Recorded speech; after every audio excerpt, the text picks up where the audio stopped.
gotta turn it down. All right. Hello. I feel like I need to learn how to like scream for YouTube, to be honest. I feel like I need to learn how to scream. Everybody is always yelling. There's always on YouTube just Mr. Beasting. They're like, "What's up, chat?" And I'm not really like a good yeller or screamer. How's it going, everybody? Let me look. Hello, Krista and Kai and Emily and Jex and Bruno and Joy. What's going on, everybody? I feel like I skipped over the chicken man. Yeah, I feel like I never learned how to yell until I started working in a restaurant, because I've always been very soft-spoken, and then I started working in a kitchen and it was just so loud that no one could hear me at all. It took me like a month to learn how to project my voice for the first time. And I'm doing it right now. This isn't my normal talking register. I'm yelling into the microphone because that's, that's how it works. But I feel like I need to be like, "What's going on?" Like, ah! That was pretty good. That was a good scream. I'm a little too nervous to go harder than that. I'm a little bit shy. Or like the top of the morning to you? Yeah, I feel like I need a good top of the morning to you.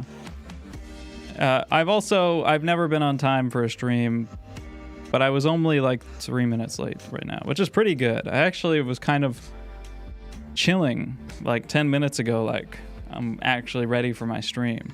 But then I got to send out all the notifications and stuff. All right, I have a couple things to talk about.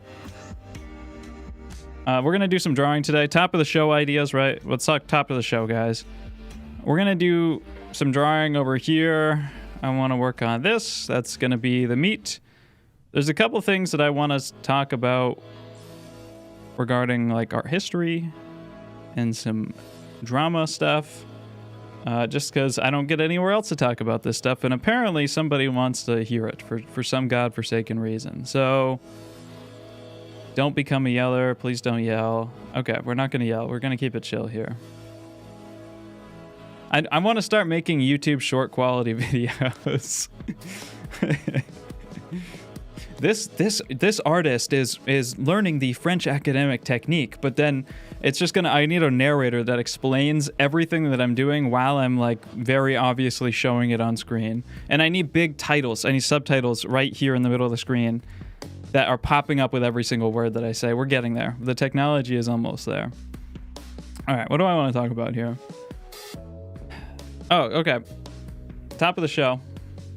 A little note, just a little funny. I want you guys to one in chat if you've ever seen a suspicious JakeDontDraw like on a reel. How many chatters have seen a sus JakeDontDraw reel like?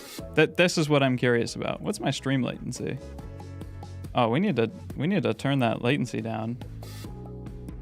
Wait. Can I turn the latency? How do I? If I stop streaming and then go.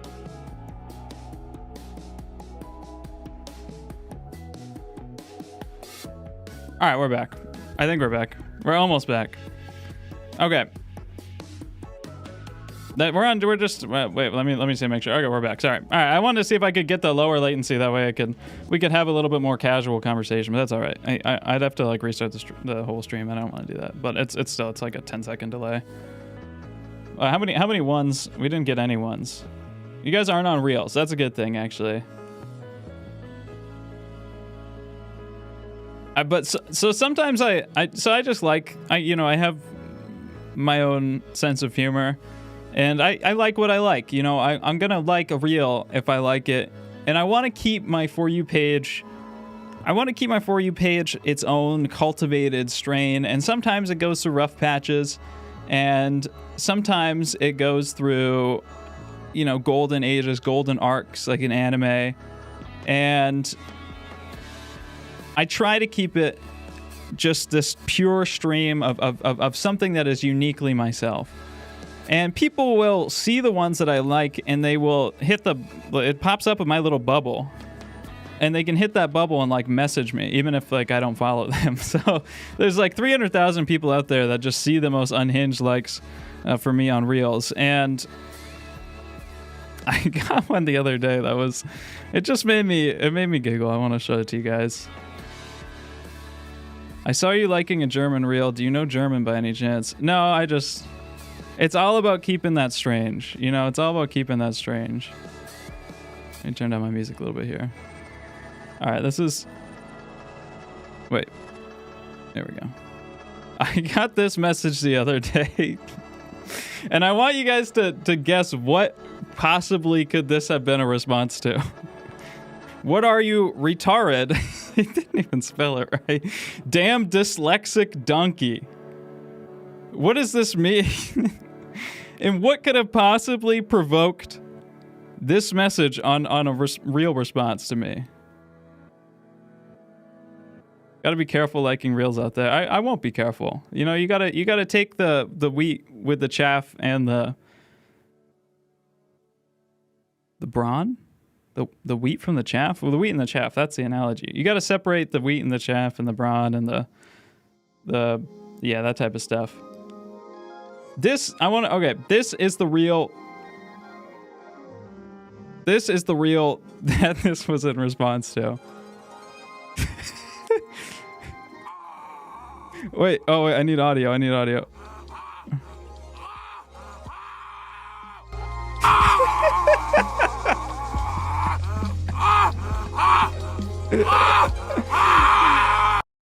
Okay, that was probably loud.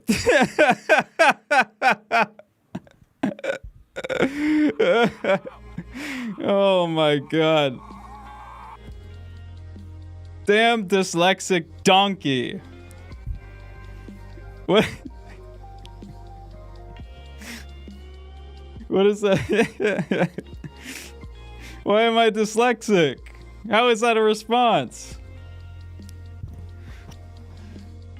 Anyways, that made me laugh. That was a funny response. I didn't comment anything. He just responded to my like. I fucking love Dan Henschel, man. This is, you know, if there's anyone in the world that's just unafraid to be themselves, it's fucking Dan Henschel. No one else in the world knows how to do it like him. There's people out there that I just respect as artists.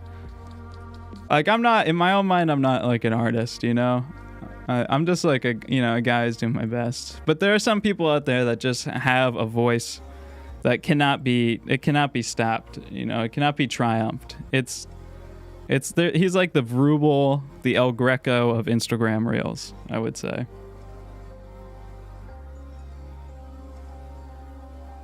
Okay, I have a few things to talk about here. I took notes, actually. I'm a note guy.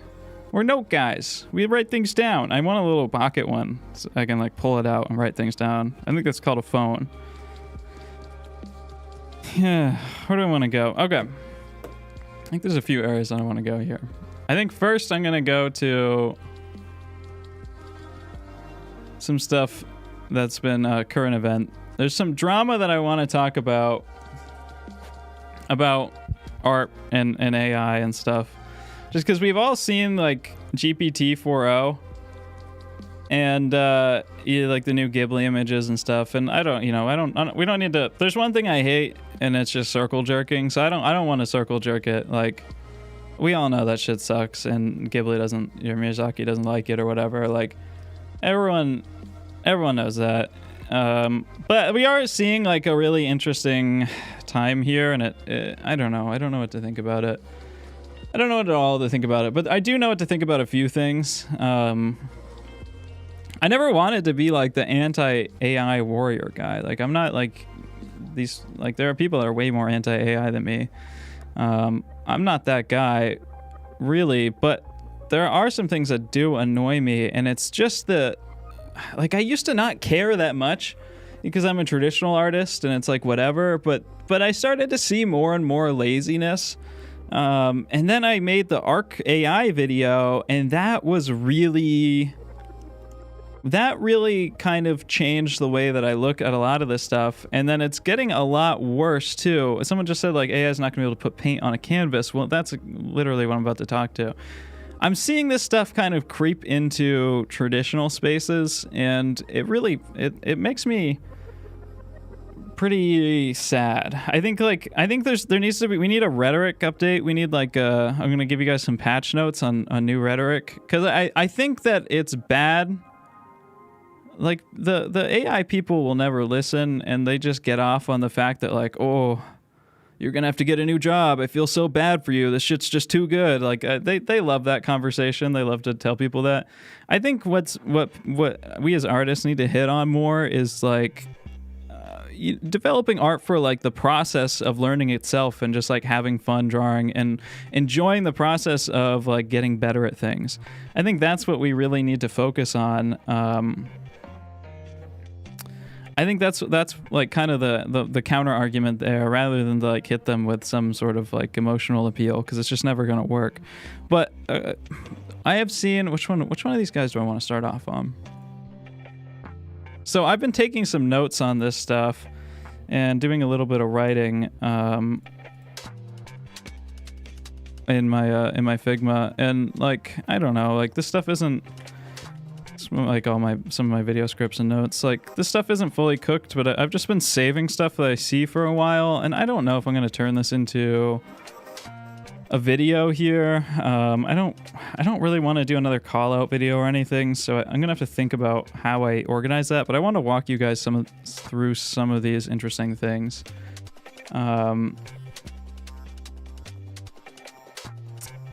Yeah, let's look at this. This is one that I thought was really interesting. We'll start with this one here. Yeah. So this was an account that I came across the other day, probably from a reel or something, but like his paintings are really good. Like this is a really nice looking painting. It looks very 19th century, and you don't see people paint this way anymore. And you don't see people paint this way that come out of nowhere either. And it's also a little bit weird. There's stuff about this that this one feels a little more 18th century, but there's also just stuff that it's not like fully cooked. This is a master copy, I think. Yeah, it's a master copy. And it's a nice job, and it's very rare to see people that paint landscapes like that nowadays. So I wanted to learn more about him. So I scrolled his page, and what's interesting here is he didn't go to a school. He didn't go to an atelier. He didn't go to anywhere like that. Doesn't have any connections to or like posts about other teachers. It looks like, 2 years ago he was painting a lot, knew a thing or two. Maybe did some master copies, but these are obvious tracings. Like this is just fully traced. It's not the most effective master copy, but there's some decent painting stuff. Like this stuff is kind of pretty generic. Beginner landscape stuff. This doesn't look bad, but again, like starting 2 years ago, right? That's what, 2023 now? So I don't know, like this type of stuff raises a red flag when people are like good, but they don't have any. This is, I think, the best AI detector nowadays. When people are good, but they don't have any sort of connection to like teachers or like classes or an atelier or anything like that, that starts to raise a little bit of a red flag. And then when they also never post any drawings, people that only paint, because this just has never really occurred during history. No one has ever only painted, right? Like that's like almost no one has only painted. You have to do a lot of figure drawings and stuff to be able to draw like this, unless you're just straight up tracing, and these are obvious tracings. And like a lot of work went into this, and it's not terrible, it's not bad. I don't even hate that. But there's just a mismatch. Like in a sketch like this versus a painting like this is a really crazy painting. It's very well done. And that really made me look into this guy's process a little bit more, and it always looks like this. This is another sign that's really sus here. Caravaggio. Yeah, I don't know. Caravaggio's unique. But the guy, he wasn't using AI. It's very hard for me to believe that people like Caravaggio never drew. That I think it's more like we just don't have those drawings. But anyways, I'm not an expert on that. Here's another weird thing. They never show, it's a blank canvas, and then it's a fully blocked in drawing. There's no tone, there's no intermediate stage. It's always just a perfect linear drawing. Like it's just a transfer or a tracing or projection or something, which again, like pro artists use transfers. They will do smaller sketches or whatever.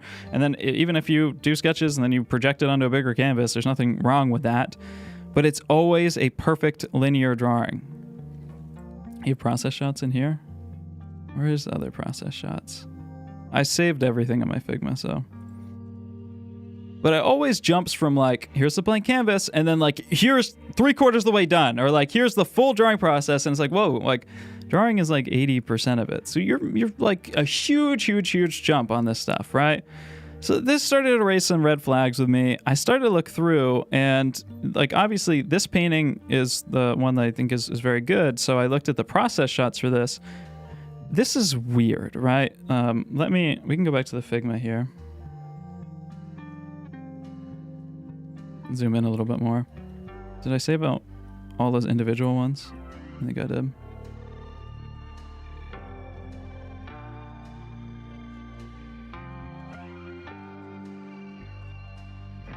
So, which one is first? It's this one. This is the first image. And look at this ship. There's like 20 sails on that ship. No one would ever paint a ship like that. That is so weird. And like, again, lovely painted. Like, I like the colors here. I like the atmosphere. Some of these cloud shapes are very strange. I'm not sure, but I'm not going to nitpick at stuff like that. Like, the obvious thing here is the sails.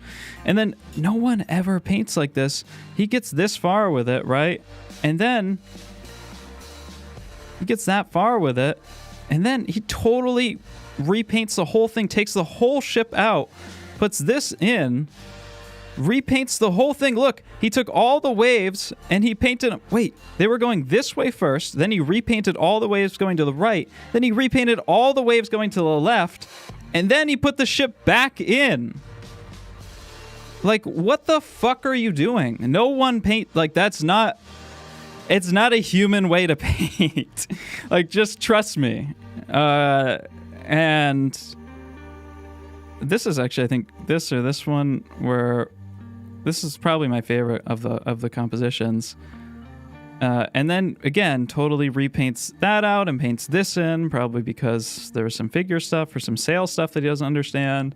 I was talking to a pretty popular Western painter on Instagram the other day, and he sent me some images of a painting that went up for auction recently at one of these art sales, and he zoomed in on the straps that were around the horse. As Western painting, right? So it's like a cowboy, horses, that type of stuff. And there's just nonsensical straps. And he was telling me, I was like, I would never notice that at first. And he was telling me like, yeah, that's the thing with Western painting is like, it's all about the details. It's all about knowing how to ride horses and all the equipment that you need and all the straps and how this stuff works. Like, that's part of the process of making these paintings, because that's what Western paintings are. They're about showing the Western culture.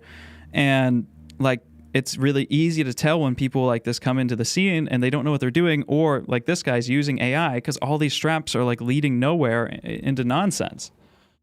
And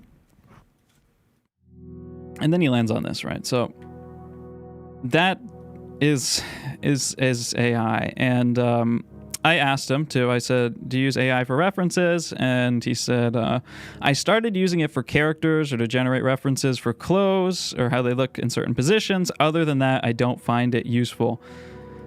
That's another thing with the AI people, is that they will always give half-truths. They know that AI is bad, so they won't admit it, but they'll always give half-truths. Like, they always will be like, well, I use it a little bit here, but it really doesn't do all that much, and I barely even need it at all, and they never just admit it. You didn't use it for references, right? Like, you completely changed the whole painting many times. And what frustrates me about this beyond that, and what I'm talking about when I'm saying, like, how we need to approach these conversations is like, this guy's reels, he sells himself on the fact, which one was it? This is what happens when you don't give up on art. Like, he sells himself on the fact that, like, oh, back in 2020, this is about when I started, 2019 or so, like, I was this, and now, because I didn't give up, because I kept working so hard, you know, now I'm here. Well, you know, I've been doing this for 5 or 6 years too. Like, I don't know, man. Like, I think you did give up a little bit.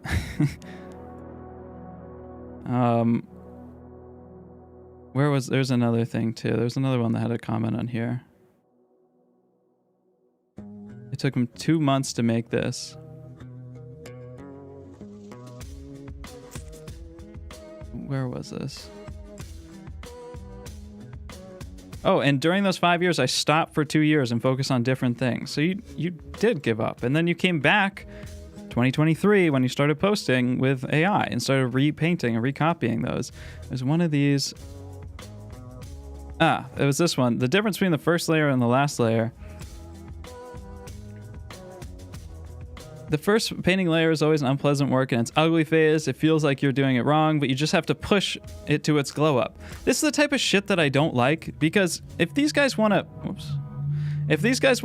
take steroids in the gym, then I guess, like, I don't know. You know, there's nothing I can do about that. If you want to juice in the gym, that's fine. But what I don't like is that they go on social media and they tell all these beginners, just don't give up, bro. You're going to be just like me. You're going to be painting like this, dude. Just never give up. And they don't give any actual techniques. They don't give any history. They don't give any historical analysis. They don't give any ideas at all about art, because it's not art. They're just copying and they're cheating and they're taking steroids. You know, maybe they lift a little bit, but they're just roiding, you know? And it's like, I guess if that's what you want to do, whatever, but like, you're also selling your natty lifestyle to all these beginners, to all these people on social media, and it's important for you to maintain your mystique, to always tell the half-truths about art, because you can't really let people know the actual truth. Like, you know, like, this is just like traced.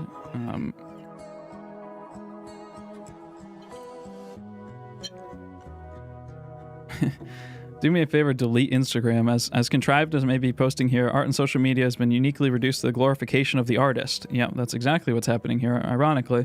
An empty channel for the nourishment. This guy's trying to give him, like, good advice. But he is the guy that is, like, fake natty ruining Instagram. Yeah, I don't know. It really bothers me. It frustrates me that people sell, like, false truths. I think that's what really frustrates me. Another name that I saw come up on my AI video the other day a lot was a lot of Michael Klein and Sean Cheatham. Yeah, and Aaron Westernberg too. You guys have probably seen this. Aaron.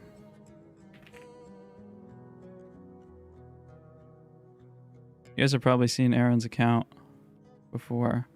He had a show at Arcadia, which is one of the biggest galleries, and like, he did like a bunch of 20 paintings. This is just AI. There's a couple of these that are pretty egregious. He didn't even bother to fix a hand. And Westerberg's a really good, experienced painter. This stuff is 100% AI. There's one of these that the hand is fucked up on. I don't remember exactly where it is. Yeah, it's this one. Like, look at this thumb here. Like, he knows how to fix that. He's a very good painter. I love he does these cool color studies too, but like, he's just using AI. And again, it goes to like the half-truth thing where it's like, I just use it for reference. It's not bad. Or I just use it to help like bring my ideas to life, and then I paint them. And like, that's the most important part of art, guys. Like, the most important part of art is the ideation, it's the composition, it's the creating of the image, it's your voice. And like, you just delegate that, and then you become the least important part, which is just the the mechanical copying after you fucking trace it onto the canvas because you don't even know how to draw. And Westerberg knows how to draw. You know, this was a name that came up a lot. This guy's a really popular YouTuber. He's got 500K followers. That people were saying he used AI. I couldn't find a whole lot of concrete evidence on it. So I went and looked at his Instagram and I was like, oh, yeah. And there's people that are calling him out in here for using AI, and he's being really weird in the comments. And he should just admit it if he uses AI. Somebody's like, this piece looks very generic to what I would expect as his reference. You know, you have a great eye for picking reference and having a painterly style that captures realism. That's why I put criticism like this. It doesn't look like your art anymore. It's too much of the generic AI imagery, which is insanely true. Like, this is the most generic AI trash I've ever seen. And then he goes like, appreciate your message, but instead of giving me that advice, you might want to learn from people like me about why and how we're doing what we're doing. You might want to learn from me and what you can take away from that. After all, we have been making art for decades. Don't listen blindly to people on the internet. The loudest people talking about art on the internet are kids, amateurs, and people of zero skin in the game. Just say you're using AI, bro. This is like fair critique. Because you are. And yeah, it's like very egotistical and slimy. And that brings me to probably the worst offender on Instagram here. Probably the worst offender. Yeah, this is like Temu AI. This is like a Temu shower curtain level AI art. It's actually crazy. This guy is by far the worst offender. He's grown like 500K followers over the past year. I'm sure he'll keep growing. He hits pretty crazy views on some of these videos, around 100K or so. Like, these are very solid views. Roughly what I can pull sometimes, maybe a little bit better. But he is egregious in his rage baiting, in his work. Let me find, I saved a few of these links that were specifically bad.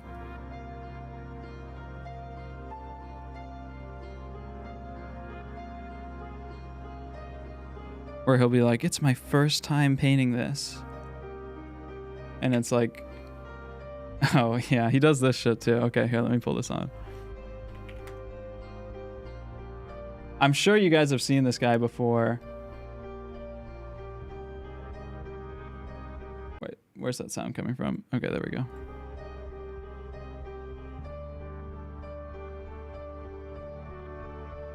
What the fuck? Okay, there we go. I just sold this painting. He does this all the time for $78,000. And it's all these like AI mid-journey generated prompts. Again, this guy has admitted many times in the comments. I have some screenshots of him in the comments.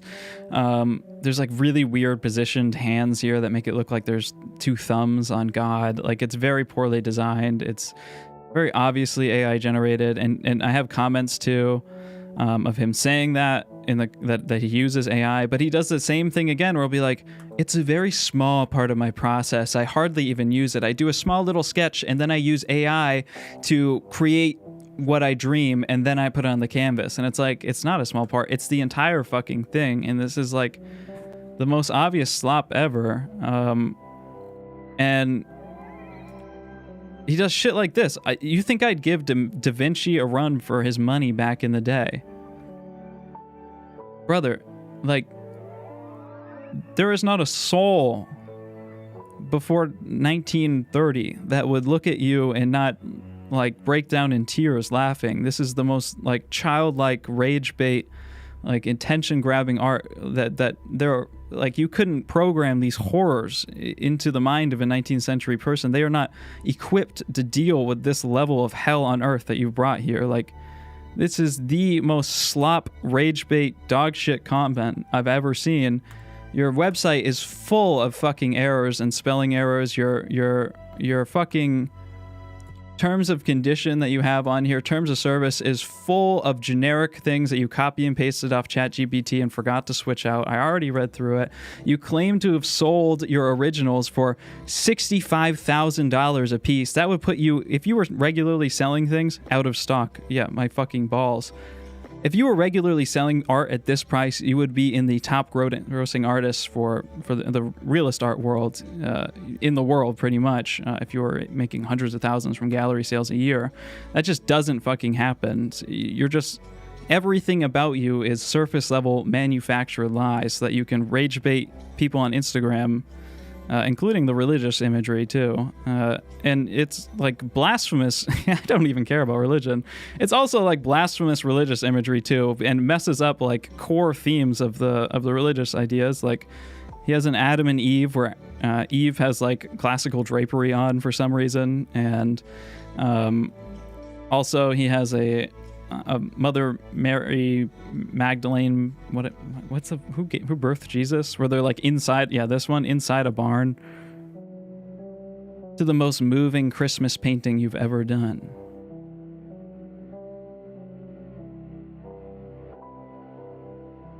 And it's like the sloppy, it's just, you don't know how to draw, and it's very obvious, and like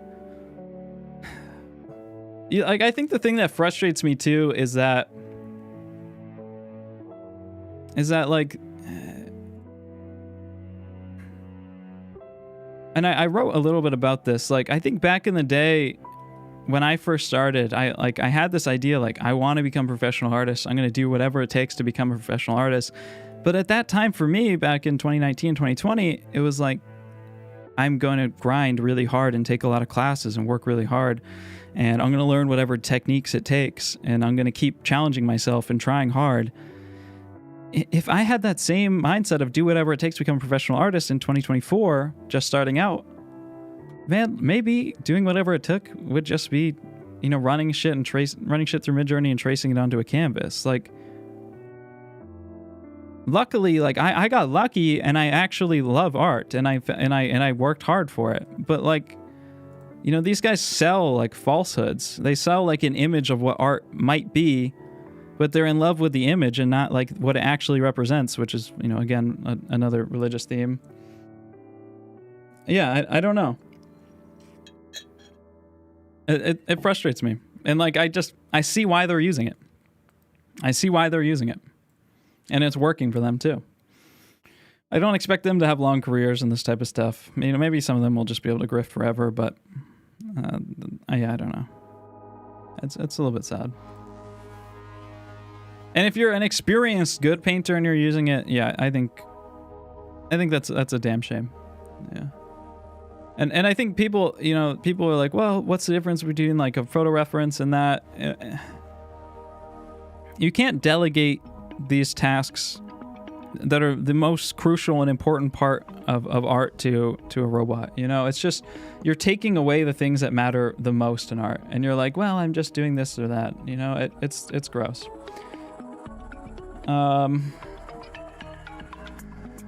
I think it's worse than steroids because you need to do the work when you're on steroids. Yeah, I actually do think it is worse than steroids because these guys don't even know like proper bench press form. Like they don't have even the most basic drawing skills for the most part.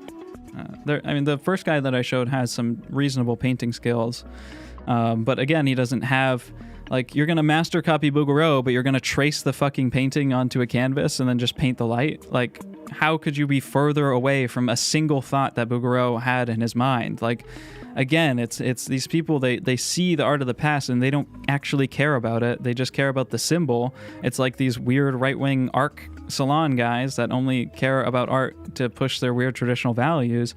They don't actually care about this type of stuff, so they don't look into the history and learn about this type, how Bouguereau painted, what Bouguereau cared about, what was the most important part of Bouguereau's process, what school did he go to, what atelier was he in, how did they study there. They don't know a single fucking thing, and they paint in the most offensive way possible to that.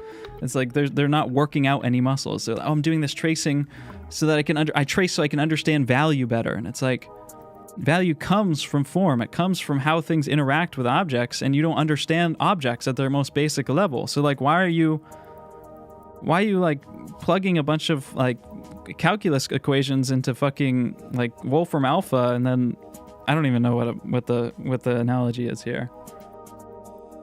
Yeah.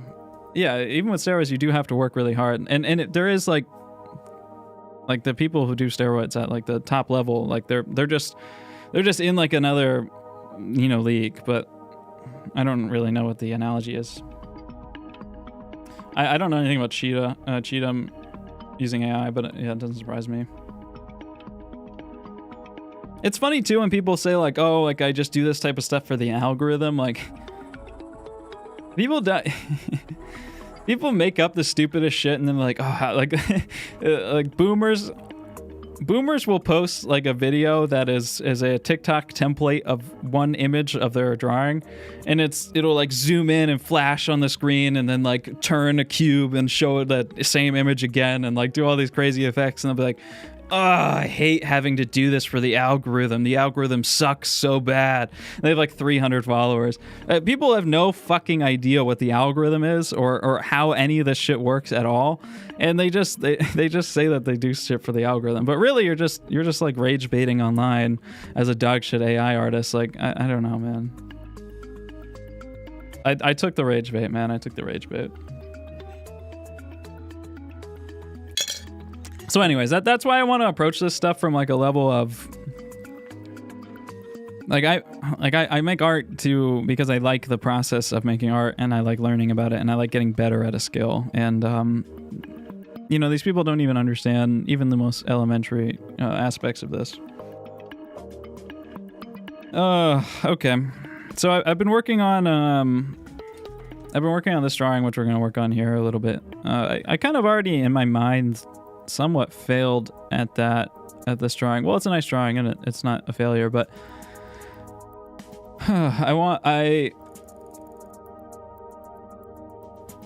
there's this drawing here from the French Academy. It's of this sculpture, so they have free scans of these sculptures, so I took the 3D model and I put it in Blender and I lit it, in this environment and stuff, and I made the pose. The pose and lighting isn't exactly the same, but it's pretty close. I didn't want to have it be the exact same pose. I just wanted to be able to look at this and use it as like a guide stylistically. But as I draw this more, I'm just realizing, how far away I am from these guys and how fucking impossibly good they were. Because I think that I'm at this point where I can hit some level of technical accuracy, and I can hit some level of relative value comparison. Like my values are pretty good and I have decent unity across the painting, and like my form is good and it looks like the reference. And there's something interesting here where like these don't look the same, and like look at this head. Like this head is wonky. Like it's not all that accurate, right? It's not very accurate. It's probably over-rotated a little bit. Like, the eyes aren't perfect. It's like a little bit push and pulley, a little bit, like a ball of clay. And I'm not sure the direction that I need to tell this story in here, so it's a little bit alinear. Apologies. There is something about these French drawings that it's transcendent of these drawing of the drawing itself, right? Like there's something about this that is real and characteristic to a level that feels living beyond just the reference itself. To the point where the way that these guys think about these ideas and approach these things, they have so much movement and rhythm in each part of the drawing that it feels like flesh. It feels like real life. It feels so characteristic, even if their accuracy I don't think is perfect. Like this head could be probably more accurate to the sculpture itself. But it doesn't matter. Like it's not just accuracy. There's something about this that is it's just so much further beyond anything that I could ever dream. And I'm looking back kind of at the way that I approach drawings, and there's a certain rigidity and lack of character in the things that I do that I think stems from these ideas that I struggle with, or that everyone struggles with nowadays. I think the problem is that with modern life, we've gotten really good at factory lining everything. We've gotten really good at making everything like a factory runway, or assembly line rather, where like you can just search up anything online and get a step-by-step instruction on exactly how to do it, and you don't ever have to think about anything, and as long as you follow the system, it always works. And that's like a beautiful thing for most things in life. But when it comes to working that way with, or having the entire framework in your mind to approach learning everything in that way, I think that type of stuff, it causes a certain tentativeness in drawing that will never land you at the type of charisma that people like Sargent have, or this is where Sargent trained. Sargent did cast drawings just like this, that the French artists have, right? Like, if you are so interested in the system of arriving at things, you'll never have the ability to like courageously, break free and get the accuracy wrong. It's so hard for me to describe. I'm still putting these ideas together. And like this, it looks more like this than this even looks like it, and if you have some sort of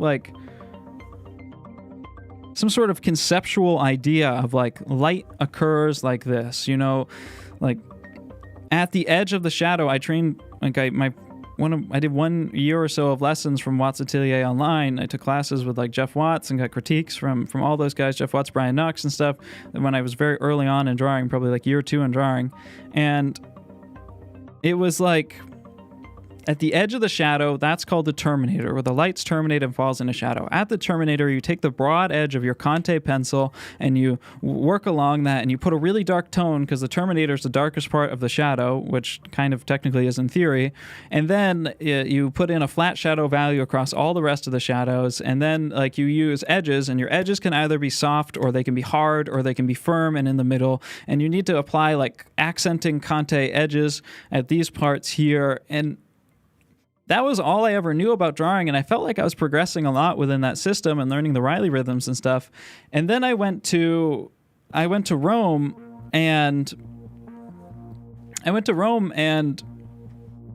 I sat in front of a cast for one of the first times in my life, and I worked alongside some incredible Russian artists, and I was drawing, and one of the Russian girls came up to me, a good friend of mine, Polina, and she pointed at the shadow along the underside of the cheekbone here, and she said, "Why'd you make it so dark? It's not black. Like, we're in a room and there's light all around us, and yeah, it's a shadow on the side of her face, but the shadow's not black. Like, why wouldn't you just draw it the way that you saw it?" And that really, I was like, oh, but the edge of the shadow has to get dark. And I think it took me about 6 months or so past that to really understand what I'm even looking at. I didn't even understand how to see. I only had these systems, these ideas that I built up in my mind about what things looked like and how they should work properly. But I wasn't even, to the point where I wasn't even seeing things. And it took me a long time to even learn the basics of how to see what I'm looking at. And now when I'm drawing and stuff like this, and I see the elasticity in the character of a drawing like this, and I go and I look at my drawings and the way that I approach them, I'm finding the same shackles. That the way that I set up and approach these things is still too locked behind preconceived notions about the world. I actually have a quote about this. I didn't plan on sharing this, but I have this for one of my classes. Carolus Duran, Sargent's teacher, talks about this too. Which one is it? Here, I can just take you guys over here.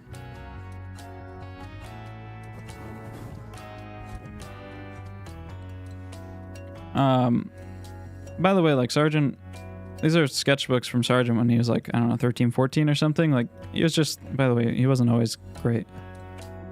He actually went to, this is from Rome. He went to an academy in Rome and he wrote about it. And he was like, actually, it's probably a little bit before that. Or maybe he spent some time there, because his drawing from Rome isn't that bad.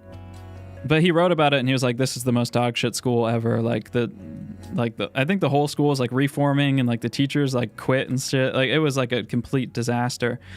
Angle measuring machine, Adolf Ivan, methods of drawing, South Kensington.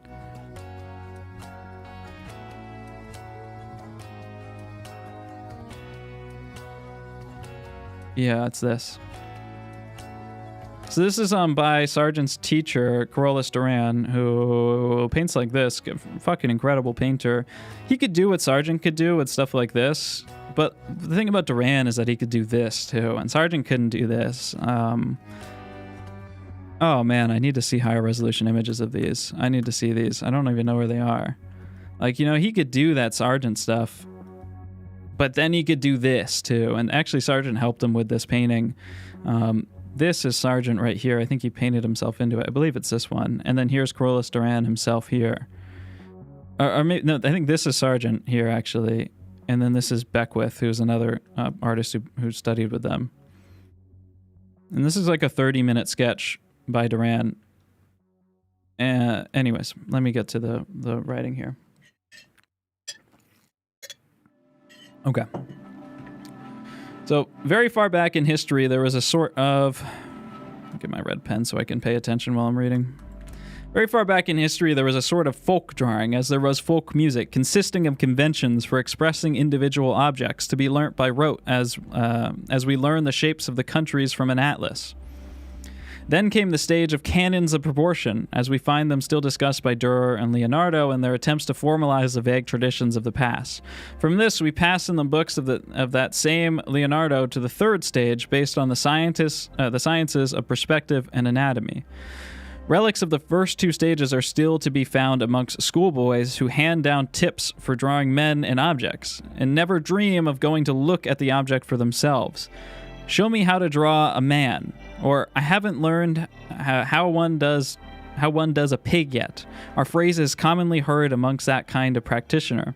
This rule of thumb tradition grows from various sources. Stray personal memories or observations and fragmentary recollections of the work of such schools of first-hand study from nature as the Greeks and Assyrians. So basically the Greeks actually looked at shit, although they were kind of canonizing things as well. The sciences, in their turn, were very useful to those who would group figures from chic, cultivate improvement of type, and introduce tumbled and floating figures into great ceiling and decorations. As in Greece, so later in Europe, it was portraiture that kept art sincere and vital. But in spite of that influence, figure subjects remained long in the conventional stage. Leonardo's constant appeal to nature was not the mere commonplace saw that it is today. He found it necessary to enforce his view on every point, on drawing, on perspective, on chiaroscuro, on the value of colors at various distances, on the art of modeling, which he describes as too often consisting of an arbitrary passage from dark to light by the use of 2 or 3 stock tones brushed together. It's wonderful that you can apply Morelli's principle of criticism to the pre-Raphaelite Italian schools. I don't know who Morelli is, to be honest. That you can point to the thumbs, fingers, poses of the heads, ovals of the face, and schemes of color that painters learnt by heart, and you can even say from whom they learnt. The later Venetians broke away. When you come to Velázquez, the system holds as good as it can in our day. Sorry, these old texts are so hard to read out loud because they use the weird older word order. So sometimes I'm like reading a sentence and the words are just not in the same order that I expect, and it throws me off. Velázquez taught his eye so to report sight that he could render the familiar or the unfamiliar, and could communicate directly with what was before him without the intervention of traditional rules or scientific study. His name was forever in the mouth of Carolus Duran when he spoke of the past, but it was not to induce his students to copy even Velázquez. Sorry, this is a historian writing about Carolus Duran, my bad. So it was not to induce the students to even copy Velázquez. For instance, the influence of Corot was great at the time, and I have heard Duran say, when you go into fields, you will not see a Corot. Paint what you see. Corot is these very 18th century, like, they were good landscapes for the time, but they weren't vivid and colorful. They're very moody and gray.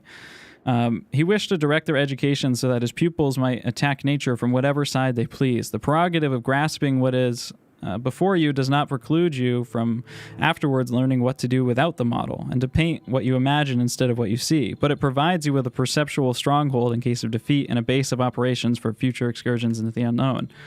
So essentially, Duran was all about shedding the idea of like preconceived notions, you know, like show me how to draw a man, or how does one draw a pig? It's like those children's books that we get that are like, okay, you do this, and then you do this, and then you do this, and you do this, right? And then you put this on, and pigs don't have ears like that, but there's a fox, right? But it's never like about understanding at all what you see. And that's what Duran really was all about, just like how Velasquez was about the same thing, where they paint directly, they paint almost impressionistically, they paint the light that they see, the colors that they see, they put down the brushstrokes that they see, they follow the form.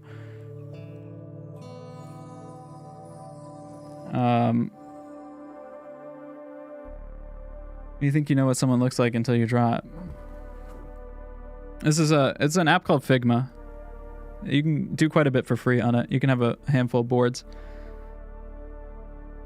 So, you know, and that's not to say that all preconceived notion is bad, right? Like I'm not an impressionist here. This is what's hard. Like, we have this world where I think things split into extreme things too quickly, where one person will hear, well, Duran and Sargent wanted to shed the idea of preconceived notions, and then they immediately jump to Picasso or to the later Impressionists too, and they're like, well, you don't want to learn any theory because then that corrupts you with preconceived notion. But you have to understand that Duran is coming from a world in the past that is super academic. You know, he's coming off of the back of the generation that was trained directly by David and stuff.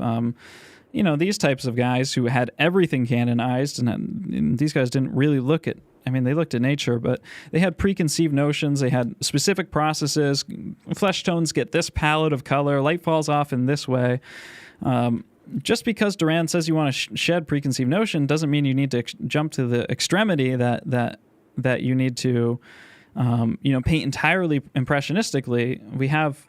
I have Duran on here saying, Duran set himself to teach art less on the venerable principles of outline drawing than on a method adapted to his own fashion of looking at nature, by masses and by constructive planes. Of course, Duran taught drawing, but likely enough his method was not suitable to every kind of talent, for he separated drawing from modeling with the brush as little as possible. And Duran was very progressive in this, and I don't think it was very successful. I don't think Duran was a great teacher, to be honest. But he was a good artist, and the people were already very good at drawing from the French Academy, so he didn't need to be. According to him, the whole art of expressing form should progress together and should consist of expressing it as we see it by light. He regarded drawing as the art of placing things rightly in depth as well as in length and in breadth. So he's thinking about the three-dimensionality of things. For this purpose, he would call attention to various aspects of form, the intersection and prolongation of imaginary lines in the shape of enclosed spaces, the interior contents of masses, the inclination of planes to light, and the expressive or characteristic tendencies of visible mark-making. So, like, just because Duran is like, well, we need to shed preconceived notion doesn't mean that we also don't want to think about, like, form and mass and stuff like that as well. It's just about, like, keeping this, like, impossible balance of... It truly is an impossible balance of seeing things as they are and having the tools to tackle them, but without letting those tools corrupt you away. And where we're at right now is we've lost all this stuff, all the ateliers and stuff that I don't fuck with, like the Watts stuff I was talking about earlier, but also all the Florence Academy stuff I think is very built on the same stuff, even though they claim not to be. And I think the same with schools like Grand Central or Lime Academy as well. Or, you know, undoubtedly you can get a good education by going to these schools, but I think you're going to fill your brain with so much slop that I'm not sure you'll ever recover. And it's only by, like, I think looking at, like, the intersection between or the balance between these two ideas and finding that balance for yourself that you're actually going to be able to make anything that's characteristic in itself. Oh, let me read chat for a second. I know it's a bit boring.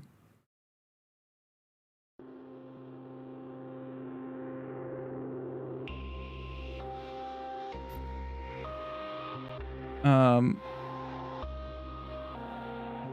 what is the name of the painting on the left that Duran and Sargent made? Oh, it's for the like Villa Medici. Where is that?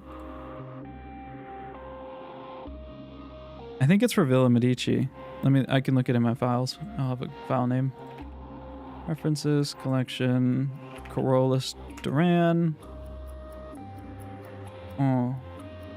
Oh, Triumph de Marie de Medici. The Triumph of Marie de Medici. Maybe it's not in Villa de Medici, but it's about Marie Medici. It's some mural commission somewhere.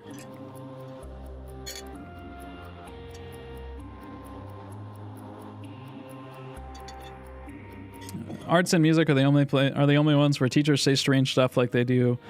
Learn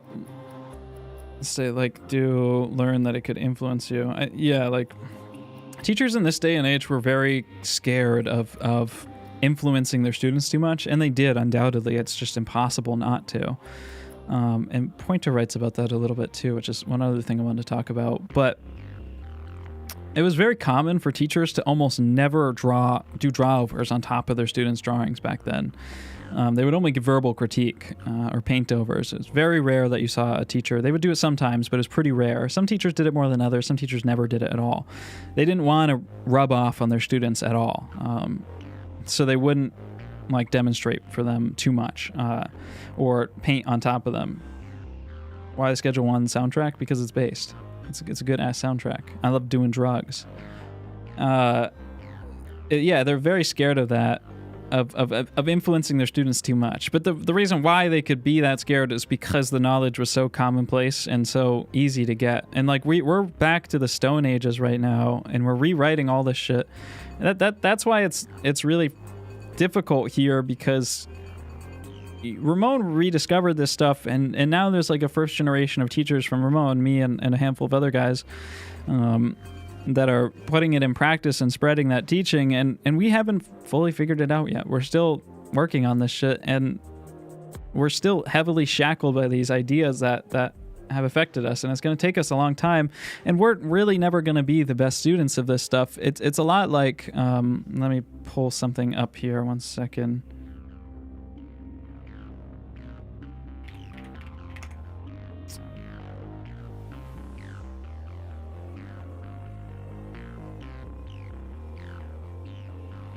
What was this? I saved a couple of other AI slop things, but I can't go back. I'll get pissed. What was I looking for? What am I looking for? I'm looking for the images of Courtois. It's on the Jerome page.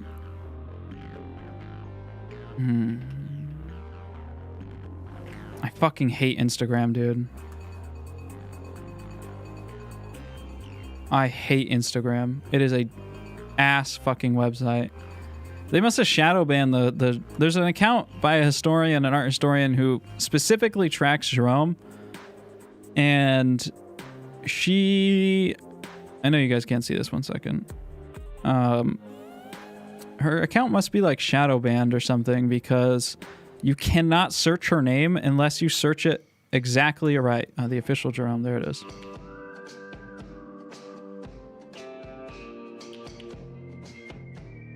If you want to paint in monotone or a single color, use charcoal. She posted some images of one of Jerome's students here. And I think it's really fascinating because Jerome was one of the most prolific teachers of the 19th century. Where is Mr. Courtois? Here he is. So Jerome is one of the most prolific teachers of the 19th century, but he's always long been critiqued. I don't think this is a Jerome painting. Maybe it is. He's always long been critiqued for being a little bit too plasticky in how he renders things. He doesn't hit that lifelike feeling. He's a spectacular draftsman, and he understands drawing to the fullest extent. Spectacular artist and a very direct painter too, actually. This isn't glazing or anything like that. But he doesn't feel like life that much. He's a little bit stiff, a little bit plasticky with his color especially. And he really is fantastic, and I've developed a lot of appreciation for him. But, you know, he's almost there, and he's not going to get there with any more logic. And that's why his students are fun to look at, because he trained the GOATs. He trained Courtois, and Courtois gets there, right? Like, Courtois is this fucking insane portrait artist, and like, he just gets there on this stuff. Like, this feels real. Like, a Dagnan painting feels real. Let me pull a Dagnan up. Dagnan. Oh, what's Dagnan's? Paul Bouveret, Pascal Dagnan. Yeah, there it is. Dagnan Bouveret. Where's this Alpine woman?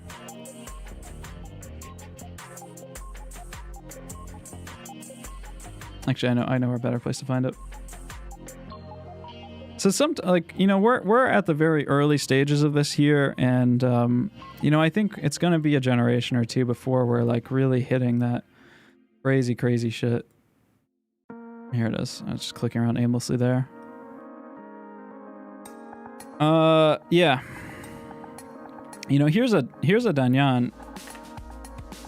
Like, Dagnan gets it. He gets it so well. He's so good. It's just like Jerome never hits that level of like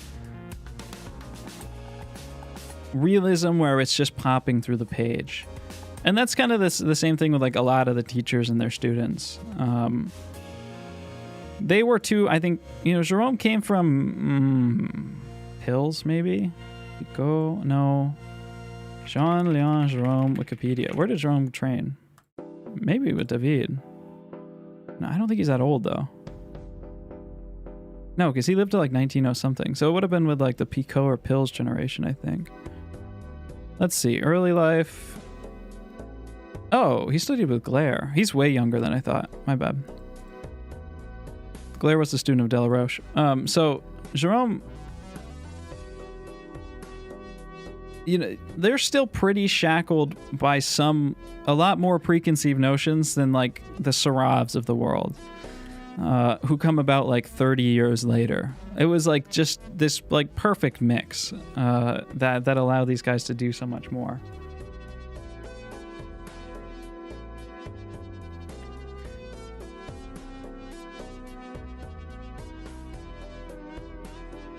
Yeah, my best art teacher is just about training students how to change the way you see. Yeah. Battle your brain. Yeah, exactly.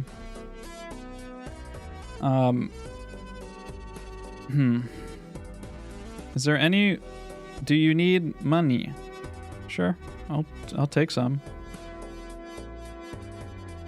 It's not really like I make a lot of money right now.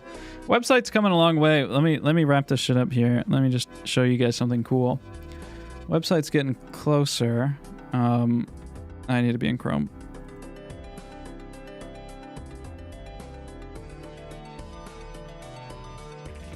But we are getting these. This is going to be free for everybody. Of course.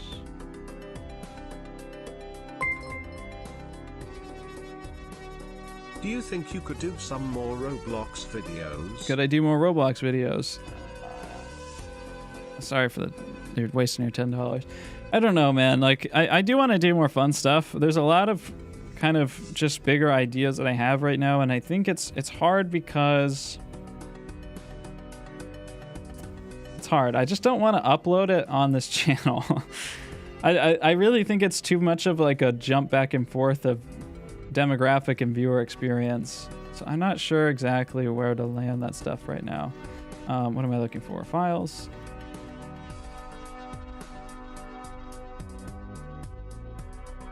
What the fuck am I looking for right now? Where is that? Munich, materials. Oh, here it is. Oh.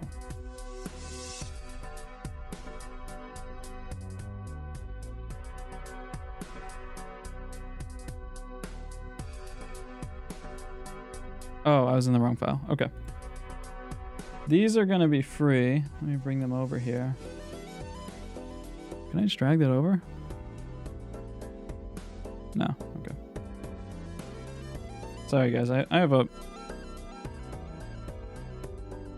have to jump through a few hoops here because I try not to just stream my whole last screen. This is not a stream PC and I have a whole bunch of projects going right now. By projects, I mean leaked nude images of myself. It's on the desktop. My desktop wallpaper. Okay, here we go. So we're gonna have pretty much hundreds of these renderings of different sculptures and casts and stuff, and all this stuff will be free when my website launches. So we're working on all this stuff. When will we nub again? And oh, I don't have it up. Sorry. Yeah, we're working on all this stuff, and thank you, Kevin, for the 20.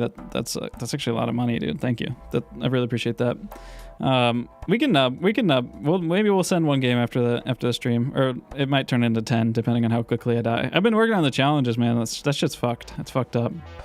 We'll get drawing here in a second, but yeah, we're gonna have hundreds of these cast renderings of all sorts of different casts, different sculptures and stuff, as free reference for people to draw from. Ramon has hundreds of historical images and images of paintings too that are gonna go up on the site as well. All that type of stuff is gonna be free. We're getting close. We're getting a lot closer on that, making some good progress there. Let me pull my chat back up. Thank you for the donos, guys. That's actually huge. I genuinely really appreciate you.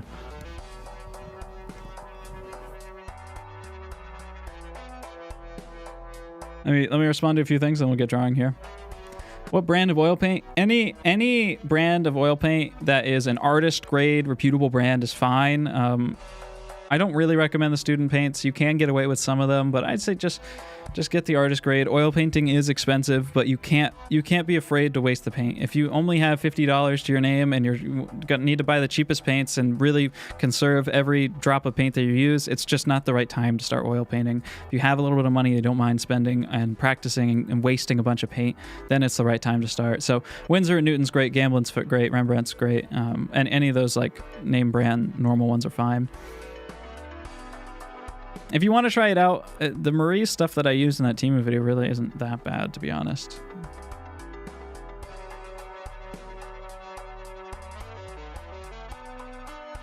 Yeah, I can post the render remind me in the Discord if I don't. The software is Figma. The painting of the vineyard is by Raffaello Sorbi, Raeffallo, probably. Raffaello Sorbi, Sorbi. What do you think about Leyendecker? Good.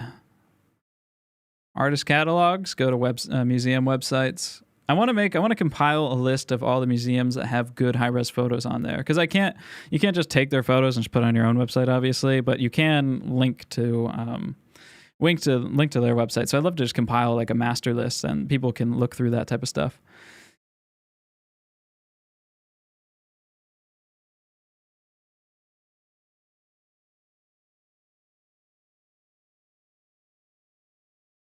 I'm nubbing it out. Which blue do you use alongside? Ultramarine always. If I need if I'm painting landscapes or something, maybe I'll use like a cerulean or a phthalo or something. Phthalo is green actually. If I need something green, I'll use a phthalo. Pretty much it. What of my music? Bring back Schedule 1. I fuck with this soundtrack so hard. Cobra oils? Yeah, the difference normally between student grades and Cobra, I think, is more popular in Europe, by the way. I've never seen it in America, but I've definitely heard it. I've seen it a little bit, just not in person. The difference between student grade paints and oil paints is that they're most of the time going to use the same pigments. Sometimes they'll swap out the pigments, but that's not that common. What you have to understand about paint is that paint is a bunch of crushed up rocks mixed with a binder, right? If you take crushed up cadmium rocks or whatever, I don't know why cadmium is red, but if you take whatever, we'll just say cadmium rock pigment, That's just red dust. It's super saturated. You take that, you mix it with gum Arabic binder, that makes watercolor. If you take that and you mix it with acrylic resin binder, that makes acrylic paint. If you take that and you mix it with oil, that makes oil paint. If you take that and you mix it with, what other types of paint are there? Those are the big ones, right? So, you know, casein and that type of stuff too. So when you're buying a student grade paint, that those materials, they have a fixed price. Like, no one's gonna be able to find like cheaper cadmium. Like, it's a pretty stable fixed price. So the way that you make a paint cheaper is you just put less pigment in it and more oil. And that's what a student grade paint is. It's just more oily for the most part.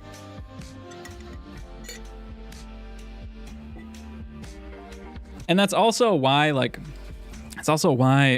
oil paints aren't any less or more dangerous than watercolors or something. If it's a cadmium watercolor red, it's just as dangerous as cadmium watercolor oil. Now, of course, with oils, you can use like solvents and turpentine and stuff, and those have their own risks, but they're really not that dangerous. I just wouldn't use turpentine at all. And actually, odorless spirits are not that big of a deal at all. With the paper for charcoal drawing, we use Arches MBM Ingress paper. Arches MBM Ingress. Let me swap to my lav mic.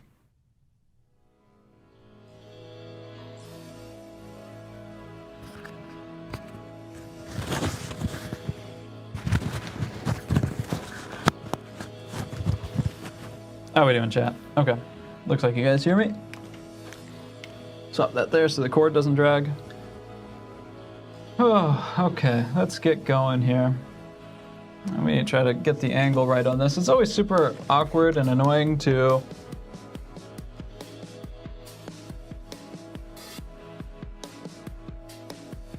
record this drawing setup. It's really not convenient. Oh, I gotta get my reference ready.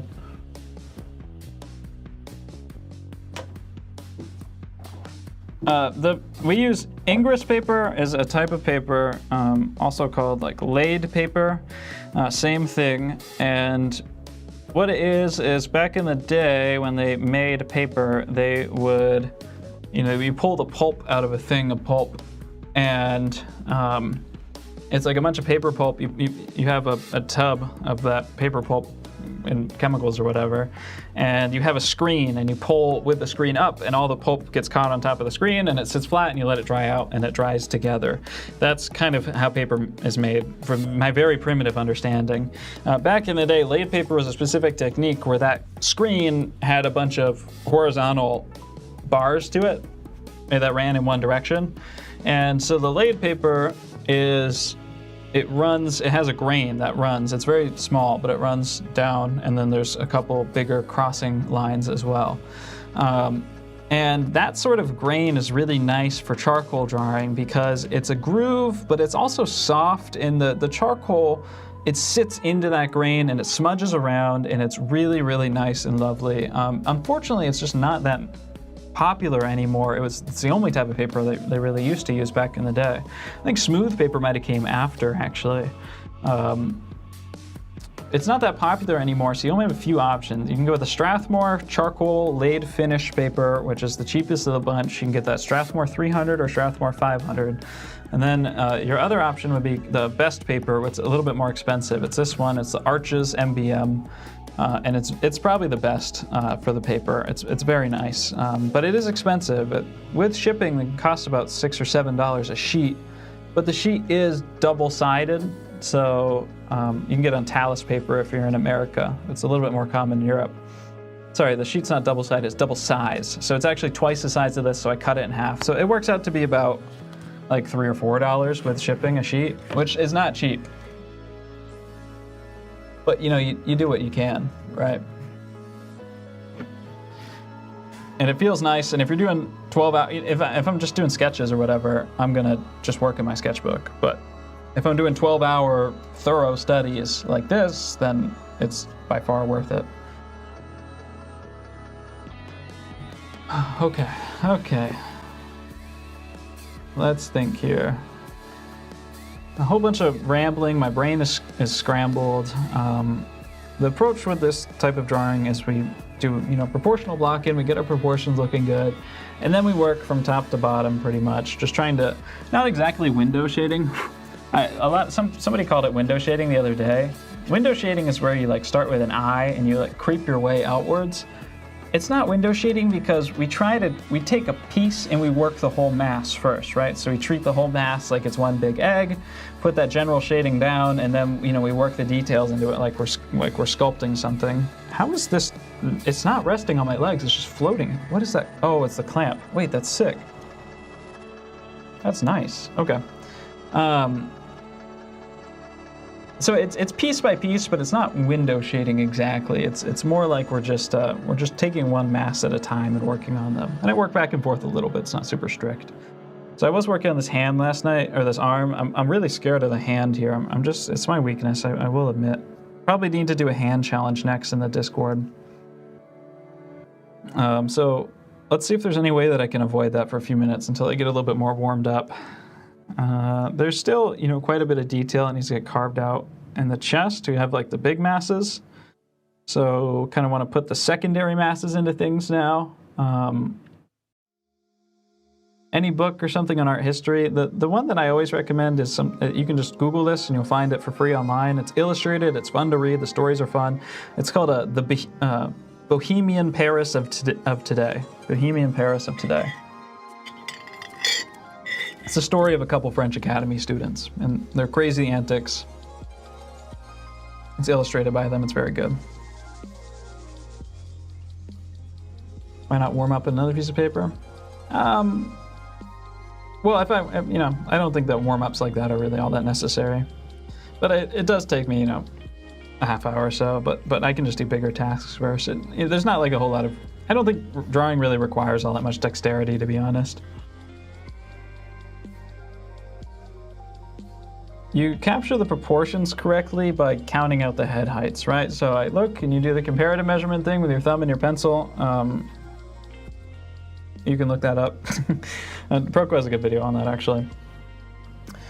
And I should make one. I should make a short on that. And you count out in your reference how many head heights tall it is, and then on the page I mark where the top and the bottom is where I want it to be, and I find, 6. This one's like 6 head heights, which is a little bit short normally, but that's because his head is, well, it's tilted downwards, so it's a little bit long. He's probably actually is taller than 6 head heights. He's probably 8.5 actually, but he has this kind of big mass of hair, and I included that into the head height. Okay, let me just think here for a second. So I really don't want to make things too dark if they don't need to be. So there are some areas where I can hit black though.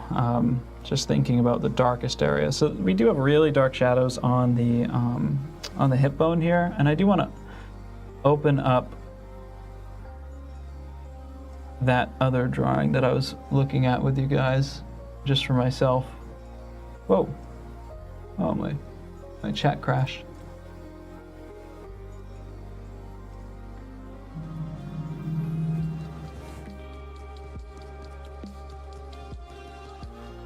Okay. So we can hit black on this amount of space feels right on our hip here.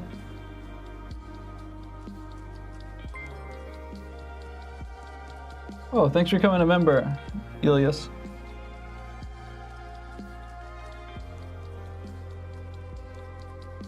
That's very nice of you.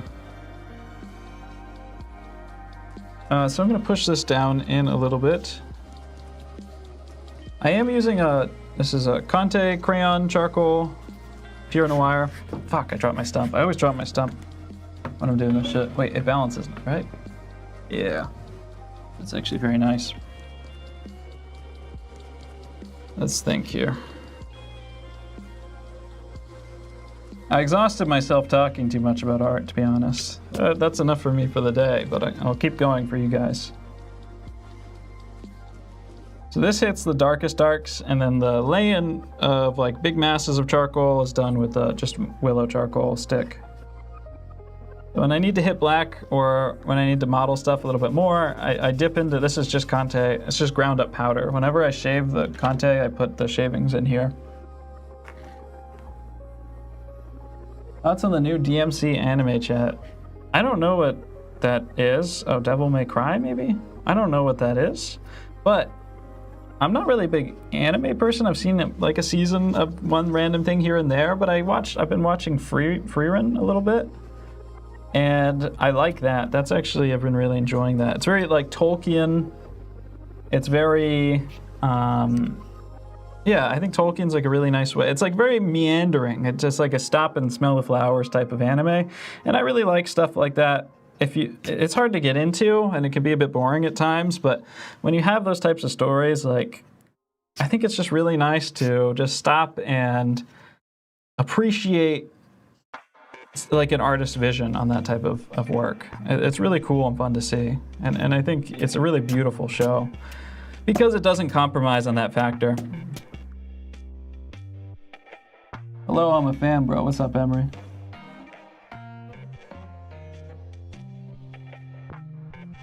I never played the game, Devil May Cry. The reason why I started watching, I'm gonna zoom into my reference a little bit so I can do the hand. I'm just gonna rip the hand. If it's bad, it's bad, you know? The reason why I started watching Frieren, or anime in general, is because this is the most cringe thing ever. I saw a YouTube short of a Baki clip, a Baki fight. I saw a YouTube short of a section of a fight from Baki, and I read the Baki anime, or manga rather. I read the manga years ago, like 6 years ago. That was probably the first manga I ever read, actually. And I never watched the anime, so I was like, oh shit, like, Baki's such a stupid show. The manga is way, way, way better than at least the anime that I watched. The first anime of Baki, or the one in 2001, which is the one that people recommend to watch first, is made on like a shoestring budget, and it's not good.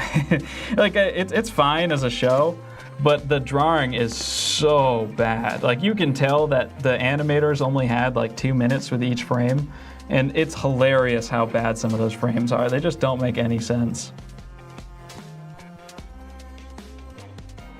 I'm gonna zoom you guys in a little bit here.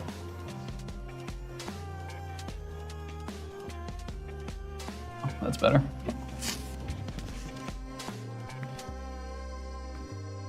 Oh, I do need to watch Blue Period. Oh, there's an anime of it? I knew there was a manga, but I didn't know there was an anime. Maybe I'll watch that.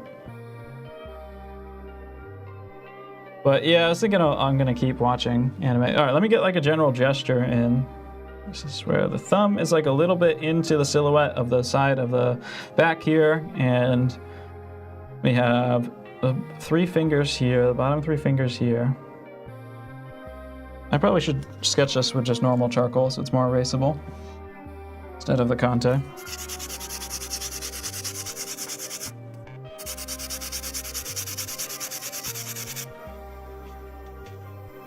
It's pronounced manga. Actually, it's pronounced bujaro. You know, here's the thing with pronunciation, guys. Here's the thing with pronunciation. Nobody actually cares about pronunciation. No one is 100% consistent with pronunciation. Every language changes things to sound more like their own language. Everyone fucking does it.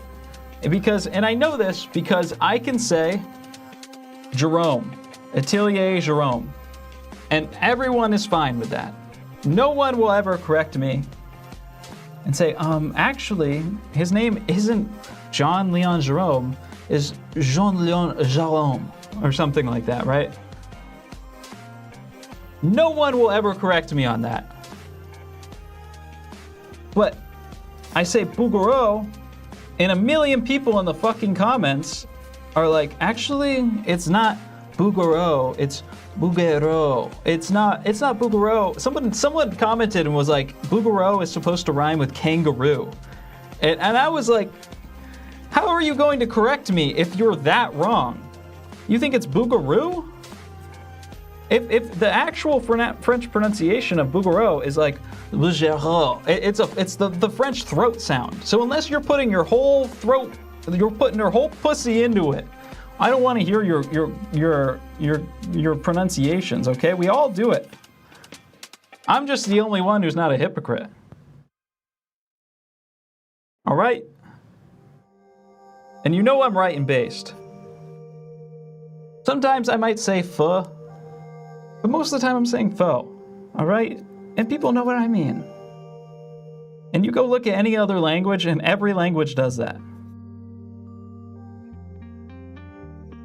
It's funny too, because some languages are like, they're just built on different systems.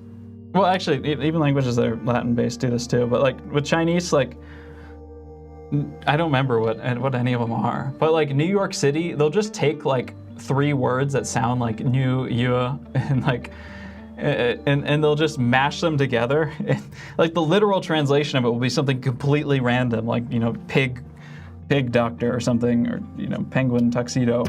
But the words will just mash together to sound like closely like what they're talking about. You're right in base, thank you. I know a little French, and I think you say Bouguereau correct. You're so right about that, Emily. Some people just know. Some people just, they know that I'm right. And that's the only thing in the world that matters, if you think about it. Okay, those bottom 2 fingers, they curve in here. I know manga's just, wait, manga? Manga. Manga is just manga. Yeah. It's probably like manga, right? It's not Naruto. It's Naruto.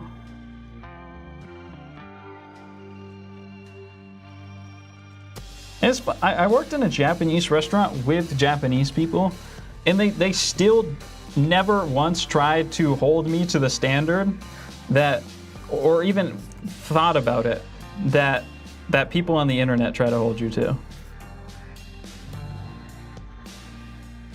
Oh, no, you can't say tamago or tamago. Tamago. You have to full throat pronounce everything that you do.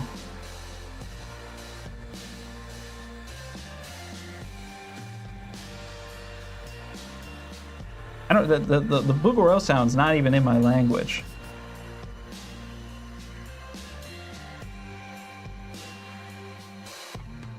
We don't even got that throat game in English. I don't think that's right at all.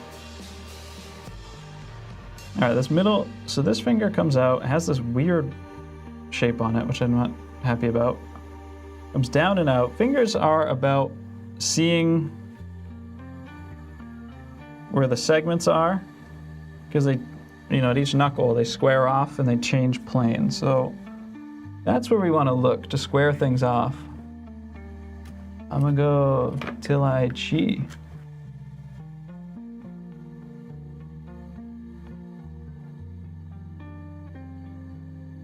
Why does the cast not have a belly button? It has one on the cast. It's just getting a lot of light, so you can't really see it very well. Here's how I pronounce tamago. Egg. God bless America. Thank you. That'll be $10 for your egg. How do you get it so smooth? We use the blending stump, baby. We're stump gangers here. Japanese is really similar to Spanish. I have never heard anyone say that in my life. You might be totally right, but that sounds insane.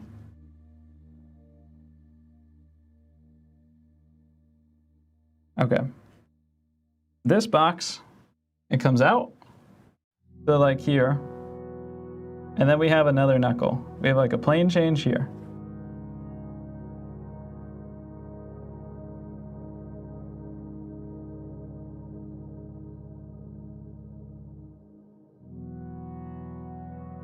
And then it comes down.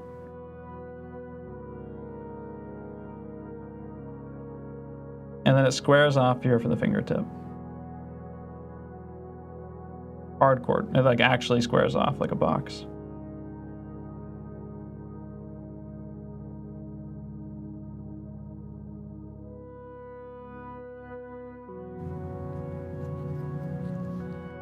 I can name more fish in Japanese than any of y'all.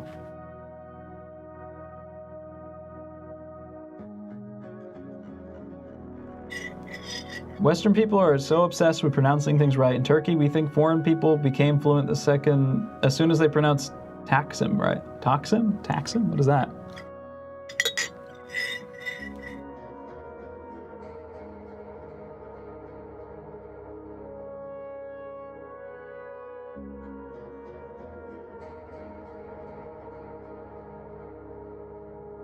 I took this 3D model of this sculpture and I rendered it myself. That's where I found this one.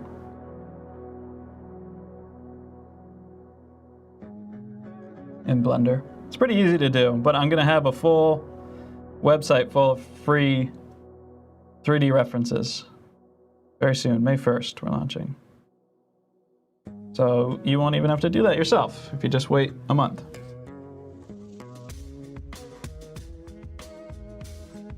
And there's gonna be cool blog posts and stuff like that about French art history and stuff as well. All right, so this finger comes in and curves there, and then we have the next finger which comes out here.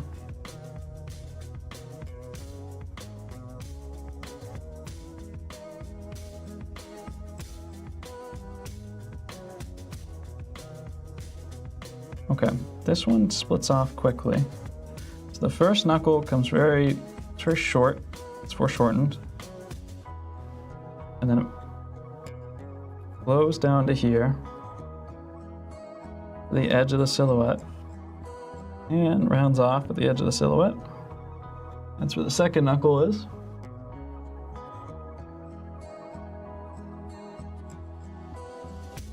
That's a place that's popular with tourists. How do you avoid smudging with my hands? I don't. My hands get very dirty. But a lot of times, if I'm very careful, I base off my pinky too. And I work like that. That's probably the best way. If I'm like in this area, I know I'm pretty safe to put my palm down. And I smudge it a lot. It's not really a big deal. This is vine charcoal though, so it does smudge like very, very easy.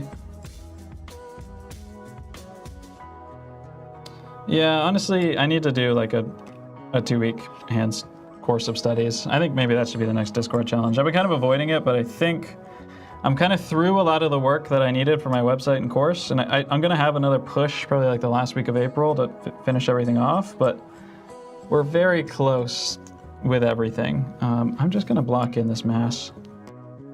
We're very close with everything on, I'm going to have more free time, be able to get back to making videos and stuff soon. Certainly once that's released, but I'm gonna probably start working on the Blender video again very soon.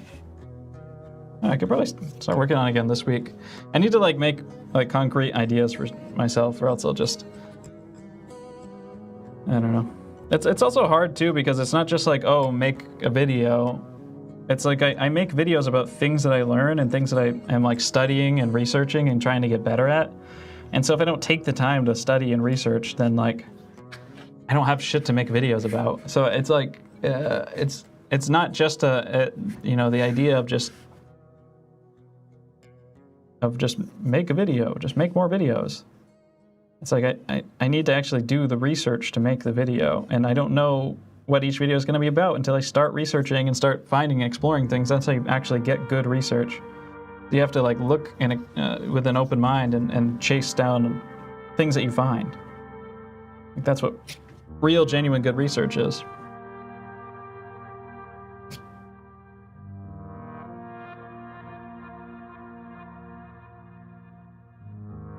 But I obviously by the start of the stream I have a lot of ideas that I've been mulling over. So.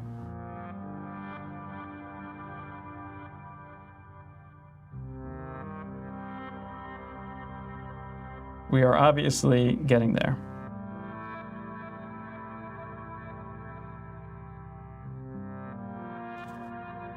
This is kind of tricky. This guy's thumb it's in the drawing, but it's not in the drawing I showed you guys. It's not in the actual cast itself.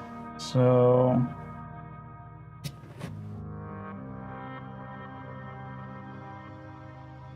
how do you make it go slow? I always rush things. You work large and you learn techniques. You learn how to count head heights and measure things and how to break things down piece by piece. You gotta learn how to go slow just like anything else. It's a skill you have to practice. It's not fun, it's not easy.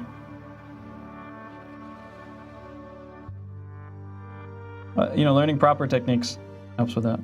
You gotta take take lessons or study, or find a way to learn. Find somebody to learn from.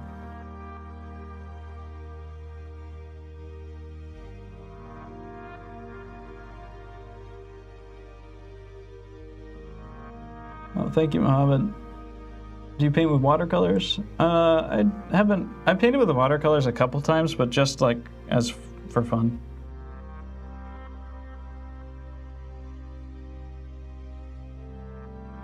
That finger comes out, and then like we need to carve the planes on top of this, right? So we have this knuckle here. Probably gonna carve this all with the stump. I don't think I want to hatch too much into here.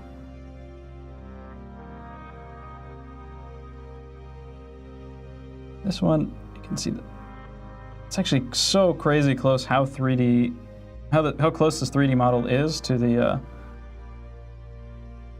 drawing that I found. Like even some of these shadows are the exact same shape. Oh, actually that awkward shape on this guy's finger is in the drawing too.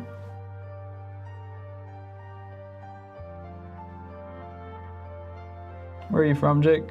The US of A, East Coast.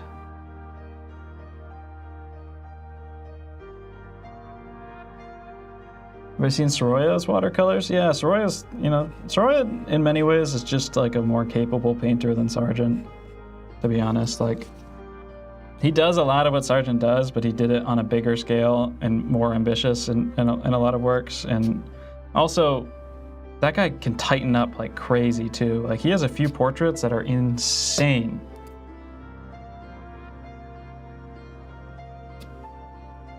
That are crazy. Gotta unify the shadow together here on the back of the knuckle.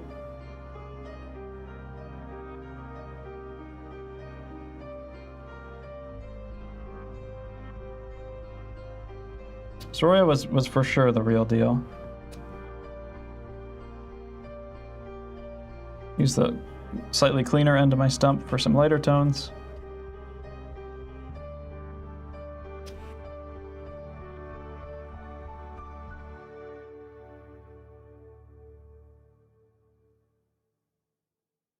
Have I ever considered doing impressionists or more abstract stuff?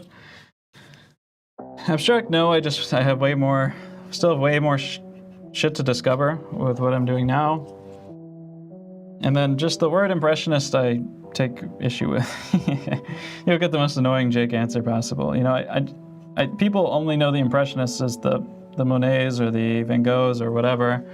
But really the impressionists were, this drawing that I'm working on right now is very impressionist in a lot of ways. You know, impressionism is, you probably just joined, but I was just talking at the beginning of the stream for a while about preconceived notions, about Sargent and his teacher Corliss Duran, and how they were trying to shed their preconceived ideas of art.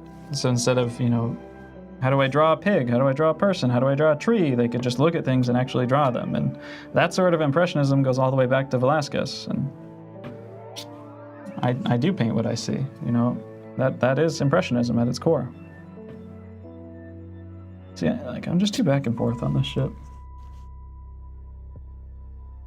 Hey, are you Skibbity? I'm Sigma. Drawing and sculpting go hand in hand. Yeah, I think they're equal. They are the same skill. You can go back and forth between drawing and sculpting, and I think it's beneficial, actually. I think you lose no skill when you switch back and forth between drawing and sculpting. Traditional or digital, it doesn't matter. Sculpting is a great way to learn anatomy, all that stuff, yeah.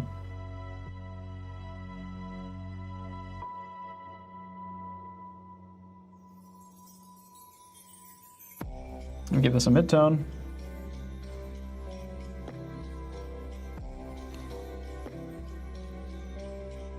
I don't know how these guys control tones so subtly. I should probably use my clean stump a little bit more aggressively, instead of using my dirty stump too much. Let's try that.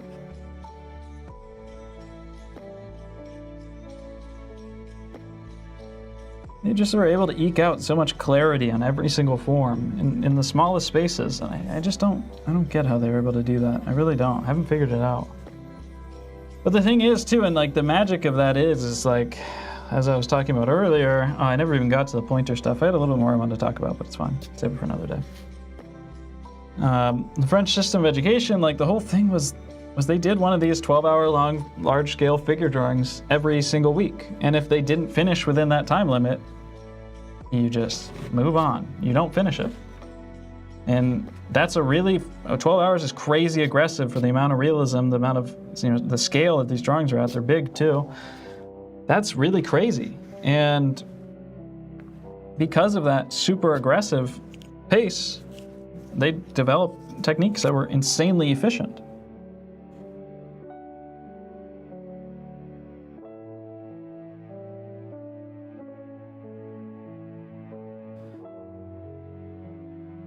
And they got incredibly good versus like the English at the time, where they would spend years only drawing from the casts, and they would spend 2 weeks finally stippling in a background to be perfectly flat and black, which is actually funny enough what all the modern academies do now. They do a bunch of dumb time-wasting shit for no reason, just so that they can charge you for 2 more years of education. Like, the secret of the French stuff isn't the technique or really any secret at all. It's just the fact that they did one of these fucking drawings every goddamn week. Like, you know how fast you would get good if you did one of these every week for 2 years?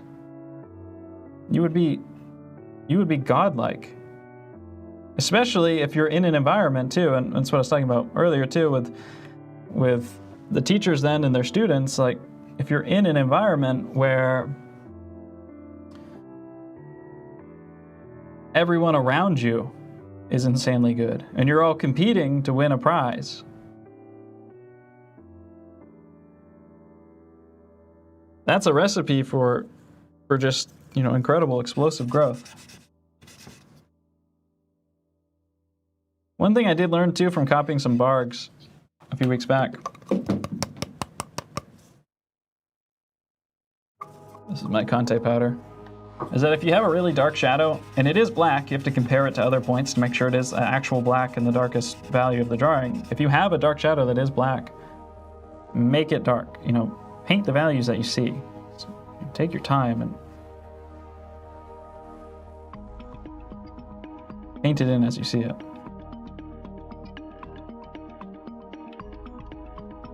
There's no need to... Chicken foot? Is that a saying? Chicken foot around it? There's no need to step on eggshells and be tentative about it. Because that also makes your halftones stand out more.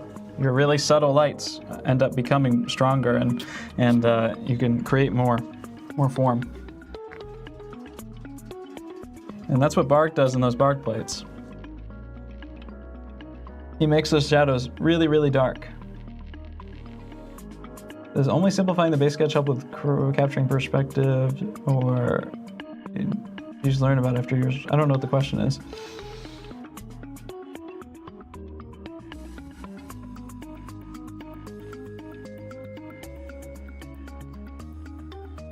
It's probably the camera angle. If you think the legs should lean more, they're pretty curvy. I checked it pretty thoroughly yesterday.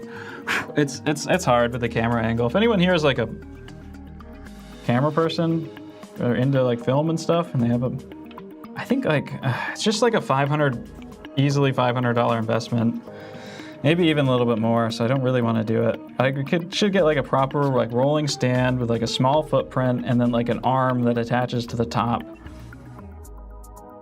and then I can take the camera and put it right here. Otherwise it's just really hard. If you're drawing people, here's the YouTube, the people who learned how to draw on YouTube, which was myself for a long time, are gonna really struggle with this one, the modern day James enjoyers. If you are trying to draw people or portraits or realist art, perspective really isn't very important at all. It really actually doesn't matter at all for the most part. Trying to do imaginative figures and environments and stuff like that, then perspective matters a little bit more, of course. But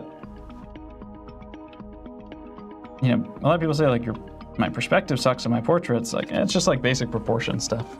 It's not really, most portraits are not going to have really a huge amount of perspective affecting them at all. And even then, the type of perspective challenges you see on there, they're you could, you know, learn all the theory you need to learn in like an afternoon to deal with that. It's like just basic perspective ideas. Keep filling in the background as I go here because I need it to compare the other values to.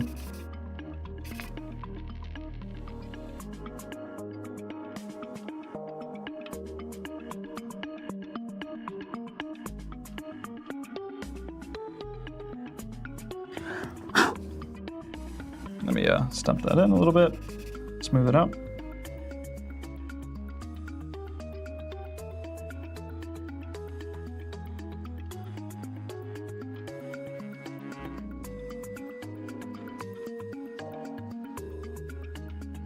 Like all you need for a figure is just to count head height, be able to take comparative measurements and count head heights. The most perspective you can.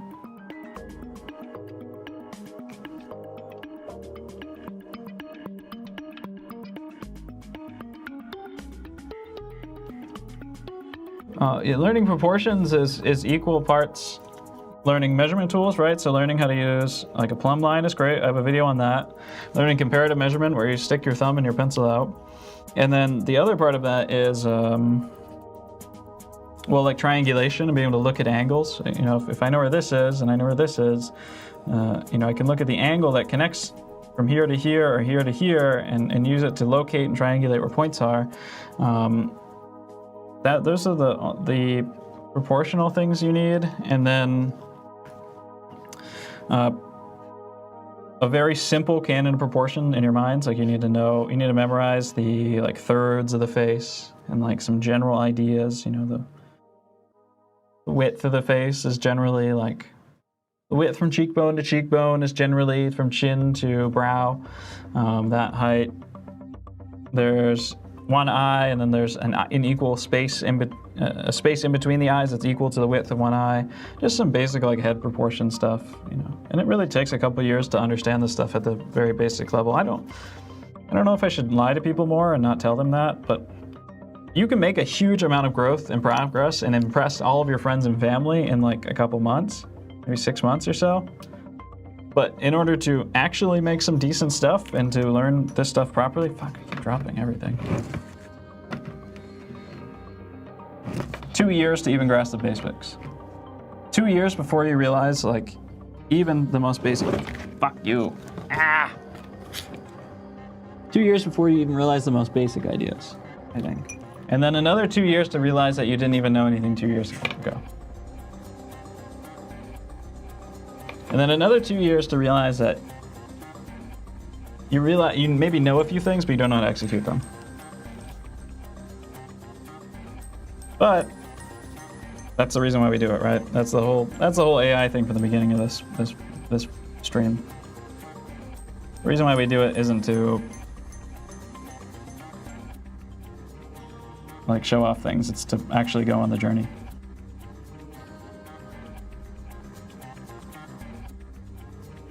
I think I do want to use straight lines to square stuff off a little bit more. Take my time to fill in areas like this. 2 year, Joe Biden. 2 year, 9/11.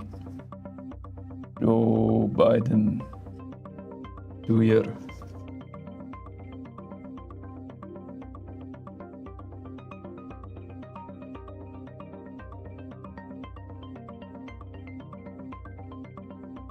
Did that ever come through? Did the 2 year Joe Biden prophecy come through? When was that? That was like 2022. I don't know.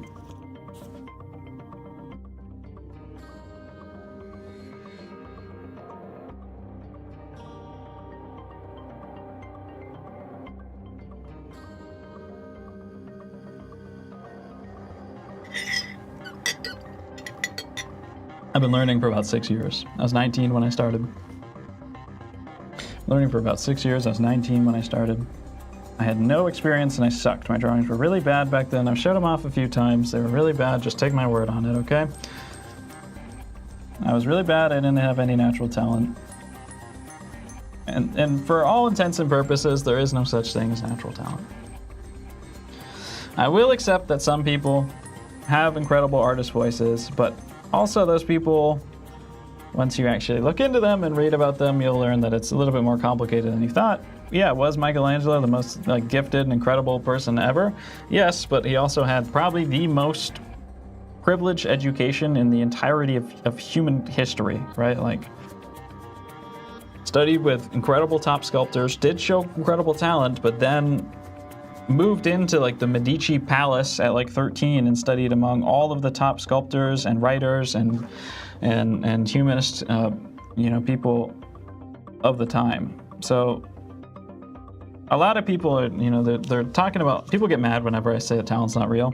I'll always get a few comments that are like, no, like, they're super bound to the idea that talent's real. But for the most part, is a Kenyan Olympic sprinter a little bit better, probably on average, than an American one? Yeah. But my brother in Christ, you're trying to take a jog down the road, right? You don't get to say that you wish you were born Kenyan. It does not matter, okay? You're not that guy. And until you can make it to some pretty high levels, and this is as much, this isn't a physical thing, so it's honestly much more even in art, I think. But it really just comes down to like good teachers and good training and stuff.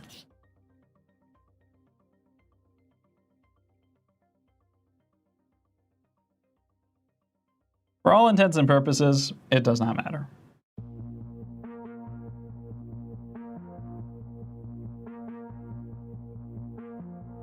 Can you lose skill in art? You do have to practice. I think you can lose skill a little bit, but just because you take like a couple days off or a week off or a month off or whatever, sometimes when you come back, you feel worse. And you probably are a little bit worse mechanically, but it doesn't take long to catch up with at all. More likely, you just realize that you were never as good as you thought. That's kind of the hard truth. Most of the people that are like, oh, I took 6 months off and then I came back and now I'm trash, I'm terrible. Most of the time, they just like really didn't have any like all that much fundamental skill to start with, at least. And then they try something academic. They try like a cast drawing or something because they watched a video of mine.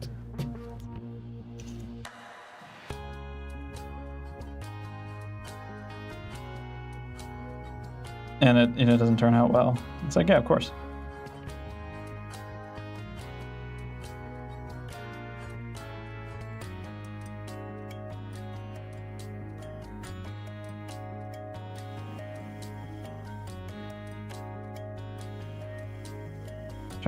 I have to focus. Okay. Hit the back of these knuckles.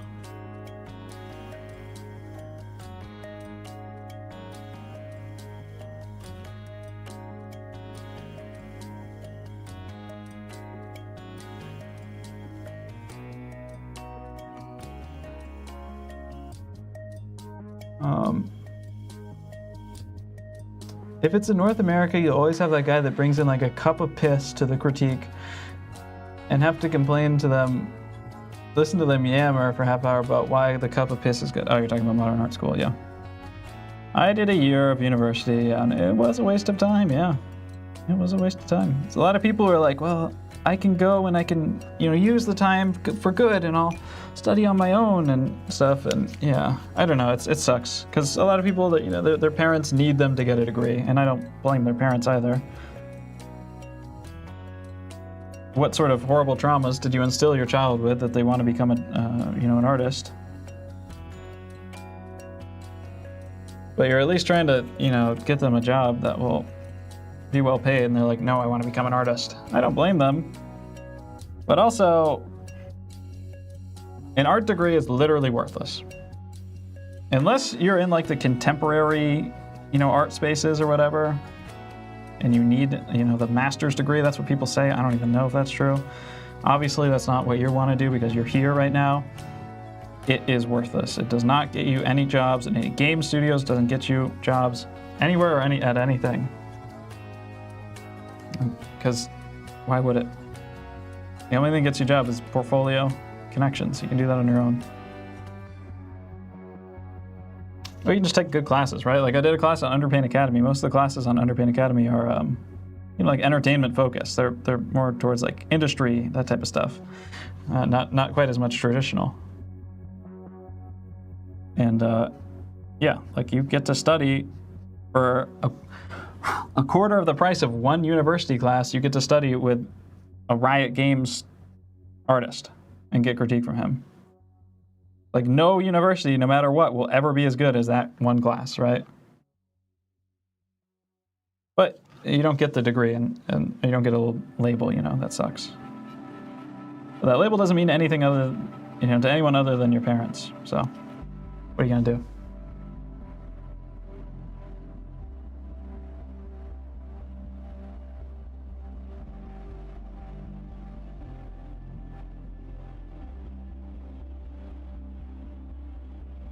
What are you gonna do? I got a little bit lucky that, well, my mom cried when I told her I wanted to be an artist, or that I was gonna leave. I was gonna switch my major. But I was always, I decided that this is what it was gonna be for me, and I was gonna do what it took. If you don't get that dog in you, then it might not be a good career, and that's totally fine. Most people, I think, don't actually want to be an artist. I think that's actually the truth. Most people don't genuinely want to be an artist. Because being an artist is like not an easy or fun job all the time, right? Like you don't get to just make art. Actually, that's probably what you do the least when you're an actual artist. It's better in most cases for most people to just have a decent paying job that gives them a little bit of free time that they can use to study on their own.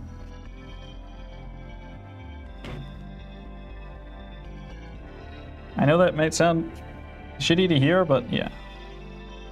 Not easy to make it in this world.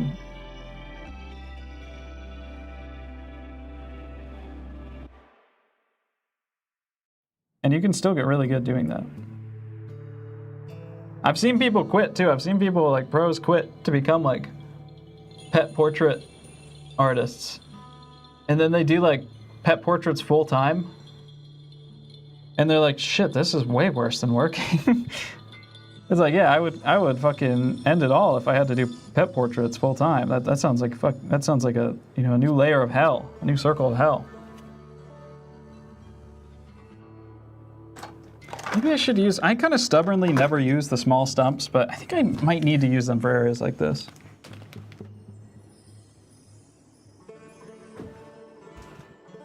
Oh,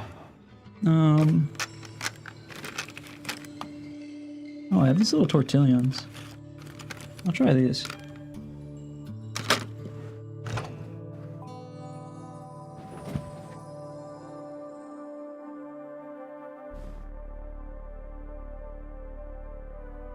For me, it's Humana Agra. I love Humana. I've talked to her a few times. She's really great.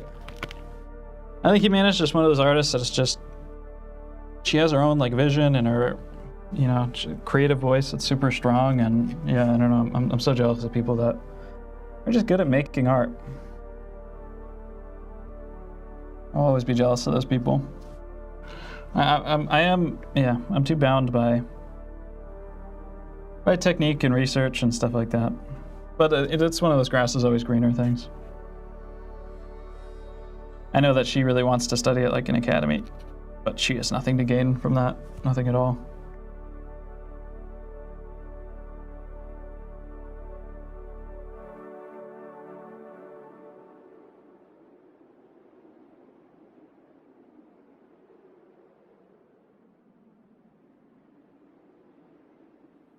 Here's this is one finger. Either this finger has to be dark. This fucking hand sucks. It looks like something probably from a distance, but it's so hard to separate those bottom values. I need a good way to like clamp this on here.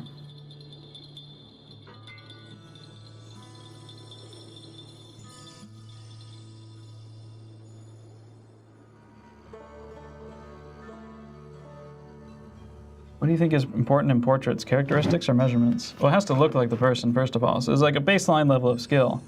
But beyond that level of skill, it's your job to make things characteristic, to represent the spirit and the soul of the person.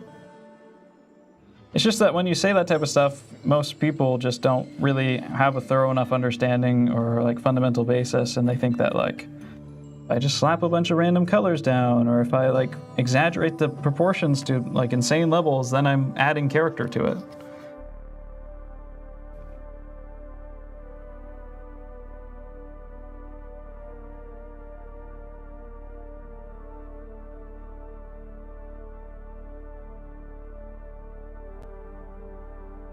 What's the most important thing you can get from studying fine arts? Well, I think it raises your appreciation, understanding of all art and of the world, of natural beauty too. Like that's the thing is like, oh man, I didn't talk about this.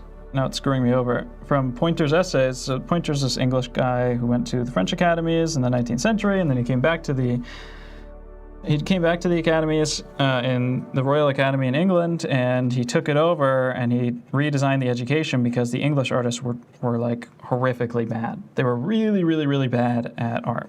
And Pointer was like, this is disgraceful, this is horrible. Like literally the French artists laugh at us at how terrible our drawings are. Like we need to reform our education system. So he took it over and he changed the education system. They ended up getting a lot better. And he published his lectures that he gave.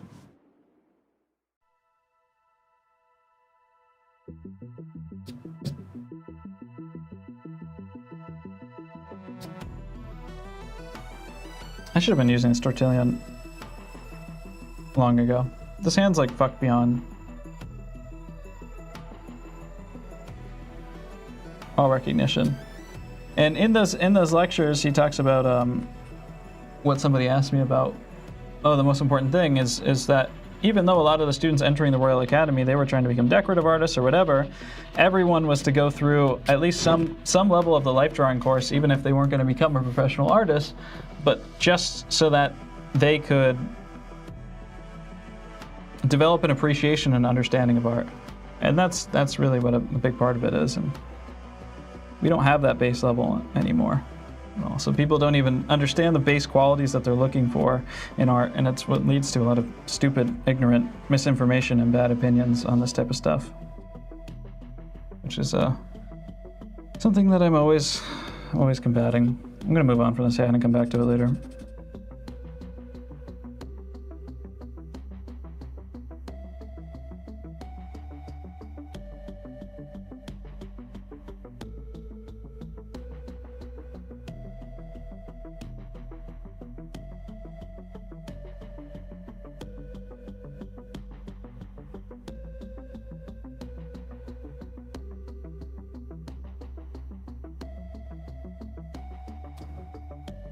Best sources for nude refs? Oh, somebody shared a site with me the other day. Oh, Love Life Drawing. They have a YouTube channel, and I actually used to watch that YouTube channel back in the day. Back in the day when Croaky Cafe was on YouTube. I don't know how many old heads remember the 2020 days, right? How many people here were born after 2020? And they have a website now which has a bunch of free nude references that are pretty good. They're actually very nice, and there's some portraits on there too. So that's a nice spot.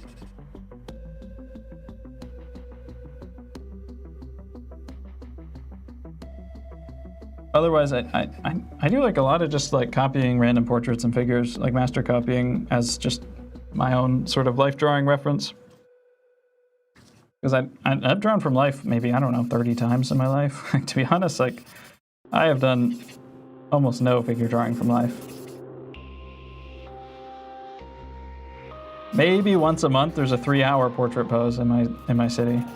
And I get to go to that like once every other month because I'm busy a lot when they do it.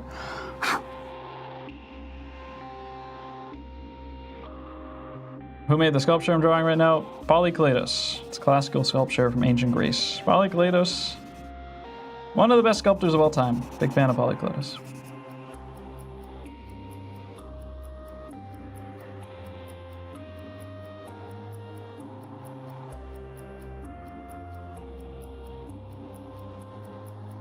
Oil better than acrylics? Yes, 100%. The thing with oil paint is it's just more flexible. It can just do more than acrylic. That's why I like it more.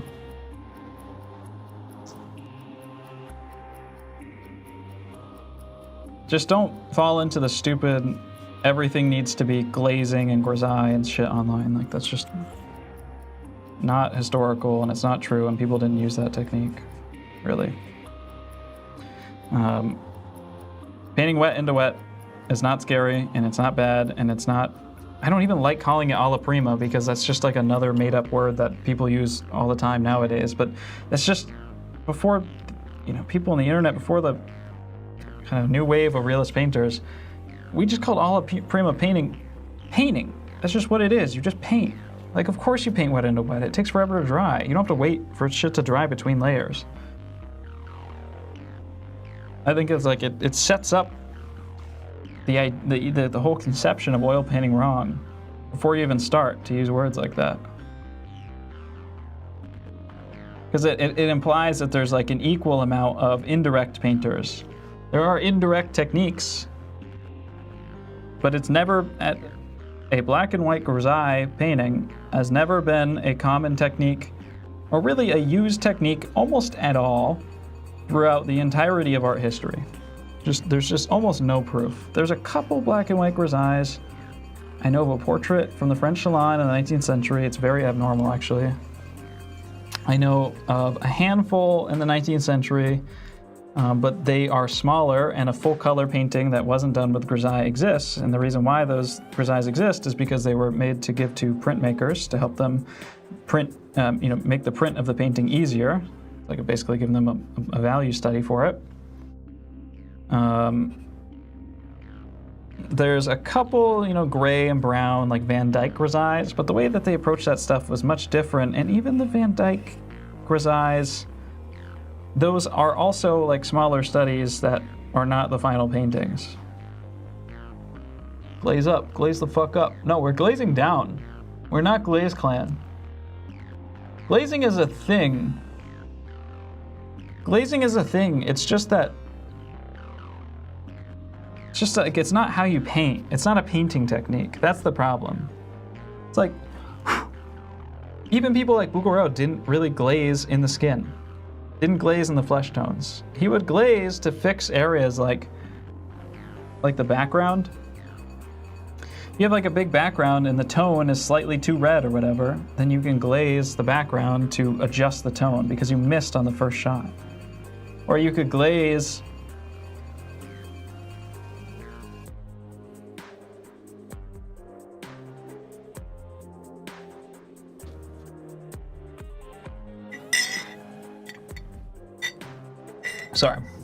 you could glaze, you glaze to correct large areas. Normally you try to hit it on the first try. That's been the standard technique for a long time. I mean, it's a little different too. It goes back and forth through history, right? Like, it's a little bit different when you had painters like David or whatever that they weren't painting realistic color. They were just painting conceptually. They had ideas. They had pre-decided palettes. They painted their idea of how light worked. They didn't paint what they saw.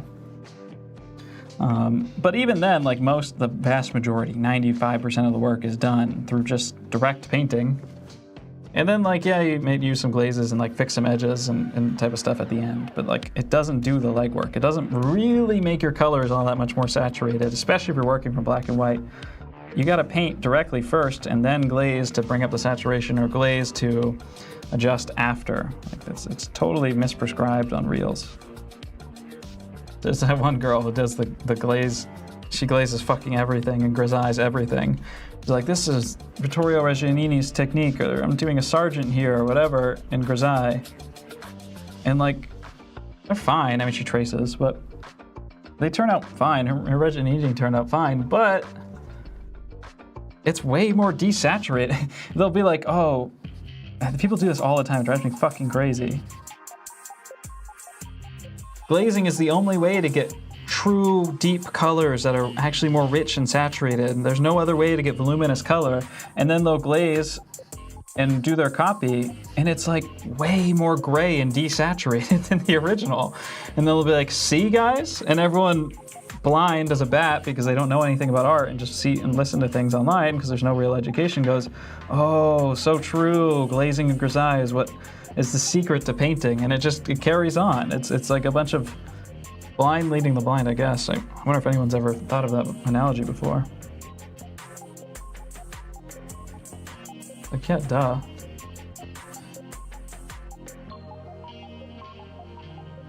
Yeah, it drives me crazy. People do this all the time with everything. They just speak within concepts that they've memorized without ever actually looking at things. I don't know. It drives me crazy.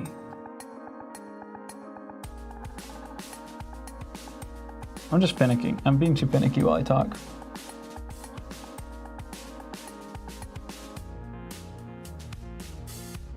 Let me think here.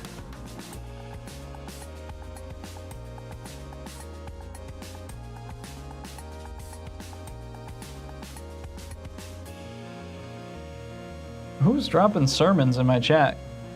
Get the hell out of here. You can be religious, just don't be weird.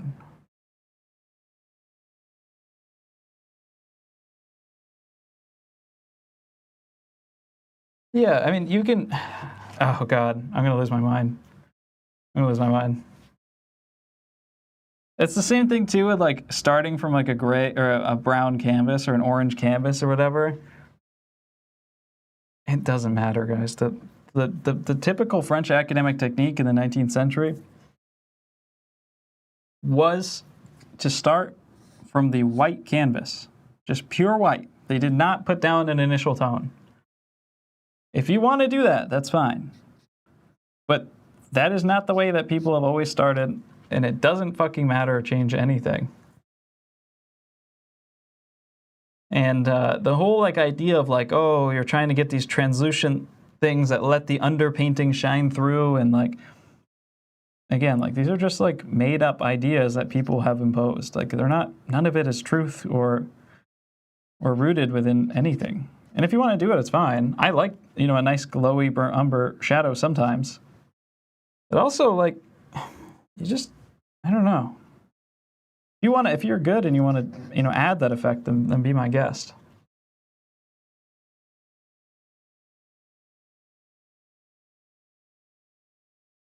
Oh my God, Instagram Reels lied to me about art. I know.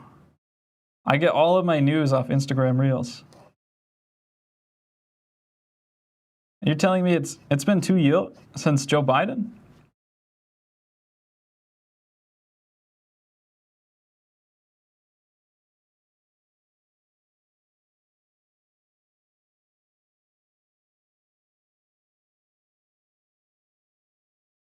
Ugaro started from a warm, light gray canvas, just like an 80% or like 9 out of 10 value gray canvas. That was his preferred starting. Not brown, no washy underpainting, no soup.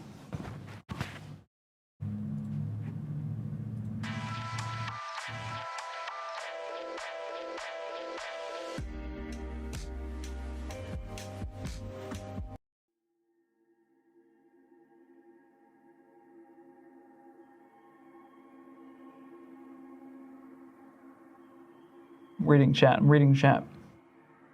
Will you try sculpting? I've done quite a bit of sculpting. Actually, I'm working on a Blender thing. I haven't touched it in a while, so I don't want to lie too much, but my work on the website and new course and stuff is wrapping up here. We're getting close to the end, so I'm getting back to the Blender thing. I want to finish and make that video and maybe scale it down. I think I'm going to take the scale of what I wanted to do down by about half so that I actually make it and finish it. But sometimes I put these ideas in my head and I just can't move on until I have the idea perfectly executed, and the scale grows and grows and grows, and I'm like, well, I can't do this unless I do, 4 times the amount of work, and I don't know why I do that. But if I take the scale down by about half, the video is actually not far off of being completed, and it's just as good. I don't need to. I'm like literally thinking about creative ways to script the video because I know it's going to be twice as long and it needs to like be more clever in how it's scripted. But I could avoid the problem by not doing that. By just making the video not as long.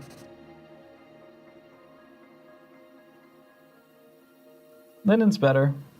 Cotton rots eventually, but I think like modern cotton will last like a long time. Linen's technically better. It's not a really big deal. I paint on like the acrylic paper sometimes, or oil paper too. I think the Canson acrylic paper is good. A lot of the papers suck though. They're very absorbent and bad.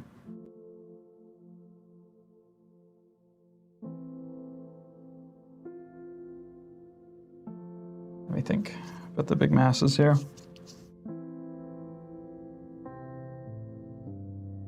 Acrylics can be painted like oils that still drying medium? Yeah, sure. Oils are matte? No. No, oils are shiny. That's the whole point of oil.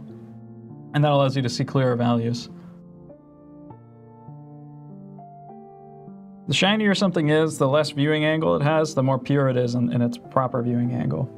That's the trade-off you make. That's why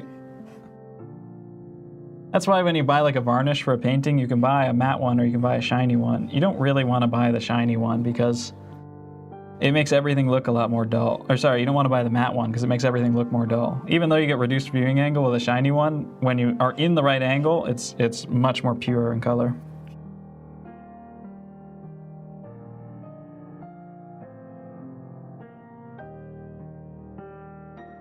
Do you have a course or something like that? I just totally rebuilt my course. I'm partnered with the guy who taught me, one of the most intelligent people in 19th century art, I think, in the world. I've never met anyone that knows as much as him, and he's completely rediscovered all this stuff. And anyways, we partnered up and made a course together, and it's coming out on our own website, and the website's going to have free references, free 3D models and stuff like that for people, and a blog with writing about art history and stuff. All that's coming out May 1st. We're really working hard right now to get that up. So just hang in there.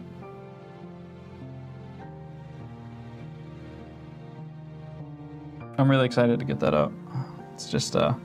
It feels really bad because I make content that applies to beginners, and then beginners come to me and they're like, how do I learn, how to do this? Like I really am inspired to learn to do this now, but I don't know where to go. And then I think about it, and I'm like, well, I don't know. I don't like any of the people on YouTube that do this stuff. I think they don't teach it from the same perspective. They don't teach the same ideas. And I learned it from a lot of those people, and it didn't lead me anywhere. And so I don't have anywhere to send them. And it feels bad to make stuff right now without being able to put, have a framework to build on top of. So that's what I'm trying to fix here.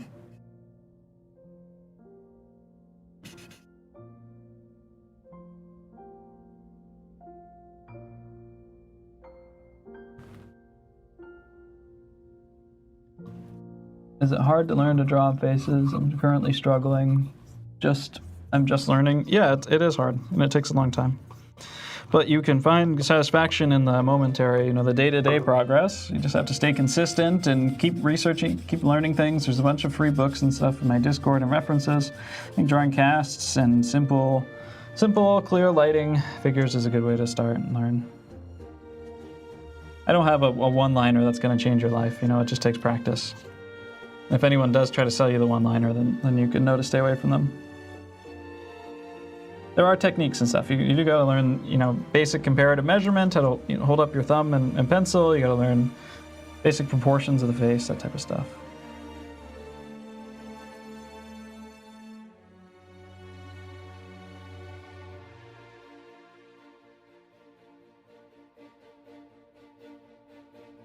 But you also have to keep your own creative voice, and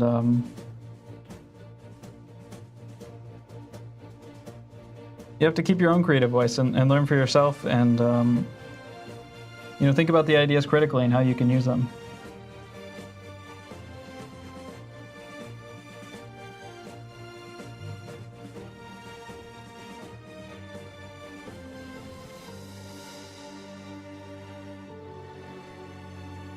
Yeah, that's the thing about acrylics too. The color changes a lot when you let them dry. And I think that's something to do with being bound with water. When, like, the same thing with the water-soluble oils, and I stopped using the water-soluble oils actually. When you mix oil paint, the water-soluble oil paint with water, it gets kind of white and milky. I think when you mix stuff with water, it gets milky for some reason. And then when it dries, it goes back to its normal color. But oil paint, or acrylic paints are especially like that. There's a little bit more nuance to oil paint, I admit, but it's not as complicated as everyone makes it, and it's actually much easier and more flexible. That's why I recommend them, because I think it's easier. I think you have a lot more ability to change mistakes, to work in whichever way suits you, I just think you have a lot more flexibility with oil paint that you don't get with any other medium. I do think it's the easiest medium, because you don't need to use solvent and stuff. With the beginners, I recommend they don't use solvent or anything like that at all. I think that type of stuff is just bad.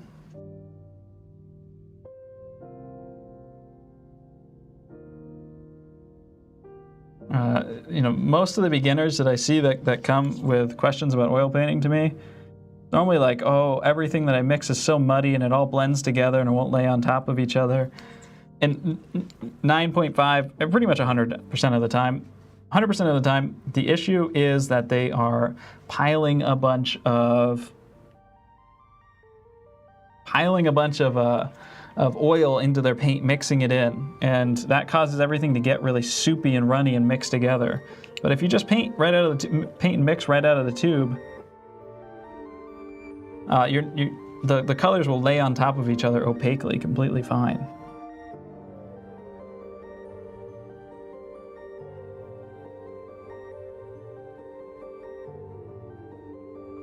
How are you so good at teaching? I don't know. I'm not sure if I don't know anything about teaching formally.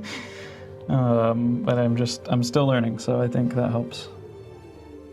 A lot of teachers are done learning, and that's no good. No bueno.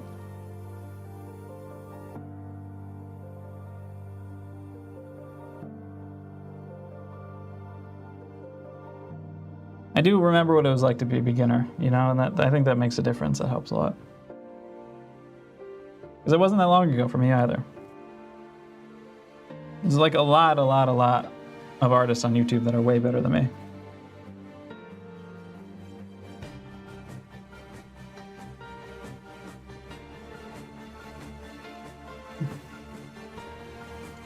Andrew Tischler? That's the guy. He's the guy from the reels and the shorts with the face. Right, the guy with the face? Oh no, it's Andrew Kadima, isn't it? Who's Andrew Tischler? I know that name. I'm sure I do know him.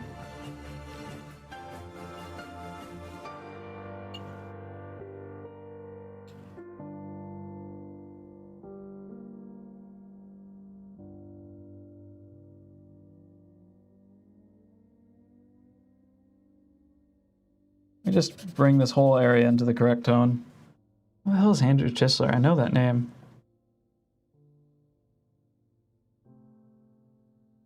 I've seen almost everyone. If you've encountered them on Instagram or whatever, I've probably seen them, to be honest.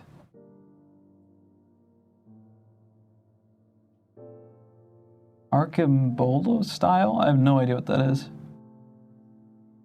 I do know the guy with the face. Yeah, he's alright. He's okay.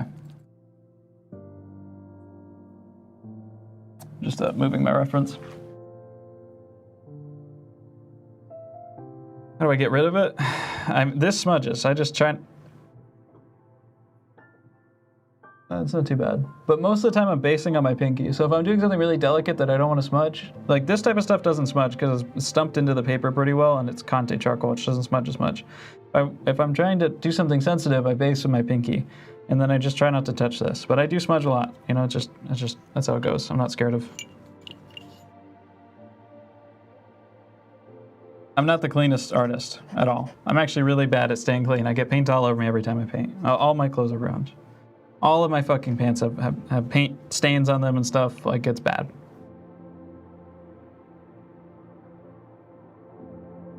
I can't have anything nice.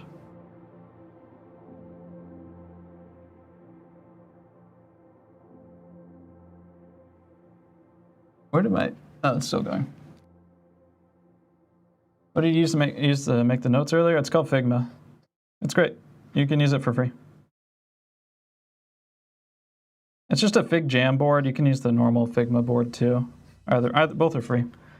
You get like 3 for free, but I'm pretty sure they're entirely infinite, so it doesn't really matter that you only get 3 boards because you can just use them for everything.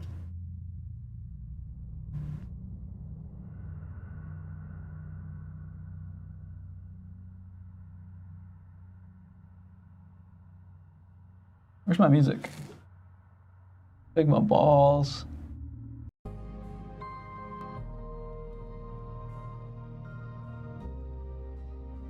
Biggest dick in your mouth. Oh, why did I not say Figma dick in your mouth? What's wrong with me?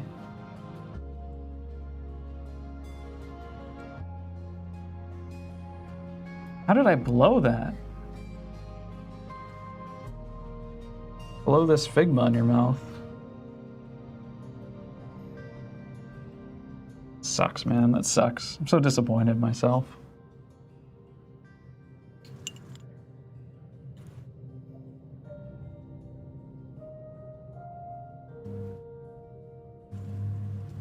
I could be so much stronger. I could be so much stronger if I wasn't held back by my primitive mind. I could be faster and quicker.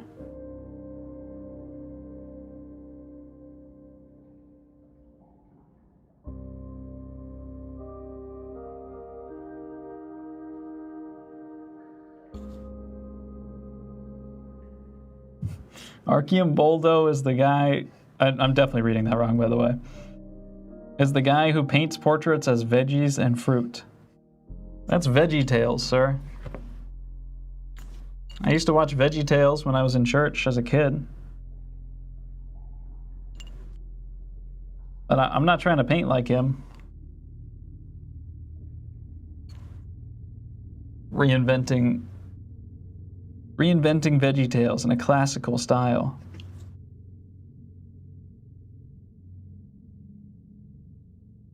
Oh, I'm noodling too much. I'm just ruining this drawing. I can't focus well. I don't know. I'm already tired of this drawing. I feel like I started off on a wrong foot with it. I should finish it. I was so frustrated with it yesterday, I actually just I put like 6+ hours into it yesterday. I just kept working on it all day. 6 or 8 hours. Probably couldn't have been 8 because I didn't get that far. But I just feel like I'm going through a lot of change, the stuff I was talking about earlier this stream. And I'm just not executing those ideas the way that I want. I did some nice stuff with the torso here, though, when I set it up more generally. And maybe there's just not too much more to touch on the torso, so I should move on from it.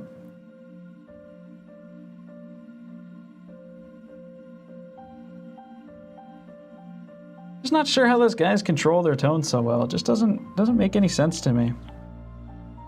You know, there's still a lot. Well, it's not really that there's a lot left to discover. I know all the tools that they used. I know the training methods. It's just that they just drew a lot more than me. And that they were doing one of these figures every single week, you know?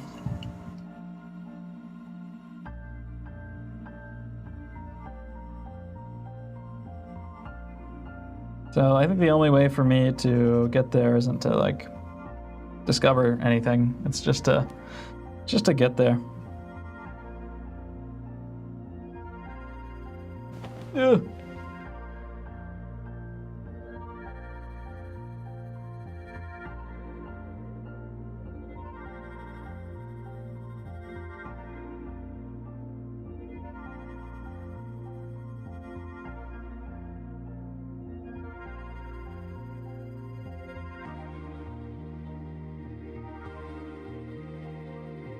When to switch to model photos? What do you mean, Michael? 1 drawing per week for 2 years?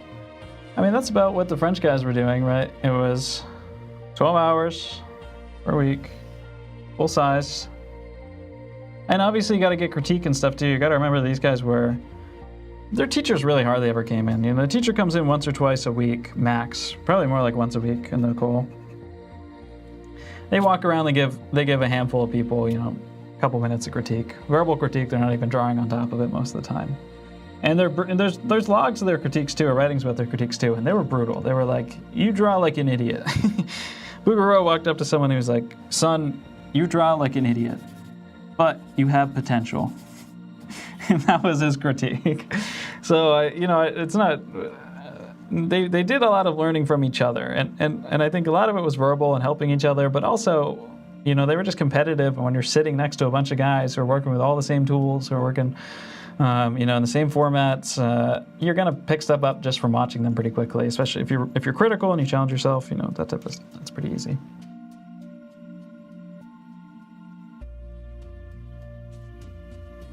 Oh, you know what he said? He said, like, you draw very bad.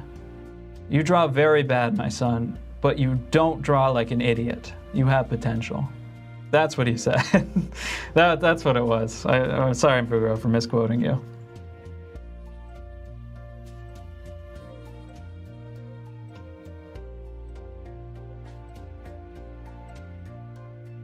Yeah, Edmund Tarbell and Frank Benson. These guys are Boston Impressionists, right? So these guys come from the Boston school.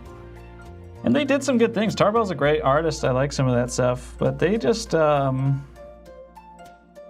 as good as the French, to be honest. You know, they were huffing their own farts too much with the Impressionist, the American Impressionist stuff. It's like the French had their Impressionists too, and they were just like, because they still had that academic training, they were just able to do so much more. It's not like they weren't, you know, the academics were hella impressionists in the 70s, 60s, 70s even, in France, 1860s, 1870s I'm talking about, especially in the 70s, before the Boston School guys. But because they were also understood, you know, form ideas as well, they could just do so much more with it. And yeah, I don't know, the Boston School guys, I don't know, it's just not. There's a lot of people out there. If you guys ever stumble across a YouTube channel, let me warn you right now. If you guys ever stumble across a YouTube channel and it's a guy and he's got a big white beard and his name is Brent Ingridson. I think Brent, right? Grant? No, Brent. I think it's Brant Ingridson. I like to call him Brant Inbred Son. Never listen to anything he says, dude. That guy has the most awful art history I've ever heard in my entire life. Just total made up bullshit, dude. Oh my God. He made a whole video on like Sargent and the Boston School. Or no, it was, Bouguereau and the Boston School. And I'll try to provide something specific here, because the people that follow him are just nuts. And what was the specific example that I wanted to talk about here? Well, he just wrongly connects Bouguereau. I don't even know. Bouguereau and the Boston School is already a stupid video because these people don't share anything in common at all on even the most basic level. But then he goes on, he starts talking about form, and he's like, people before Bridgman didn't draw with any form or construction at all. And that they drew really from memory, they drew from what they saw the longest lines possible, but they weren't drawing like form diagrams like nowadays. Guys, there's planar heads from Albert Dürer, there's finely crosshatched formy egg drawings from Raphael and from and Da Vinci too, but Raphael has a whole bunch of them where it'll just be like an egg with a center line and mark for an eyes. That's construction. I have 18th century drawing manuals, late 18th century drawing manuals that have constructive diagramming of the head. I have Pointer's lectures from the 1860s that show where he talks about construction of the figure and form. I have the Carolus Duran quote that I showed you guys earlier where he talks about the inclination of the plane towards the light. I have plenty of figures that have center lines down their body. Just probably some of the worst. I don't know. This Boston school guys are just losing their mind. And Ingridson spreads a lot of that BS. And there's people in the comments that call him out. It was such a claim that was so grandiose and stupid that even people in the comments were like, what are you talking about? And he didn't reply to him. Yeah, once I saw that video, I was like, I don't want to. And I watched a critique from him too. Oh man, it was the worst critique I've ever seen. He was like, you need to. He was critiquing some guy for having like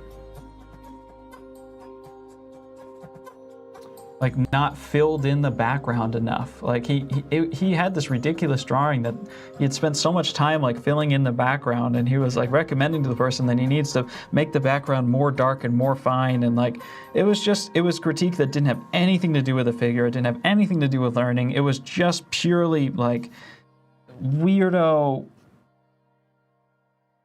zero substance, like BS that you see nowadays in these crazy ateliers and schools. And yeah, that guy's... Steer clear. Oh, Paul, that's his name. Paul Ingridson. Yeah, Paul Inbred's son. The paper is Arches... Brent Evanson, someone else, I think, right? Yeah, it's definitely another artist. No hate to that guy, I don't know who he is. The paper is Arches Ingres MBM. It's a very good paper. It's pretty expensive. It's a double-sized sheet, so it's twice the size of this 18 by 24. It's huge, and so I cut them in half. So it comes out to like $3-4 a sheet. After that, still pretty expensive. If you want a cheaper one, you want to get a laid style paper. There's only a few brands. You can get Strathmore 500 or Strathmore 300 charcoal with the laid paper finish. It says it on the front. It's the best paper for charcoal and the paper stump. Thank you. Thank you. Let's do this PP and then we'll call it a day here. Done enough talking for the next 2 days.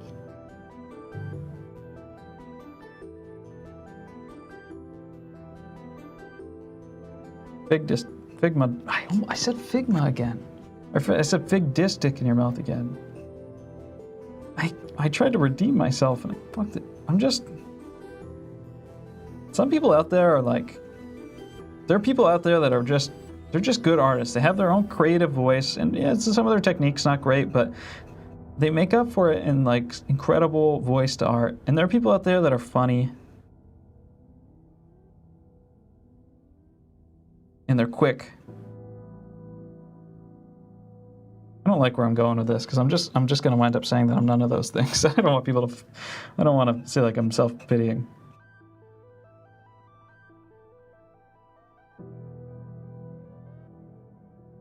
I just need to get in. I need to go back in time. I need to get into Chistikov's workshop for a couple years. I need to get into Atelier Jerome for a couple years. And I'll bring it back to you guys, and we'll be good. Or I'll get syphilis and die and not bring it back.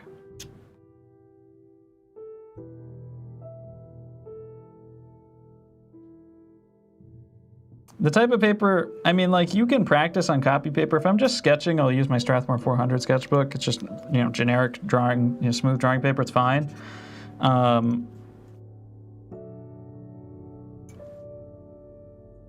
But the materials you use, they do matter to some extent. If you're good, you can work with any materials.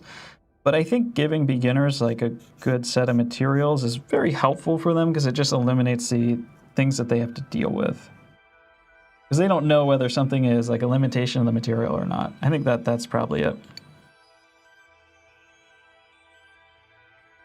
So I'm very much against like the specific material, like you need this and this and this and this. I actually have reached out to some of the manufacturers of these papers and stuff. I would love to grow my course and new website and stuff to the point one day where like we can either partner with an art company, or we can make our own.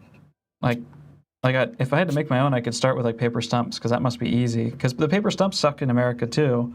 They're not as soft as the ones that are in Europe. I didn't know that until Ramon went to France, and the paper stumps there are just so much softer and better. It makes a huge difference apparently.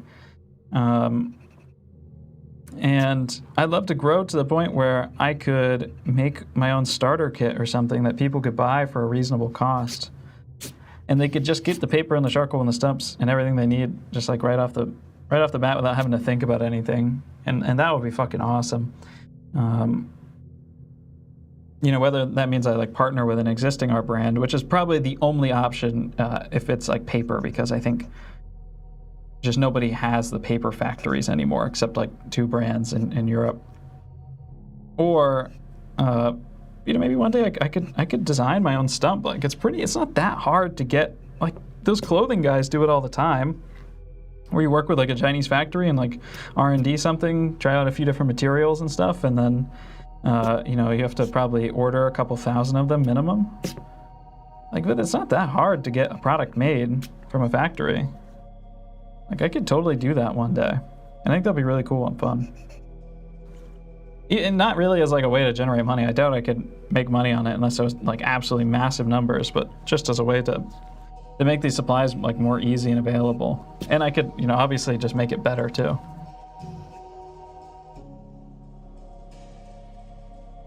It's willow charcoal, yeah, and Conte of Paris. Conte of Paris does all the modeling stuff.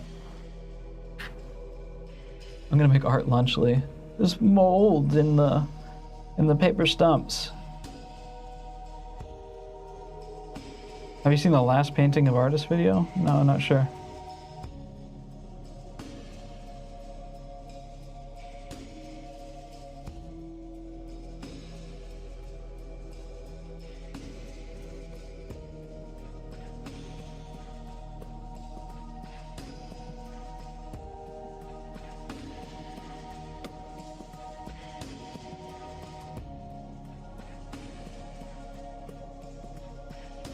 I promised that guy one game of Nubby. Oh, thank you, Huzza. Huzza Creative. Overlord. We need more overlords.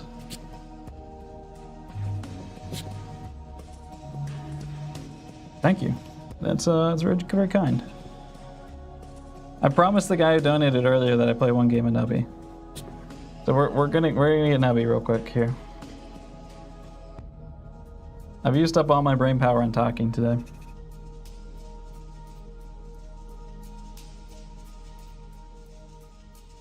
And I really did work on this for like at least 6 hours, like actual 6 focused hours yesterday, which I didn't get that far, to be honest, considering.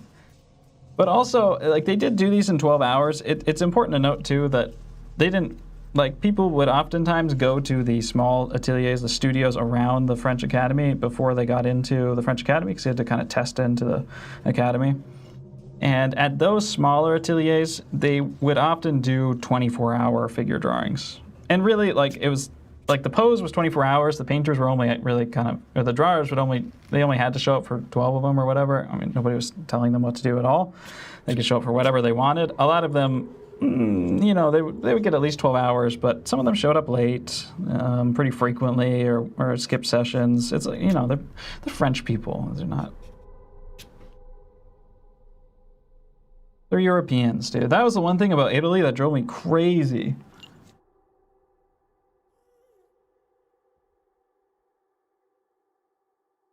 No, I cannot afford to open a paper stump factory in China right now after the tariffs. Yeah, maybe this is, it really sucks that this is the, dude, if I started like this thing in like 2019 and made like my website and came out with it in like 2020, it would have been, huge. But man, it's going to be a hard time to be an independent artist and owning my own business right now. It's a real shame. I don't really normally like to talk about politics, but it's not really political right now. It's just, yeah. That was the one thing that annoyed me about Italy is people would be like, okay, class is at 3.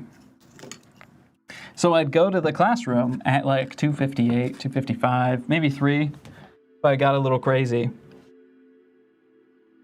And no one would the whole room, the lights would be out, no one would be there.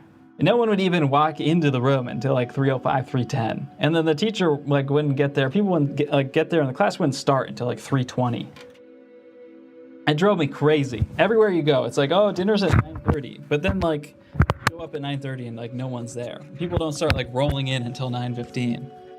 What's the point of time if you're just gonna just disrespect it like that? Which microphones here? 12 hours per drawing or 12 clock hours? It's 12 hours of the model's time, right? So you would do... Oh, there we go. So...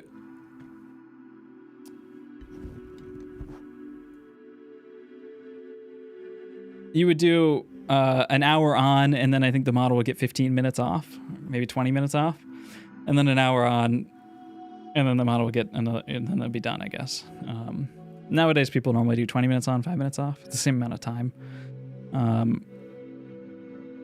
So, yeah, it was 2 hours of drawing time, focused drawing time per day. That took, I guess 2.5 hours or so. You can't ask it in Italian. Yeah, it's clock hours. And then, so the painters, they get 24 hours at when they're painting. And so it's the same pose at these ateliers. I can go back to here. It's the same pose at these ateliers. And so the artist would regularly, especially while learning, they would spend 24 hours on their drawing. It's pretty normal. The thing is that they would often spend, like, when you're just starting out, sometimes you would do like just an arm or just a torso or just a leg or just a head or something like that. It was pretty informal, but generally, yeah, they work their way up from pieces after drawing the cast a little bit. You only draw the cast like a handful of times until you are tolerably fair. That was the those were the words used. You draw the cast until it's tolerably fair.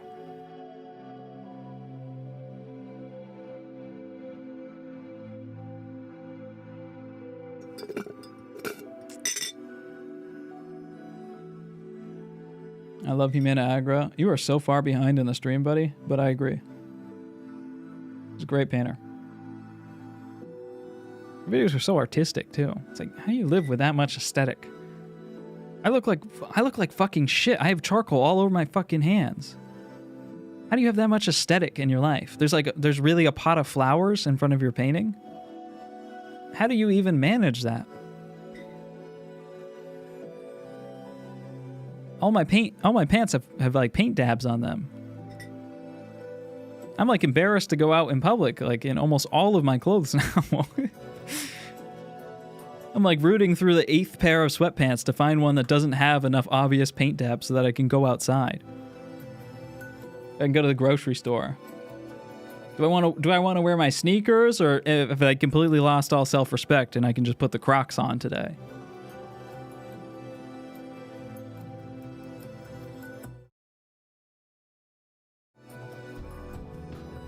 Oh, I already have Nubby in here.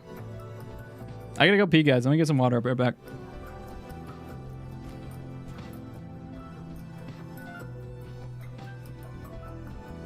I'll leave it here.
I'm out of Coke. I'm out of Diet Coke.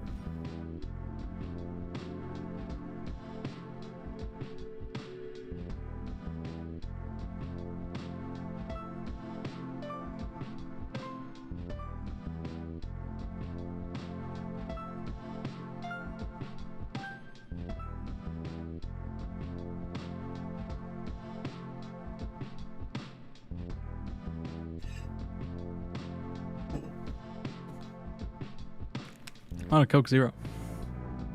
Just fucked up. All right. Oh, wait. Someone said chair stream and reminded me of something. There is a YouTuber, an art YouTuber. He's made like a bunch of reels that have popped up. He wanted me to react to one of his videos that he put out. He painted every day for a year and he put out a video about it. You guys interested? You guys interested in seeing a little reaction? I've never reacted to anything before. I'm not normally about it.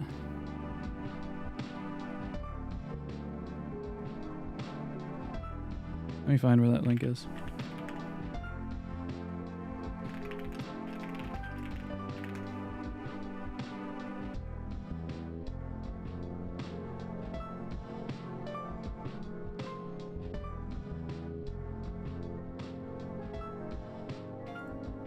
All right. Oh, we're getting that's a lot of yeses. Okay, 1 second. Nubby's going on delay there. I'll just quit so it doesn't keep making sound.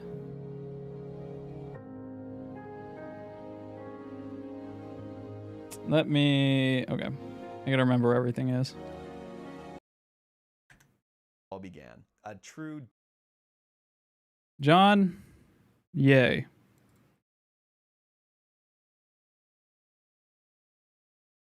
Okay. I'm gonna critically react to this guy's video. I'm gonna add critical commentary.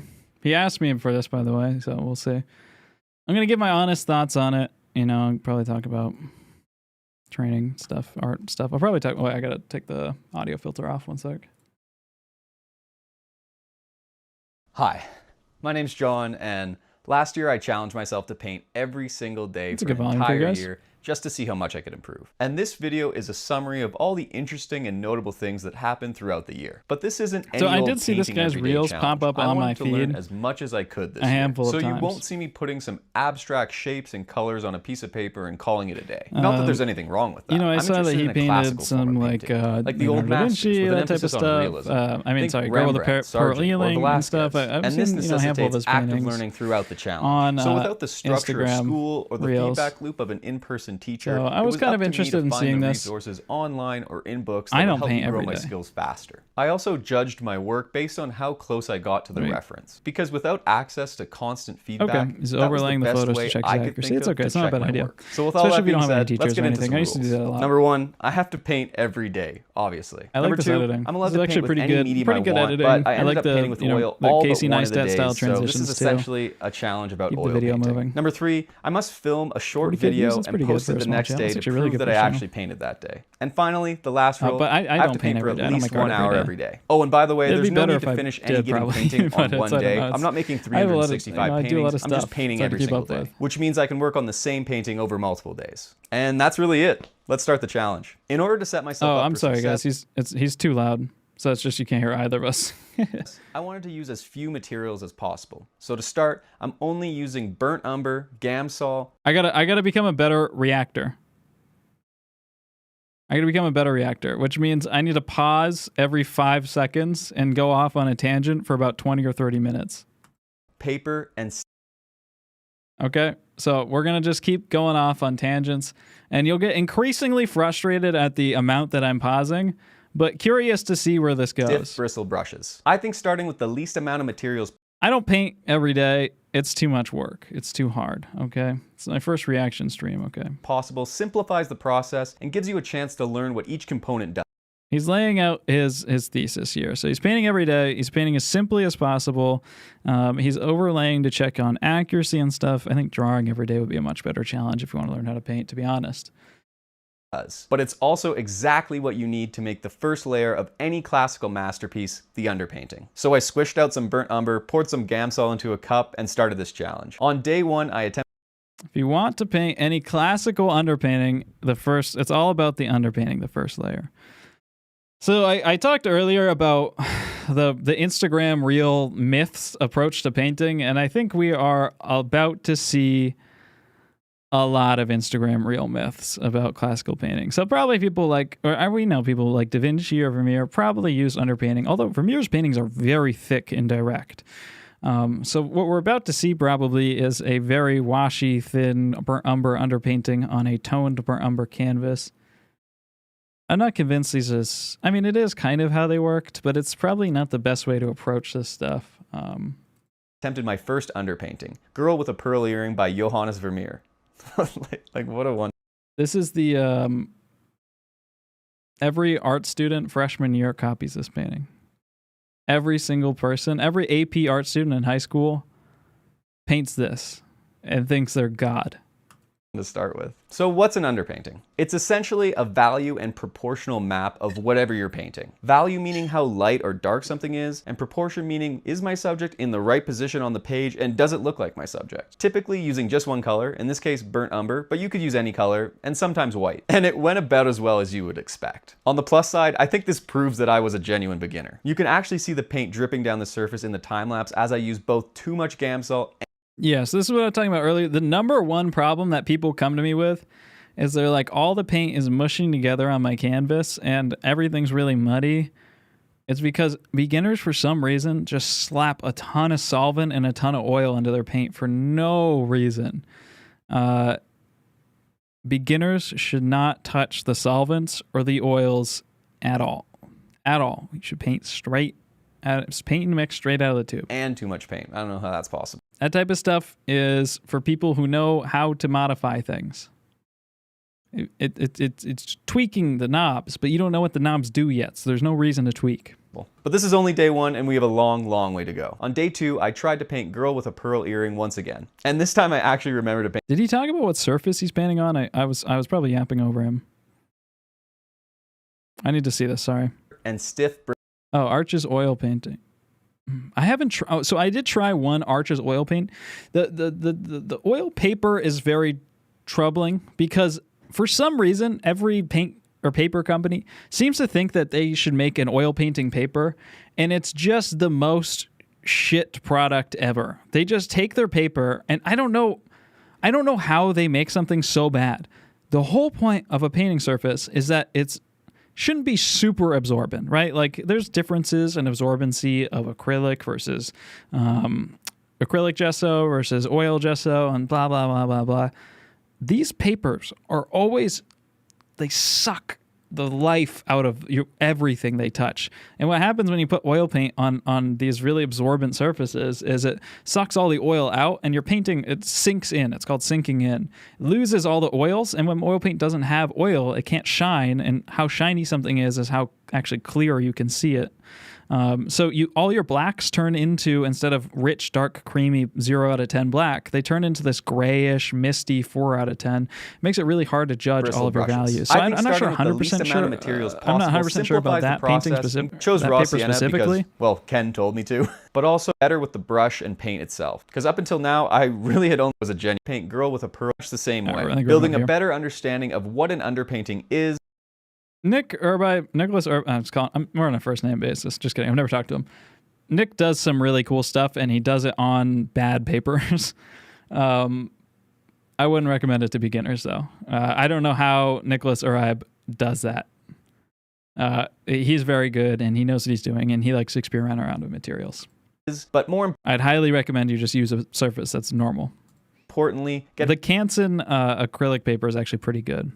Better with the brush and paint itself, because up until now I really had only used the pencil. Or you can just buy the paper itself and put your own layer of acrylic gesso on it, or a little bit of PVA size or something on it too. With some notable paintings of a young Rembrandt and Fantin Latour amongst the group. You can do that with like literally any paper, so there's no reason to buy the oil painting paper then. You can just buy watercolor paper. Reminding me that yes, this challenge is worth it and I can do it. I guess this is a good spot to mention that throughout the challenge I was following the instruction of Ken Goshen, an artist teacher out of New York whose Patreon is a Chat, how real should I be with my how nuclear should I be? I don't think I should react to things because I think people I think I'm gonna make too many enemies.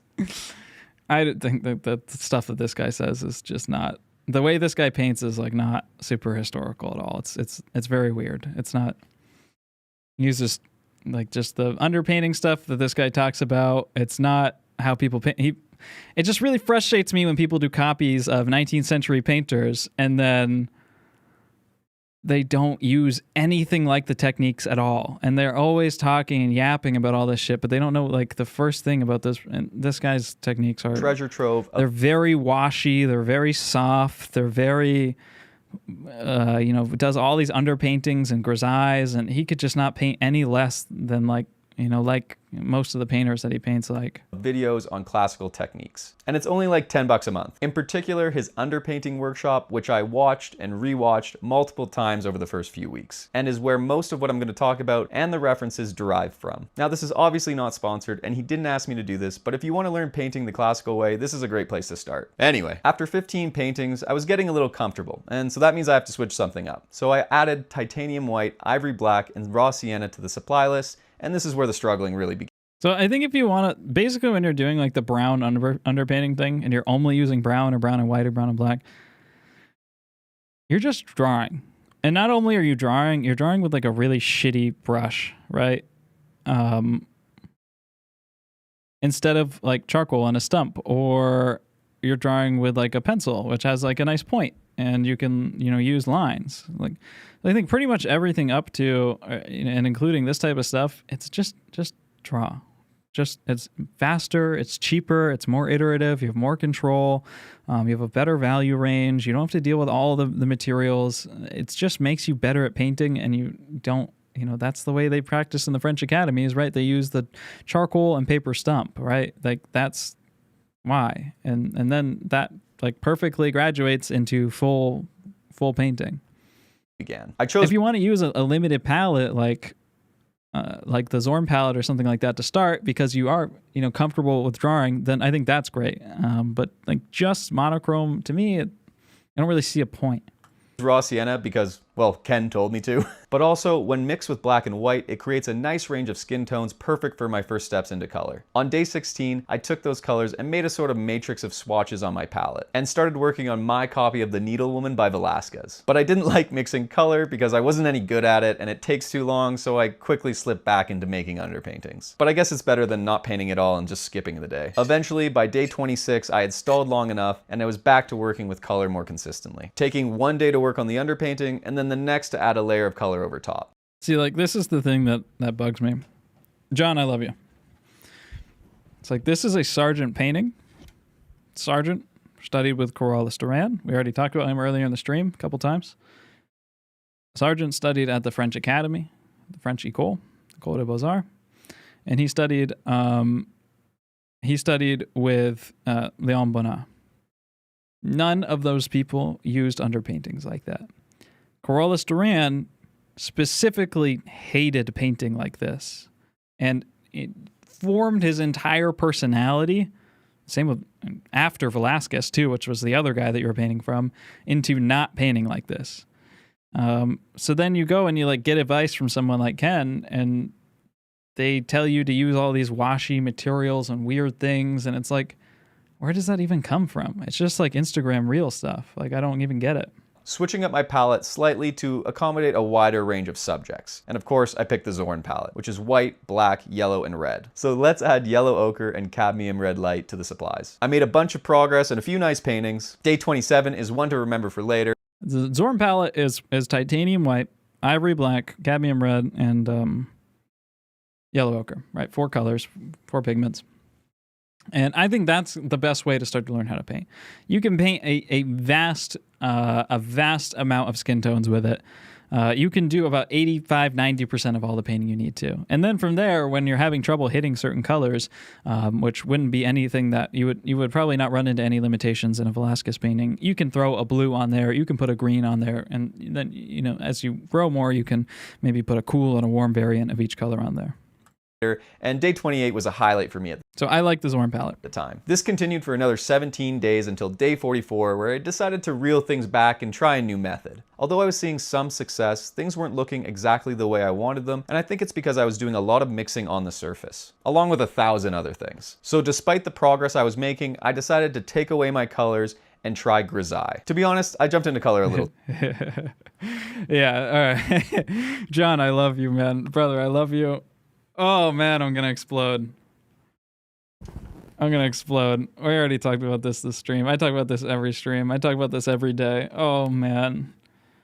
It's just these people, they just lead them down the weirdest paths possible. And then they're like, oh, I'm not good enough. So now I have to do grisaille. And that's not it. Like, you've already done a million grisailles, right? Like, grisaille is basically just, black and white or whatever, right? So working with burnt umber, it's basically the exact same thing. And then again, like, this is manufactured. This is CIA crafted rage bait for me, and I don't blame John at all. John, I know you asked me to look at this. Again, like, grisaille is painting in black and white. This was never a technique that was used throughout pretty much the entirety of painting history, right? And then the detractors are going to say, Jake, what about Van Dyck? Jake, what about Ingres? Jake, what about a couple French salon paintings? All of those were made as smaller studies after the finished painting, or sometimes before the finished painting, to help as a guide for printmakers and engravers to study the values or whatever. They're not made as a process to the final painting. And that there were people in the Renaissance that did this more layered technique, but you can look at, actually someone in my Discord pointed this out, which was really helpful. Well, we're actually in here. So you can do Da Vinci, Adoration of the Magi. This is a unfinished Da Vinci painting. We can look at what Da Vinci would have painted like. And actually, there is a variety of tones here. There is, this is a tone background, but it's not just pure black and white, first off. And there is probably multiple pigments here. I believe that there's like more reddish pigment here. There's more bluish pigment, I believe, unless it's just aging. Does it say in here? The technique is nothing like the type of grisaille that you see nowadays. And then again, like, people were doing this stuff in the Renaissance because blue paint cost 1,000 times the peasant's yearly wage. If you wanted to make a painting that had blue in it, you had to get a lord to give you a stipend for that amount of paint. And then you had to make sure you didn't waste a single drop of that, right? People painted in these ways because, and they were making the paint themselves, they're milling it themselves, and they're, pressing the pigments and stuff and refining the stuff. Like, people painted in this way because they had specific material challenges. And there's a different, Oh, look, after the restoration. Oh, there's a lot going on in this. These aren't the typical grisailles that you see online. And even if they were, like, there's also it's at the National Gallery, Van Dyck grisaille.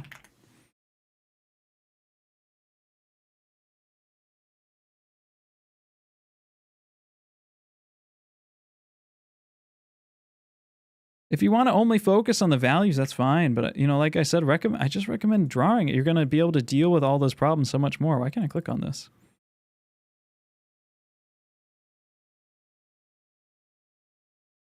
There's some grisailles by Van Dyck, and these guys used an underpainting technique. I'm not going to deny that, but it's just,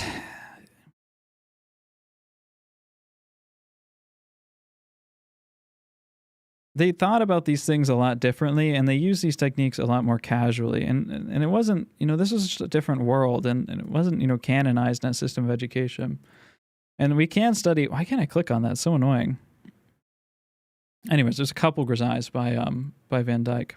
Too early. So what is a grisaille? Simply put, it's the black and white underlayer of a painting. And this allows me to focus on one thing, value. And this is different from the underpaintings with burnt umber, which also teach value. The technique there was adding more or less Gamsol to thin the paint and thus changing the value. Whereas here, I'm selecting a shade of gray from a pre-mixed pile and placing that on a specific spot on the surface. Something I desperately needed to work on without the distractions of chroma and hue, which color bring to the equation. On day 45, I gave it a try. So all of these paintings that are being copied, for the most part, yeah, it's Velázquez, it's Sargent, it's the 19th century painters. These guys are impressionistic painters. Like, what they do is highly impressionistic. That's what's interesting about it, especially Velázquez. And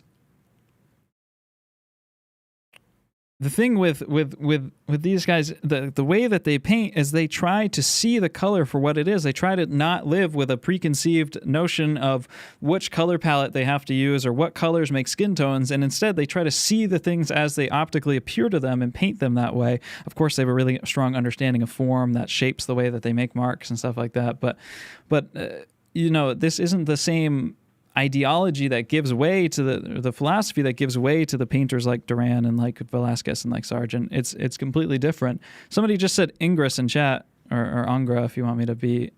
So I actually think I have. Angra did paint Le Grand Odalisque.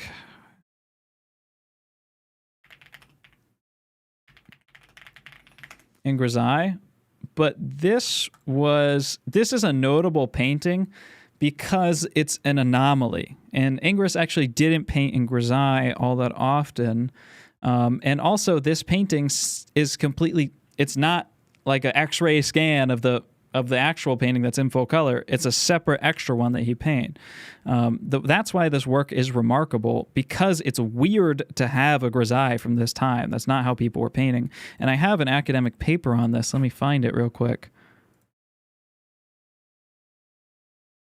Research.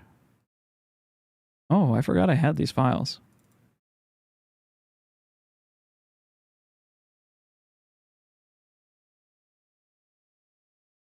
Here we go.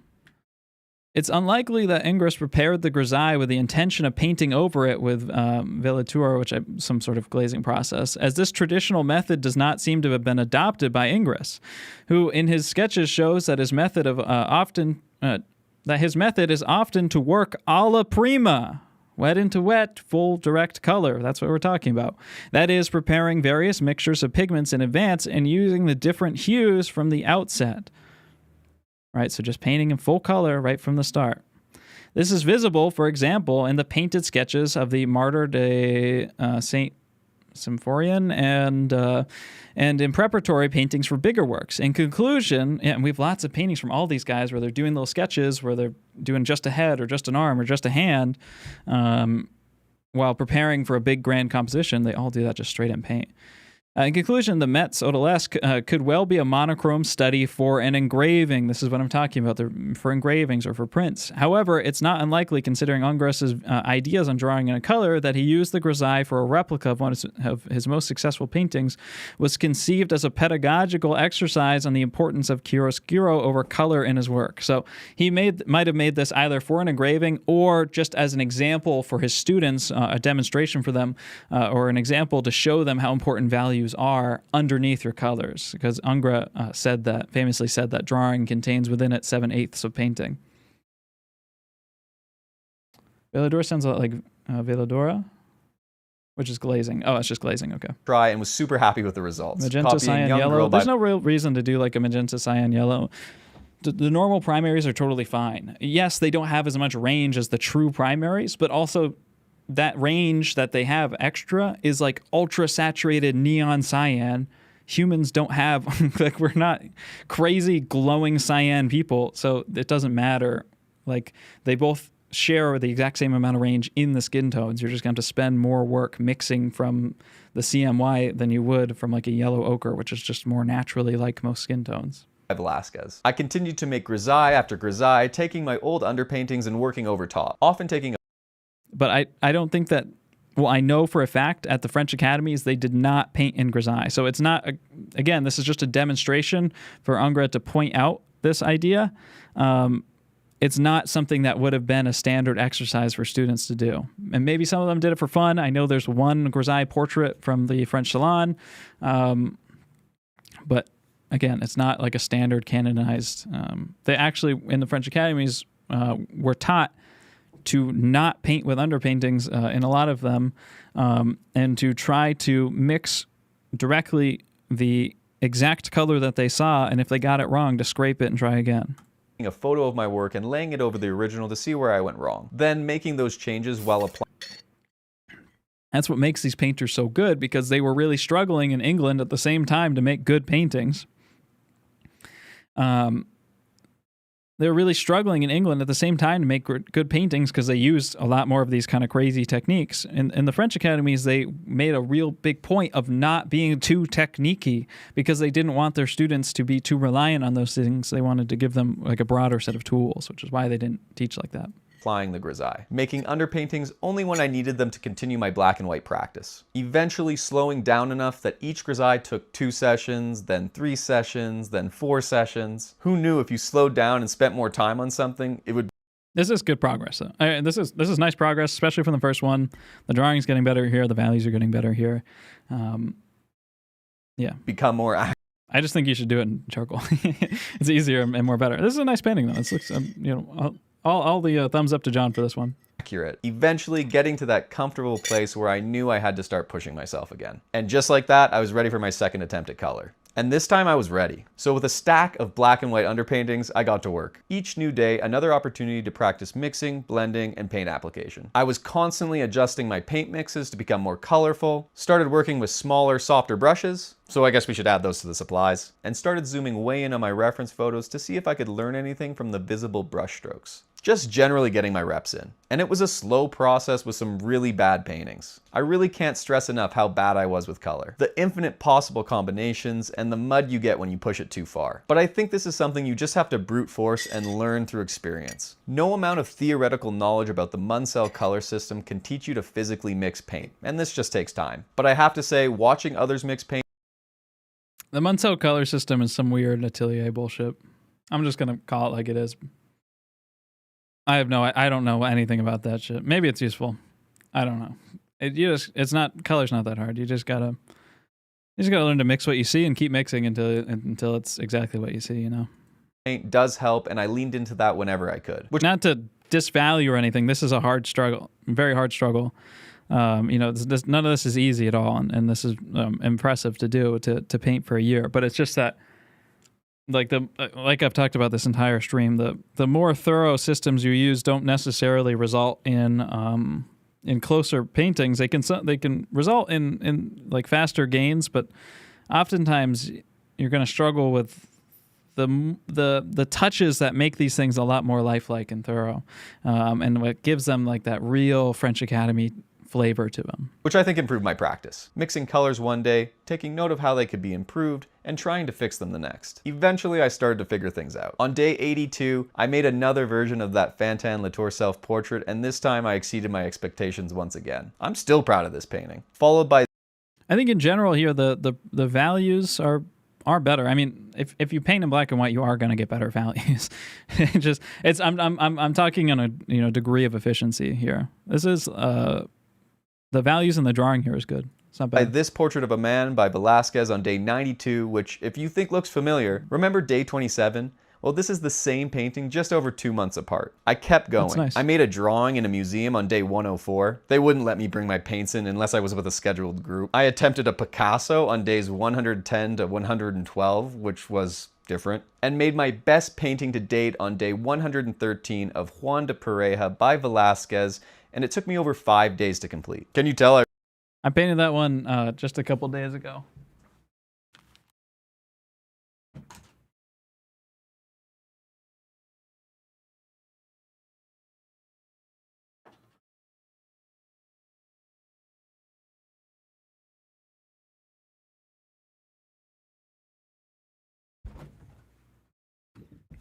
This was like an hour and a half or something like that. But the color accuracy is pretty good here. And I don't know shit about Munsell, okay? Also, I painted this Henri... I can get out of here. I painted this Henri Renault the other day, too. And this one came out... Honestly, this was like 3 hours, to be honest. I'm flexing on John a little bit. But I just need to tell him that I need to give a little bit of value over Mr. Ken, who might have led him astray with some advice. This one only took like 3 hours for some reason, and actually my drawing sucked because I put PVA glue on top of the paper, because this Strathmore paper is ass. This shit's dookie ball, super absorbent. It's terrible. So I put PVA glue on top of the paper to seal it off a little bit better, and what that means is I put it pretty thick, so the pencil just didn't work on the paper at all. So I like scratched in as hard as I could with the red pencil and like got a very basic outline. And then I was like, okay, I can't draw very much at all. And so I just started working with the paint, pretty quickly. I just had like this basic general silhouette and the center line. And then I took like black paint because I was filling it in the hair and the background first, which I normally do. And I just took like 2 dashes over where the pupils were.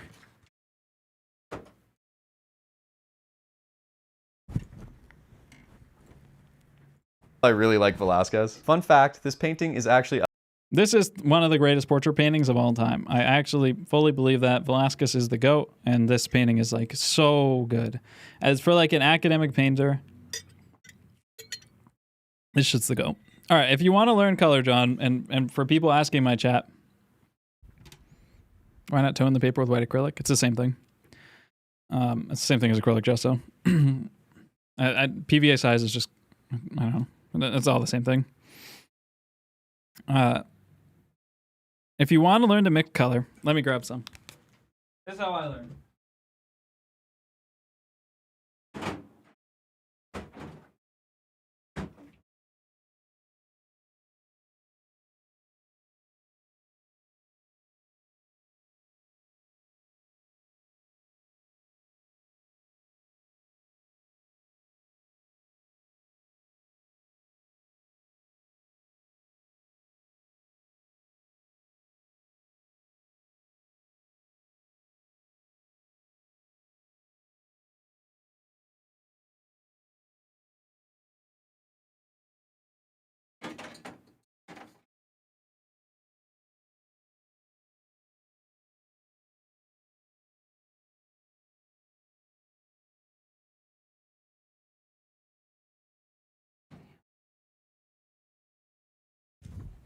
I don't know where I put them.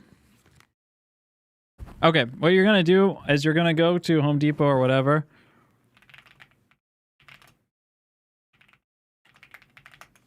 And they have this wall of paint samples at Home Depot like this. And you can grab as many of these as you want. As many as you want, okay? They're not going to say shit. Grab a ton of stuff in a variety of different skin tone colors. And different skin tones, pretty much anything except stuff that's outside the range of your palette, right? So like super saturated, like cyans, you're not going to be able to mix that from a normal, Zorn palette or whatever.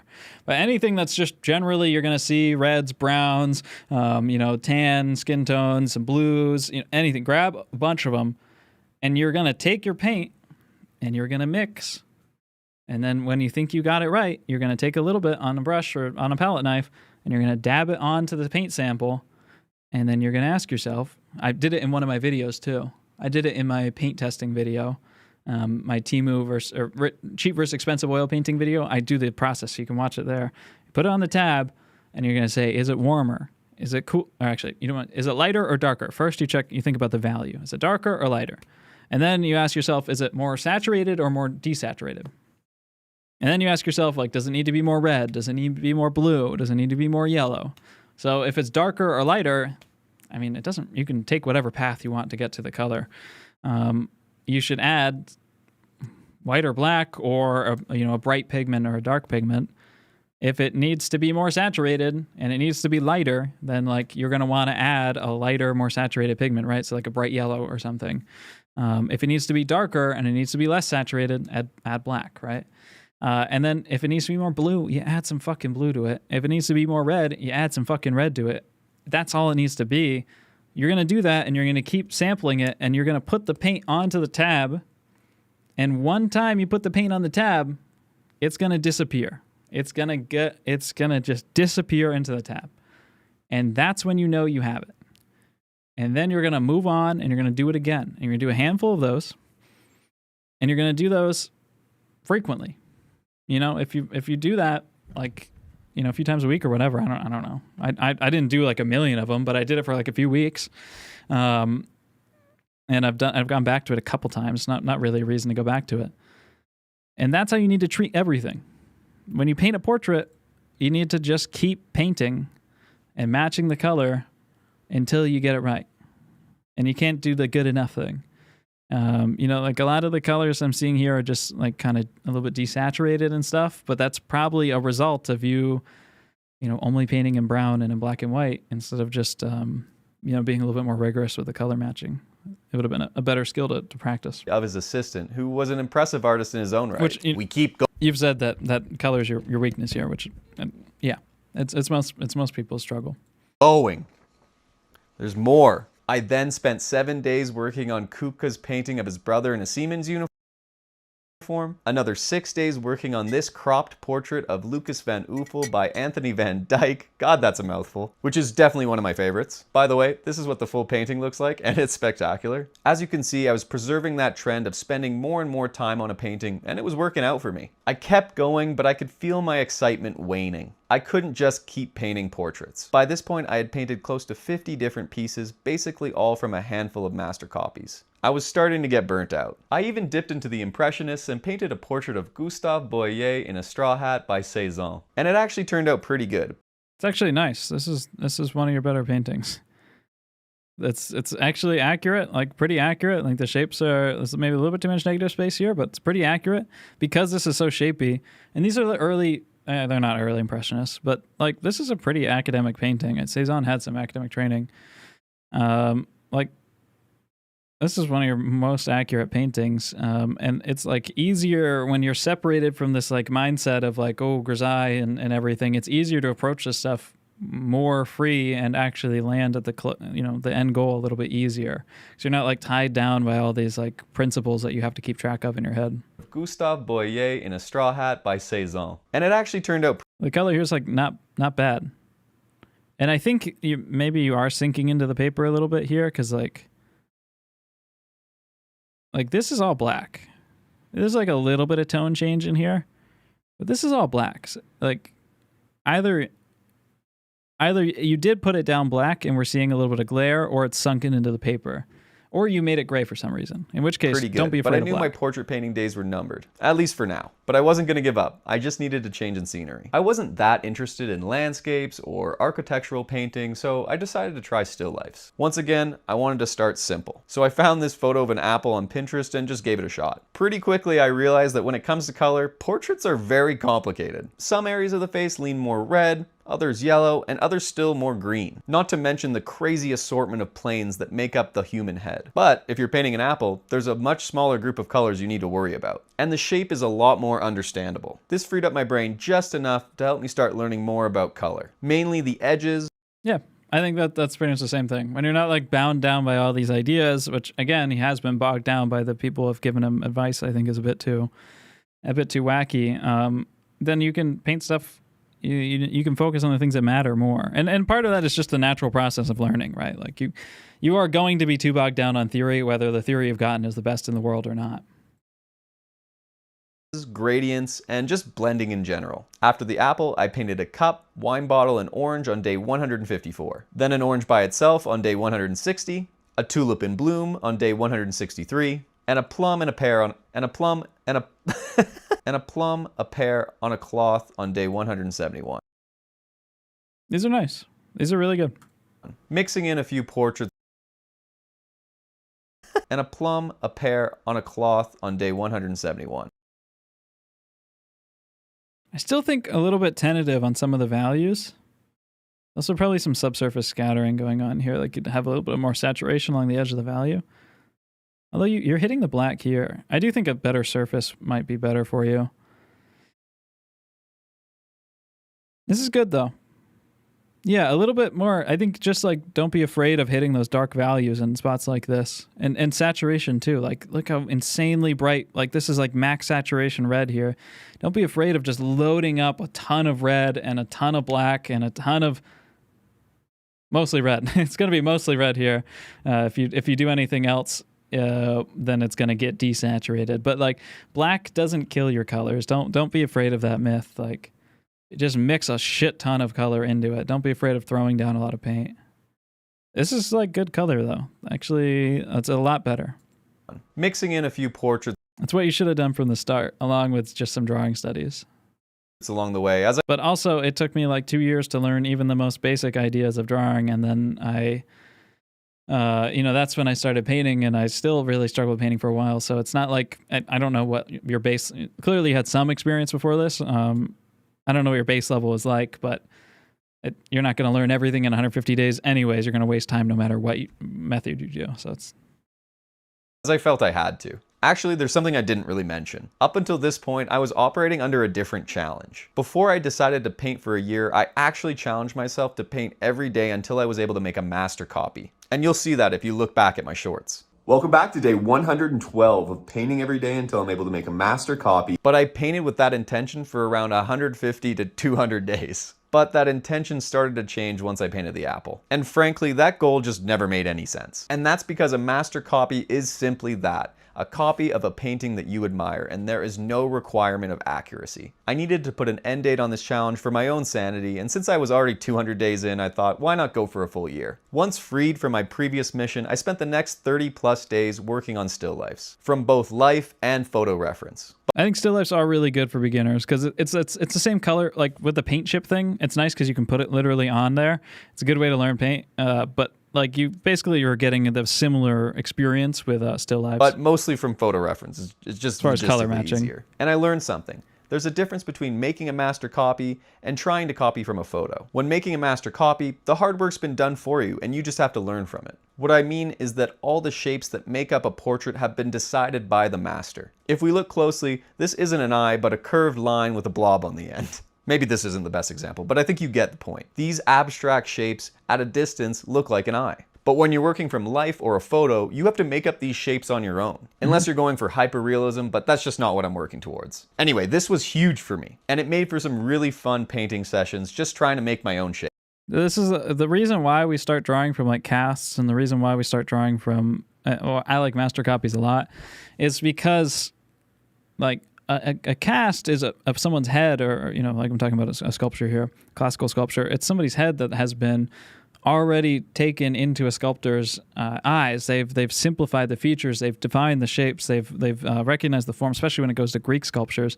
They've already vastly simplified all the forms for you. So they do a lot of that legwork, and it instills a good design taste into you, but it also it helps you just see things and break them down simpler and easier. That's what makes drawing from cast so important. Not only just instilling you with good design, but making things a lot easier. And drawing from life is harder because you don't see all that anatomy. You don't see everything. Like a Greek sculpture, you get these beautiful, like big love handle obliques, but in life, like you never get to see muscles like that. It's way harder. Shapes. I painted a pepper, a fish, some bananas, a slice of carrot cake, a pumpkin, an apple, a donut, and some tomatoes. All with the help of Ken Goshen and his collection of alla prima videos on Patreon. Alla prima just meaning to finish a painting in one session. Sorry to jump in here again, but supplementing your practice with the advice of others is the fastest way to learn. Assuming they have good advice. It's true. And you should strive to assuming they have good advice. I agree with that. To do this every time you paint. Each time I watched a video, I'd walk away with several things I'd want to try in my next session. I'd then work on those things till I felt I understood them, then back to the videos for more, letting the cycle continue. If you take one thing from this video, let it be this. You'll get way more out of each session if you go in with the intent to work on something specific. And I think you'll find this relieves some of the stress and anxiety around starting a session in the first place. Because I think most of the procrastination comes from the unknown, not knowing what to do or how to go about it. Won't master copies only help you get to a certain point? Yeah, I mean, at some point, yeah, you're going to have to... I'm 1.5ing you, John. I love you, sorry. I want to play Nubby. At some point, you're going to have to start drawing from life. Yeah, of course, yeah. You shouldn't stick with that stuff too long because, yeah, you should draw from life. I don't draw from life enough at all. I hardly draw from life at all. I don't live in an academy. About it. Anyway, after a month of still lifes, I knew I wanted to get back to portraits. Really. I made a painting of my dog Willie and a grizzly eye of the hand of Lucas Van Uffel from that painting way back on day 130. Then it was back to portraits. I started again with what I enjoy the most, underpainting, hoping to make new, better versions of my favorite portraits from the past 200 days. But honestly, this is just my version of stalling. Yeah. Technically painting every day, but not really learning anything and making some pretty mediocre underpaintings in the process. It's actually very introspective and actually John's thoughts on this are actually good, and he's recognizing that this type of stuff wasn't as helpful as he hoped it would have been. this guy actually, John, I don't know much about you, but you have a lot of potential, actually. If you're able to critically analyze and see when you're working in patterns that don't end up being helpful, that's like 9/10 of getting good at painting.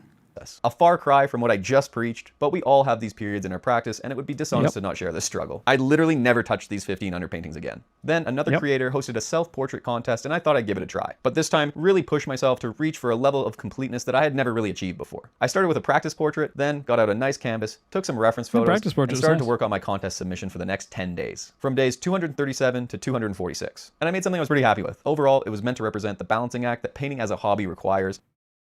And no, I did not win. I don't even know. By far the best painting yet. This is actually very impressive growth for a year.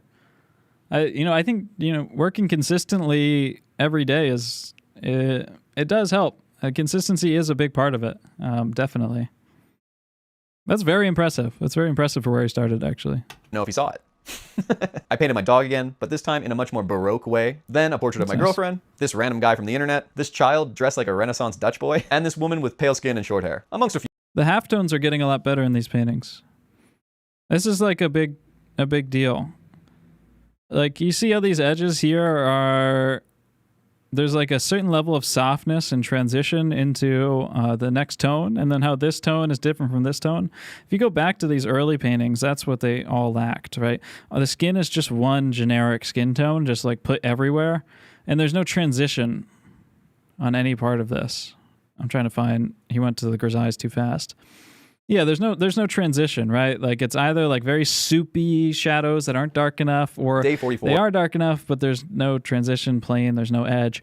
Now, the way you get that when you paint super directly is you don't need to soften the edge with a soft brush or anything like that. I recommend you can do it with all bristle brushes. Back in the day, they painted pretty much with only bristle brushes. They didn't really use the sables. I mean, they did. It's artist preference, but I think the academic stuff was a lot more bristle than 90% of bristling. And then maybe if you want to use the sable at the end, that's up to you. But what you do is you paint that hard tone here, and you paint the hard general tone here, and then you just mix a color that goes in between them, and you paint it hard here. And if you want it to be a little bit softer, what you do is you just take the fan brush and you swipe one into the next a little bit. You want to be really careful with the soft brushes and overly softening stuff. This child dressed like a Renaissance Dutch boy, and this woman with pale skin and short hair. If your values are correct, then you can...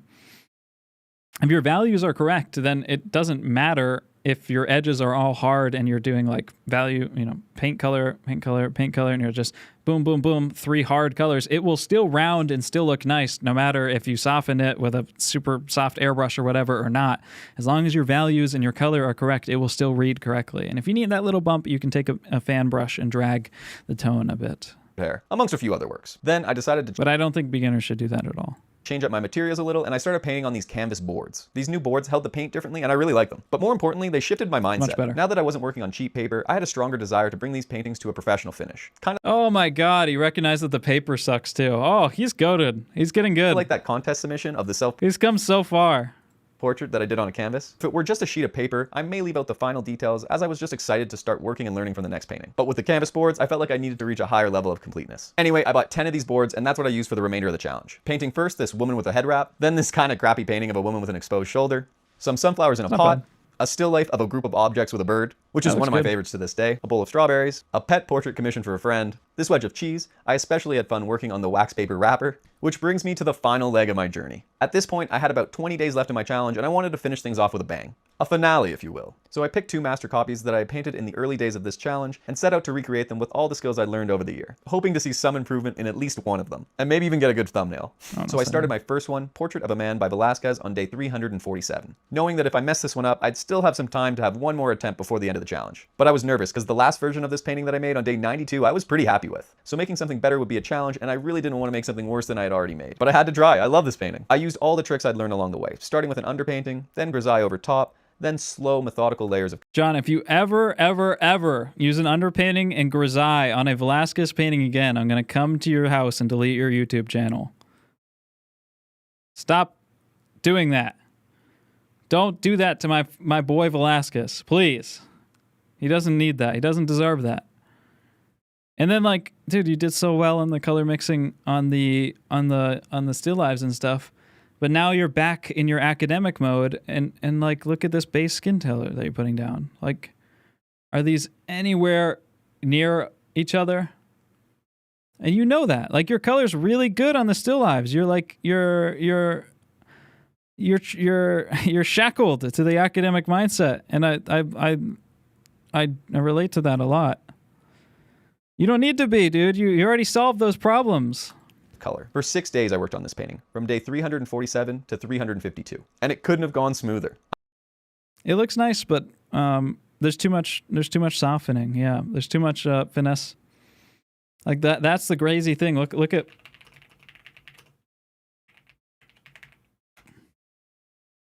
Juan de Pereira. This is the brilliancy of Velázquez, right? This is why he's so good. That's why it's one of my favorite portraits. Look at these tones. This center of the forehead is raised and it's inclined towards the light the most. So it has this general tone thickly put over the whole thing.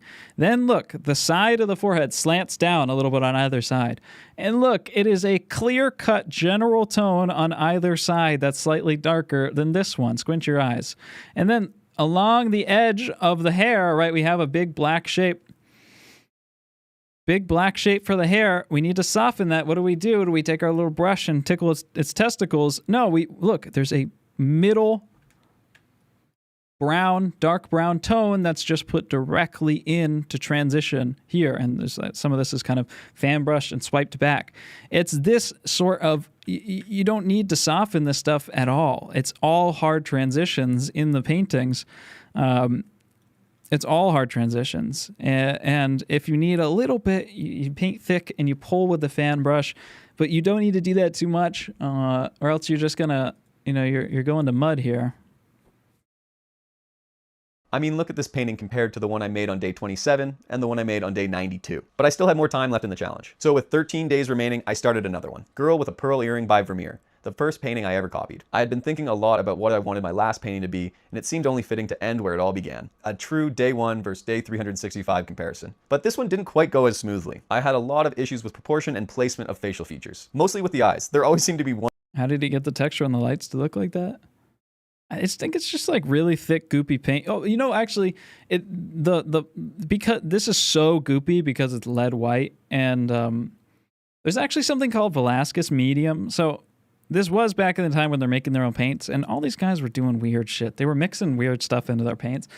So the thing about lead white is, and that titanium white doesn't replicate, there's a few things about it. But one of the important things about lead white, it's very thick. It's ropey. It's when you take a palette knife, you press it on lead white and you lift it up, it strings out like string cheese. And that's what's giving, I think, this texture a lot.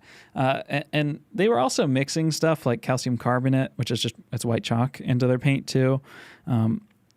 So you can do that yourself. There's a guy named Ben Valentine. He does some good research and stuff on Rembrandt, and I like him. He's a nice guy. But you can go to his website here, and if you sign up for his email list, he has a video where he shows you how to make your own lead white replacement using just calcium carbonate, which is white chalk. And that stuff is really great.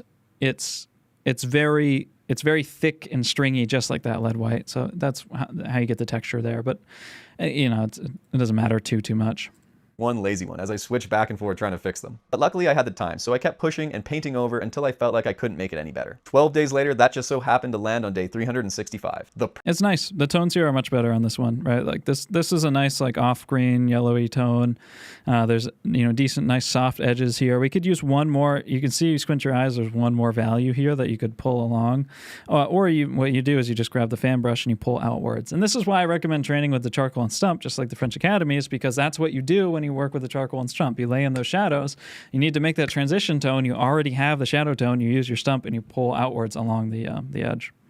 Perfect conclusion. But 2024 was a leap year, so the next day I painted myself by looking in the mirror, and that officially marked the end of my challenge. I had painted for an entire year, every single day. Now just for fun, let's look at some comparisons of the same paintings painted at different points throughout the year. First, Henri Fantin-Latour's self-portrait painted on days 4, 28, and 82. I know we just looked at this one, but it's my favorite, so I'm showing it again. Portrait of a Man by Velázquez, first painted on day 27, then again on day 92, and one final time on day... Just as a note, too, just so I don't leave any holes in my arguments, you know, this painting is painted with an underpainting. There is a clear underpainting on Latour's self-portrait. I've looked at it quite closely before. You know, it is true that those things were blocked in with burnt umber. There was two techniques in the 19th century. In the late 19th century, where Latour is, most people were not doing the underpainting thing at all, the burnt umber block in at all. But some people, just because I think they were looking at old stuff and they were like, oh, people who do this a lot, they were just doing it for fun. A little bit before, every time's more of like the Charles Glare Atelier time, which is kind of a generation before Latour, people were doing the burnt umber thing. But also, so there's a few parts to this. They were a little bit more systematic about this approach, right? This is kind of mid early 18th century. This is the generation that trained Jerome, who trained probably Latour. I think Latour probably was in Jerome's. Let's look it up. And they had a little bit more of a process. He trained in the École. Who was his teacher? Courbet. Degas, Legros, and Sazin. This is probably not Jerome then. Degas trained not in the École. Well, maybe he had a little stint there. Okay. But what they would do is they didn't have fixatives also at a lot of points in history, at most points in history. So they would do their charcoal drawing, and then they would take the burnt umber, and they would trace over the whole charcoal drawing with the burnt umber paint. And then that dries very quickly, and they can paint over that just like any normal drawing. So that's why they did that. And then they also would do it. So yeah, people did do like kind of the burnt umber thing, but probably, and much of the time it was not on a canvas that was toned like this. They didn't mass everything in with burnt umber like that. It's just not how they worked. It was a much more casual thing. Again, the standard academic technique at this time was not to work from a toned canvas. It was just a white canvas. They didn't tone. I know we just looked at this one, but it's my favorite, so I'm showing it again. Portrait of a Man by Velázquez, first painted on day 27, then again on day 92, and one final time on day 352. And of course, my attempts at... I don't have any formal training in art history. Oh, I took one art history class in college, but I've learned a lot of what I know from Ramon Hurtado. He broke a lot of the research on this stuff, or kind of refound it, I think. And then I've been able to, I've reread a lot of his sources and stuff, and we're making a course together too, and writing some stuff. So that's going to come to our website in a month.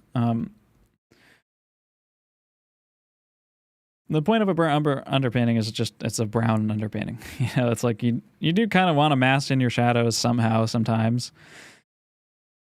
It's not really a whole lot of point. If you want to do it, you can. It looks nice sometimes to have like unified brown shadows.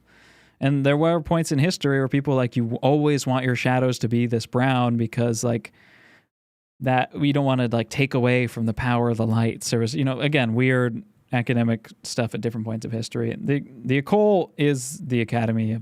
It's the École des Beaux-Arts. Or I don't know how to pronounce it properly. It just means, École just means school. And then, you know, Académie des Beaux-Arts is just academy of it's the École des Beaux-Arts. I don't know what the Académie des Beaux-Arts. That's just, I think it's the same thing, I'm pretty sure. Girl with a pearl earring, starting on day 1, then day 2, then day 9, another one on day 13, and then my final attempt on day 365. I want to end this by saying a lot of people come up to me and they tell me that they want to make art, but they feel like it's just not in their DNA. And I usually respond with something like this. Back in the 1500s, when arguably the best art ever was being made, like the Mona Lisa by Da Vinci, or the roof of the Sistine Chapel by Michelangelo, or my favorite fresco, School of Athens by Raphael, painting or artistry in general was considered a trade, like woodworking, masonry, or blacksmithing. Why is it that art has since been separated out and put on a pedestal? I personally don't think it should be. And with limitless access to information that the internet provides, not to mention the countless books on art that have been published since, by some of the greatest art teachers in the world, I'd argue that it's easier than ever to get a quality art education at little to no cost. So if watching this video has encouraged you to break out that dusty old sketchbook, I couldn't be happier. And don't give up, I know you can do it. I just want to jump on here at the end and say thank you so much for watching. I really appreciate it. This is the first long-form video that I've made in a long time, and as such, there's no sponsor, but maybe I can sponsor myself. A couple years ago, I made this illustrated book of idioms. It's kind of a strange book, but inside are over 100 hand-drawn illustrations of some of English's most popular expressions, and it would mean the world to me if you went and checked it out. It's available on Amazon. There's a link in the description. Guys, this video was by John Ye. This was a really good video. I like the conclusion there. I shook my head at the art was a trade thing. It's a nitpicky art history thing, and I haven't been nitpicky at all this video, so I don't want to start now, of course. But the sentiment that he's getting across is certainly true. Go like this video, guys, and you know, share with your friends and subscribe. I genuinely think this is by the way, just as a YouTuber, I think this is a well put together video. I think he put effort into the intro, lots of moving clips. This is not easy to shoot this much commentary. I hope he has a teleprompter, man. If he shot that without a teleprompter, I would fucking shoot myself. That's a lot of commentary to do talking to a camera. It's not easy to make painting videos fun, and I think this is a very solid video. So yeah, I really liked it. It's good growth over the whole thing, and I fully agree with the final sentiment that it's never been cheaper or easier to like learn art and study online.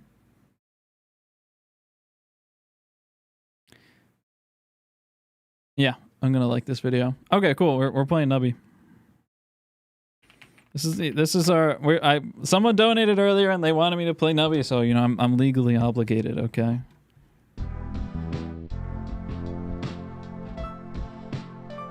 I think that's a lot of growth. That's really that's a lot of growth for 1 year.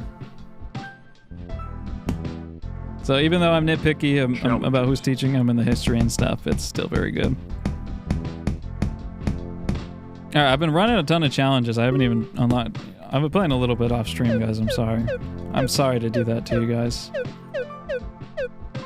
I can almost unlock somebody new. What does this guy do? Replaces endless mode with prestige mode. When you win, you can prestige. It restarts the game and increases the difficulty. That's fucked up. We're playing Mutant Tony. All right. Go. This is Nubby's Number Factory. It's a very academic painting game. Thank you, Kevin, for staying for the whole thing.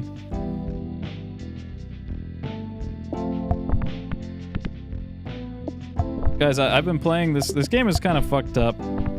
Oh, I took some notes on things to talk about during the stream earlier, and I wrote them down. And one of the things that I wrote down,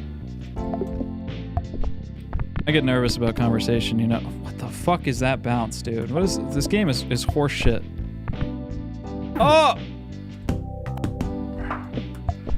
One of the things that I wrote down was Italians. That's the end of the bullet point. You guys know, have you ever seen those have you ever seen those YouTube shorts where it's like, I tried cooking pasta in front of my Italian husband and I broke the pasta. And the guy's like, "Oh, why did you break the pasta? This is my culture. You're killing my people. This is my entire personality." That shit gotta be racist, dude. Like, there's no way those are. I just shot that. There's no way those are real people. First shot finger puppet, guys, very good. Very good early game item. There's no way those are real people. I've been to Italy. Fuck. I've been to Italy and they do act like that sometimes, though. I was in Italy for a month and they really. This is just horse shit, bro. I was in Italy for 2 months and they really did act like that sometimes, and it was kind of funny. And that goes on top of them being always late to everything. Europeans need to get a grip, I think. I think they need to get a grip on life.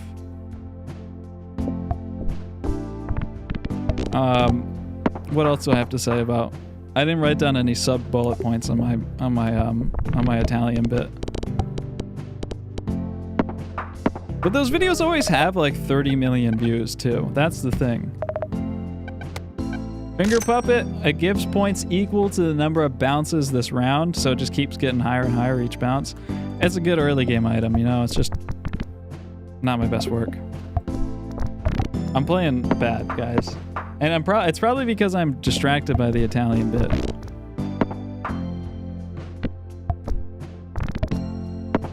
They made some good art. You know, here's another thing too, is that like, oh shit, I'm gonna piss some people off. Void perk randomly triggers an item every 1 second. Here's the thing too. Has there really been like that much great art from Italy since the Renaissance? Watch this, guys. This is a new item. They updated Nubby. Two-headed turtle. Every 2 seconds, I'm on Mutant Tony, or every 10 pegs popped, the lowest number peg gives equal points to 20 times its number. If it's lower than 64, it gives plus 2,000. So, every 2 seconds, the score was only... Oh, that's like a times 10 restock, easy.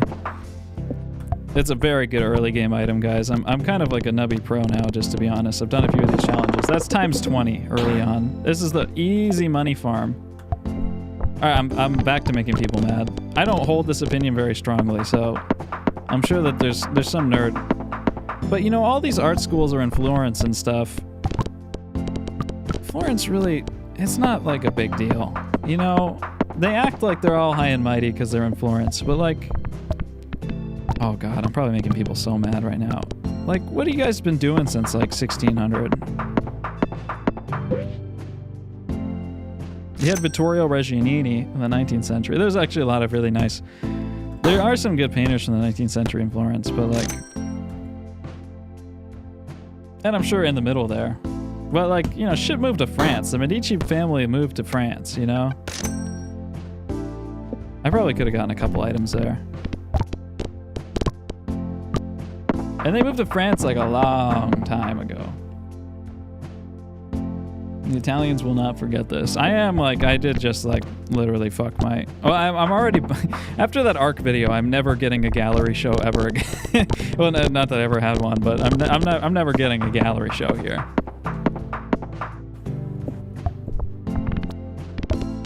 I got in the grab... If you guys don't know Novi, I got a key in the grab thing, and now I get to use the key to go to the black market shop. I've been really fucking with Ouroboros, which triggers items that trigger when you pass the round goal, which will probably be good. Oh god, we're already in a level of complexity that is getting hard to understand. Because I'm playing Mutant Tony, which is a special Tony that gives all the items more than one way to trigger. It's kind of impossible to explain Nubby to people.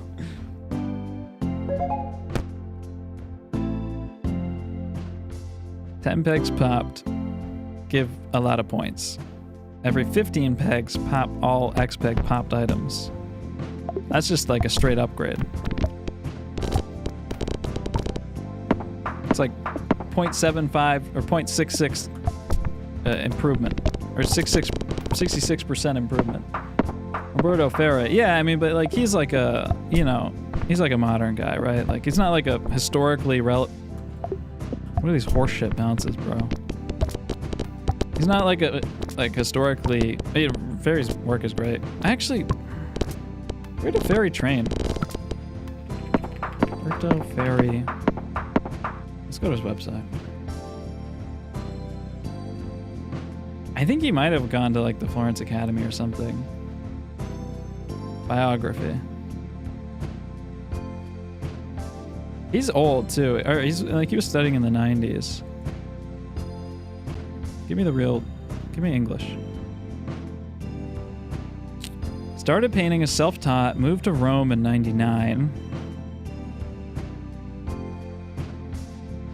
Oh, he went to the Academy of Fine Arts in Rome. I don't know a damn thing about the Academy of Fine Arts in Rome, but I'm gonna just say that I really doubt that is like a really great school.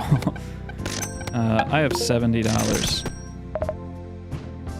Eat a kebab. Forces the rightmost item to trigger when you die. 50% chance at least. 50% chance to double all coins. Let me spend some money first. I got a free reroll. Nuclear waste sucks. I just have a lot of money. I lost all my money. I have never had that reroll work out for me.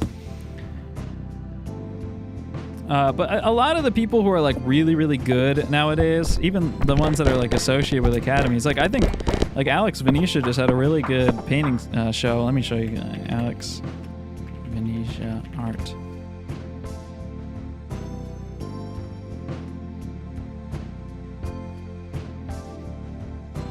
Which one's Nubby? This one? Oh, Nubby. This guy just had a great show, and he just put out a ton of work, and like this guy's work is really good. And you know, he actually, I was looking into his background, like he didn't really study at any academy or any, he didn't, like he went to, you know, workshop here, he did like a year here. I think that's like that type of training, that's where you get the people that are actually really good. You know, not the people that are like, oh, I went to the Florence Academy for 6 years. That's just what I've noticed. And I think it's the same with Ferry, where it's like, you know, he's kind of self-taught and yeah, he got some education, but I don't know. I have my doubts in any like official university, right?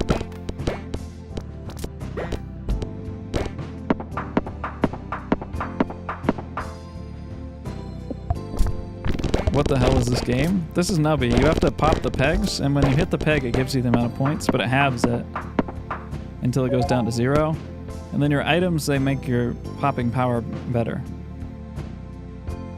I'm kind of fucked. I haven't gotten any good items here or really good perks, though. If I pass the round goal, 50% chance to activate item in slot 3. Probably still want to, you know, increase our two-headed turtle more. I can upgrade my disguise glasses and my lobster claw. Oh, I want squid. I need some force triggers.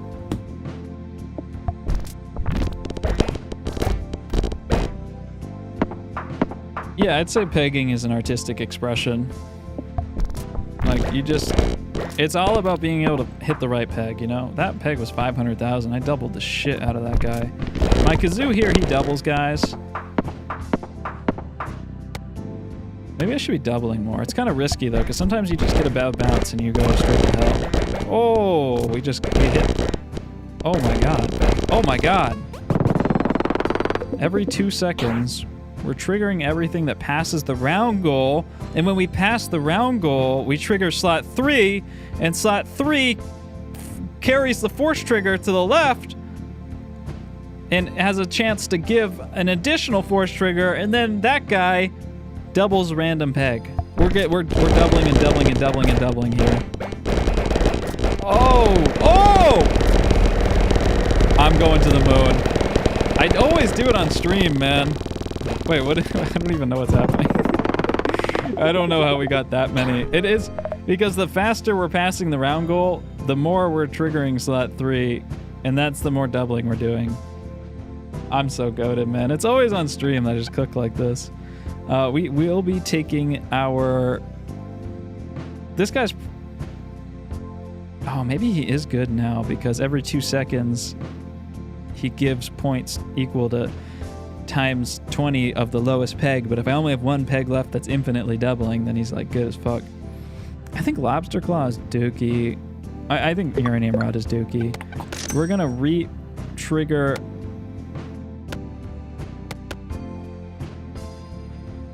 Okay, here's what we want to do. So we're triggering slot 3 a lot. This guy passes the trigger to the left of him with a chance to give an additional trigger. Squid mimics this guy. So we're triggering the squid, which has a chance to pass, which passes it to him, but has a chance to double pass it to him. Then he's passing it on, and he's getting a chance to double pass it on. We're getting huge right now.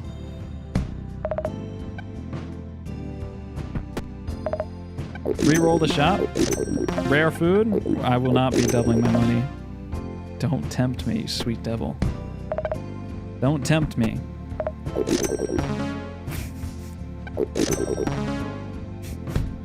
Why? I had $80. There's a 100 gold cap. Alright, that's horseshit. That's horseshit. Okay. We're still a little bit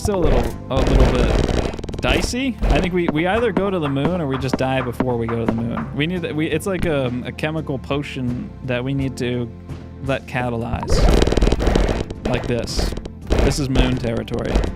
But everything needs to die. Maybe I need like jacks or something. The run's not gonna fizzle out, bro. My runs don't fizzle. Oh, it's so fat and huge. However many times you explain this, I just don't get it. I honestly don't blame you. We probably do want laser beam here. Fuck lobster claw, dude. That shit's ass. I do need jacks. I'm gonna take... When I pass the round goal, we get jacks. And when 4 pegs dump. And the jacks, they fall from the sky, little thumbtacks that fall from the sky and pop the pegs, guys, okay? So hang in there, hang in there. Strawberry gives us +1 coin every time we eat the strawberry, so first time you eat it, lose money, but after you eat it 3 times, you're starting in the red, in the green. Eating the rat gives you an extra reroll in the shop.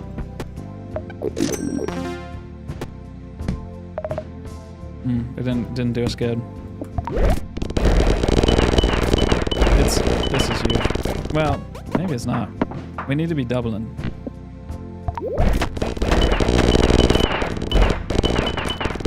We're like almost there. The new laser beam does suck, to be honest. It's pretty duke.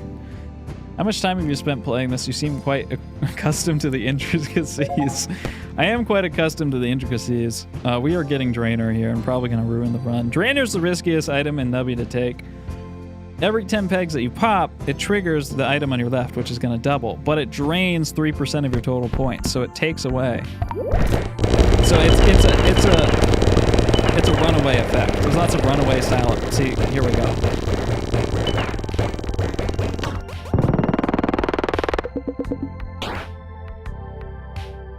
I'm not freezing crazy, Straw. You don't know what you're talking about. I'm going to the moon. You always have to drain gang. One of the most important advices I ever got in life. That's the scary part about Drainer, is it either goes to the Giga Moon like this, or you watch all your score get drained away. Does this impact the art history lore? We've kind of done a lot of art history lore today. Actually, way more than I let myself on for. I need to go to the store and get myself more Coke Zero. I really want a Coke Zero. I'm not addicted. I can stop anytime. Upgrade our jacks. That's gonna jack way harder. Eat the toxic rat. To re-roll the shop. It's all ass. I don't think Crazy Straw's that great, but maybe it is good. Kidney bean summons a rare food item. Oh, we got avocado. +1% chance of getting rares. That's huge, guys. My money doubling. My money doubling. We're in the quintillions right now. Oh, fuck, I have the full volume on. I'm sorry. Normally I have the audio compressor going.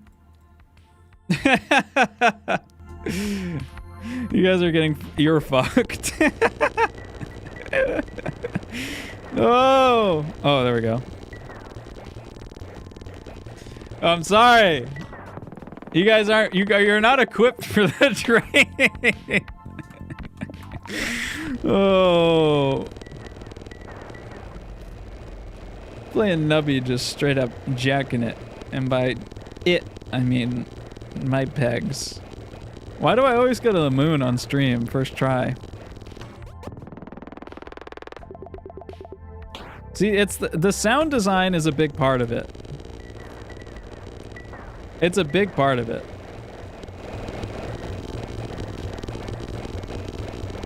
I need to set up a separate compressor. The gambling noises, they make your brain feel good. That restock sound is like a nut in your ear. Sure, I'll take force triggers. Neither of those are very good, but we are kind of at the instantly win every time. So we slowly start to lose because the doubling is too spread out all over the place, but once we get down to 1 peg left, There's only one peg left to keep doubling, and then it keeps doubling, you know, exponential, and then it, you know, grows. Hang on, gotta get a Xanax. Oh, we get to upgrade the E block. So now this has a higher chance of of adding an additional force trigger. I think laser beam is fucking its ass.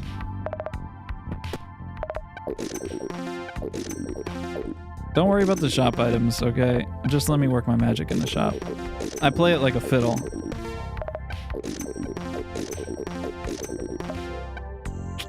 Deletes the item on the left, upgrades the item on the right. Okay, we do need to do that.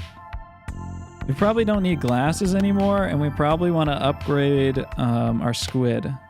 When you upgrade, squid just copies whatever is left of it. When you upgrade squid, though, it makes it copy...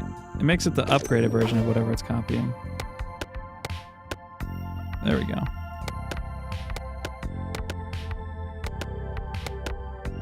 That's probably fine. I have another reroll here.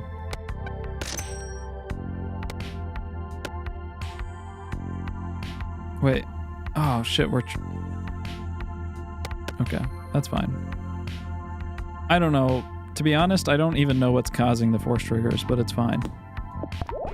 Sometimes Nubby's it's like you're playing some sort of strange alien instrument. Oh god, Drainer, please. And you don't really fully understand it, but like you can play it well enough that like it sounds okay sometimes. What kind of... Have I played Schedule 1 yet? Yeah, I played a bunch of Schedule with one of my friends last week. It's fun. I mean, it's like a pretty... It's like a fun idle game. I don't know if it would be fun without friends. But there's really not that much content in it, too. Like, it's a great, like, you know, 15 or 20 hours or whatever with your friends. It's totally worth the money, especially because it's cheap. But there definitely needs to be a lot more content. Like, there's, like, not really all that much in it.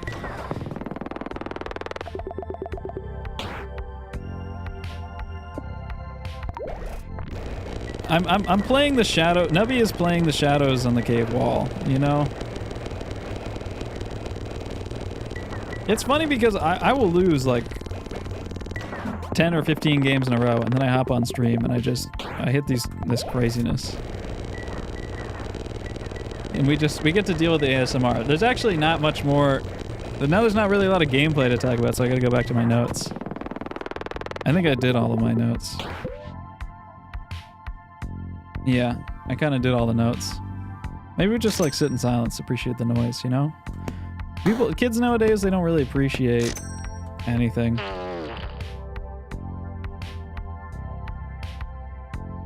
If you miss, it just makes a diarrhea noise. I've never actually, I had no idea what that sound was. I've never missed a gotcha. These have a chance of giving perks. I don't want an item, I just want a perk. I need to pop my perk 30s.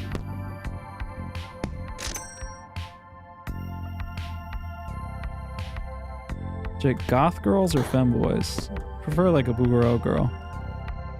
First peg pop, force triggers all items in odd number slots. Just more triggers. More triggers, more doubling. Fatter stacks, bigger money.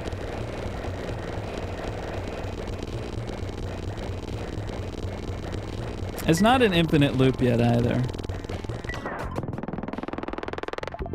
There's 80 rounds.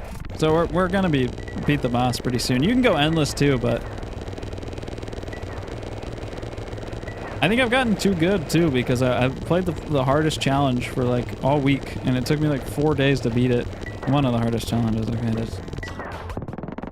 it took me like all week to beat it, but now I'm too locked in. Like I just know what items are good to take early on. I definitely got very lucky here though.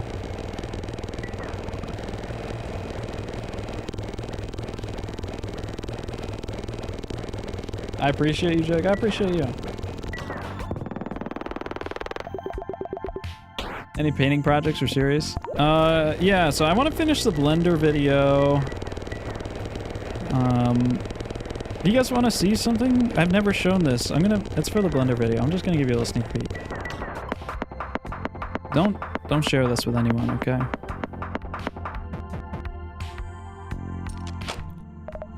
I'm gonna just upgrade Ouroboros.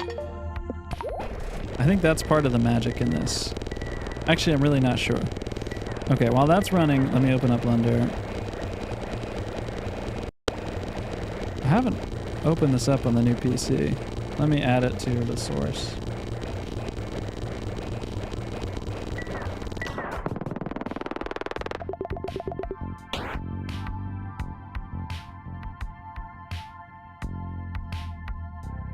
So I started a video where I wanted to learn Blender, and so I did the Blender donut.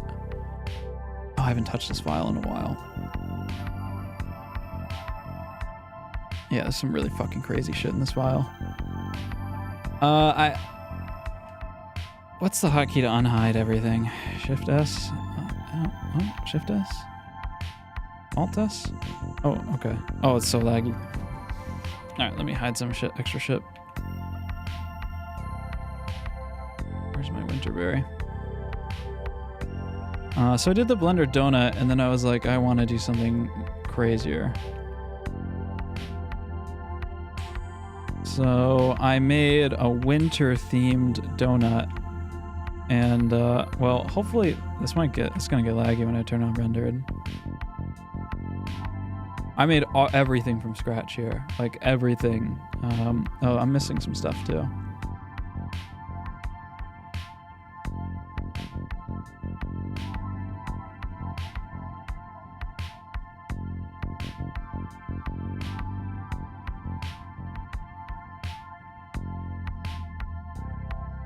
Oh god, it's so laggy. This is ridiculously high polygon. It's like insane. It's horrifically optimized. But I made everything here, and then like the dust on the snow and stuff. I was keeping this all a secret, but it's been so long I can show you guys.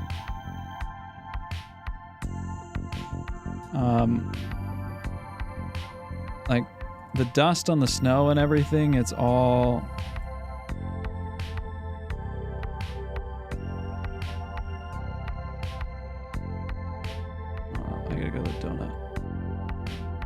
Oh, that's the donut base. Donut icing.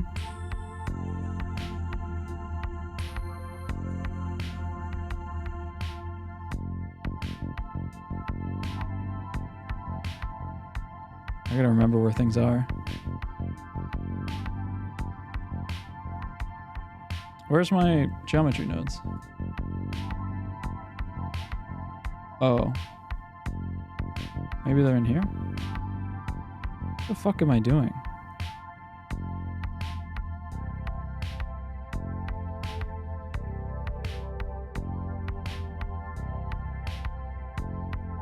Oh, so, okay, there's even crazier parts too. I'll just show you guys this because I can pull this up now. I wanted to make some Winterberry for this, but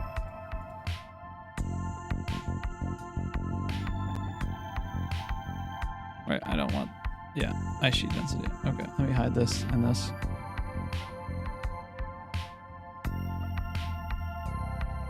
I wanted some Winterberry for the winter donut. Spine branch, all that goes away. So what I did was I made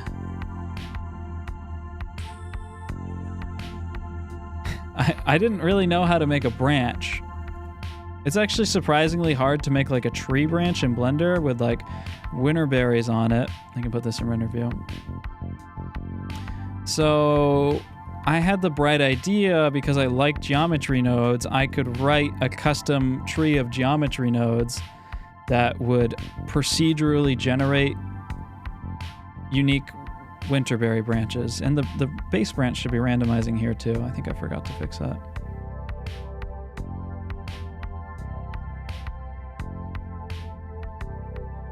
So when I scroll this number, it uniquely generates a structure of branches and winter berries on here. And I only needed like 3 winter berries. So this is like the whole like node setup for that. And yeah, it's very, I was like on crack or something. I do not know how I did this. Anyways, I got to get back into making this. So I just have to take the winter berries and put it on the donut. Some of these are a little bit wacky. my code is not the best. That's all I have to do. And then I want to make one more donut. I think I'm going to make a spring themed donut.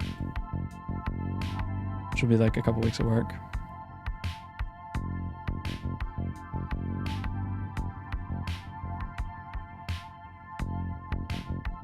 That nubby beat in the background. I'm just going to close this.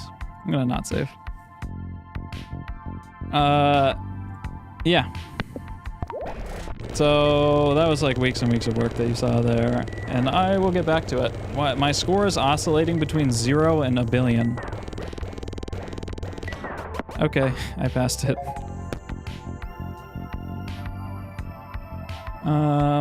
Just more triggers. We're just cruising here. Jake is getting more Indian audience? Nice. What the fuck are you talking about? Right, you deleted it. I saw that.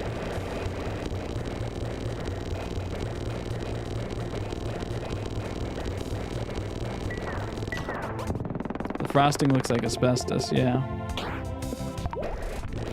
Yeah, so, I don't know. I was gonna do a donut for every single season, but I think just because I spent 2 weeks on one, and the next one's probably gonna take me a similar amount of time, I think I have like mental problems that I need to solve, and there's no reason for me to do 4. I can just do winter and spring and the video will be just as good. I never played Slay the Spire.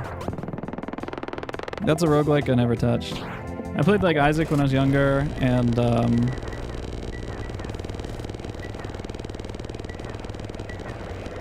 talking to someone else, Jake. Okay, Maggie, we got you.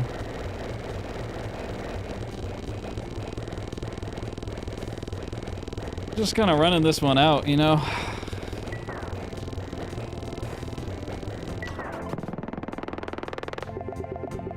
Streams always get me tired as fuck, too. I think we just have like a winning combination here. Normally, you try to, you know, stocks an ultra rare item. Ooh, duplicates the most recently obtained perk. Okay, I guess another kebab is fine. Oh, I have 2 reroll, whatever.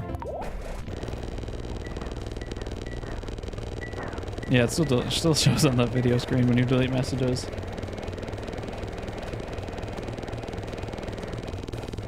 Yeah, Binding of Isaac. Yeah, I played that and watched like NL when I was super young. I never even played Binding of Isaac, the second one. I think it was called Rebirth. I never even played that one really. I don't know if I really played that many roguelites actually, surprisingly. Even though I do like them quite a bit.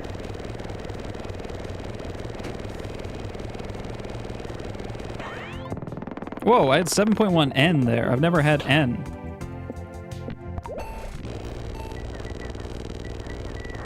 We unlocked new numbers. My score is my high score is like 30 something big S. But N's a new level. Oh wait, we're going to O. Capital S is my high score.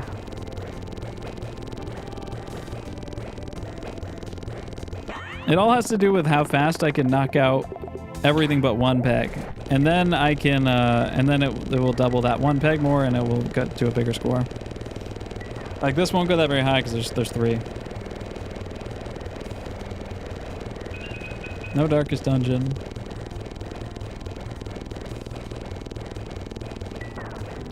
This is now an ASMR sleep stream. Yeah. Whoa, it's 7.1D. Guys, what is D? Dodecahedron? Dodecahedrillion?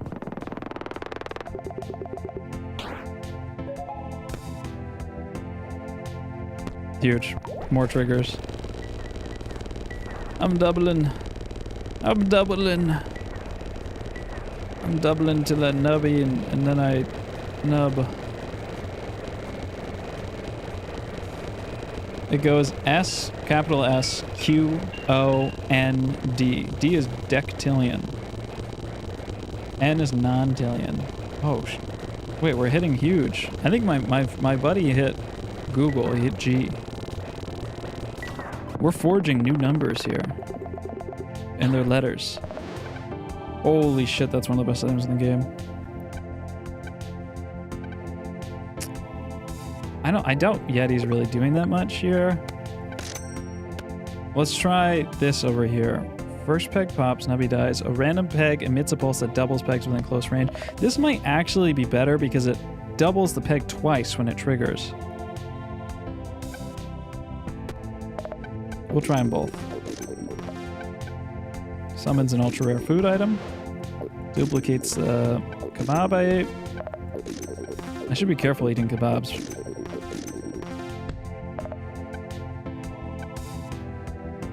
Highest number peg pop has a % chance to proc slot number 3. Huge. Croissant. This duplicates the most recently eaten thing. Oh my god. We're so big right now. The thing with the glasses is it's going to double too many things at once instead of just one, and it only doubles them once. So I think it's just worse actually than Kazoo. The rare time where Kazoo isn't as good. This is so loud. I got a Game Boy when it came out. I had a Game Boy too. Game Boy Advance. Pokemon Fire Red. Now, the interesting thing is that games, apparently the graphics haven't improved since then. I think there's something very beautiful in that at the end of the day, you know, if you got the most finely rendered, beautiful piece of art, if it's like not substantive or interesting, then it's not really all that great. And same thing here. Wait, we're in the D's here, but we're moving hella slow.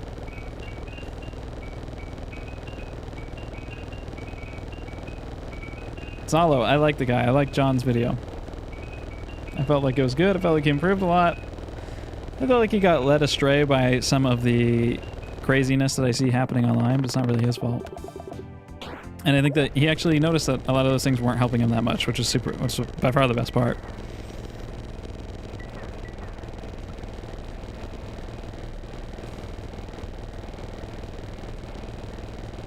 This is way better. We're cruising through the D's. This is huge. The Croissant perk is crazy because every time we pop the highest peg, we trigger number 3 again. I'm not sure this is infinite, but it's probably pretty close.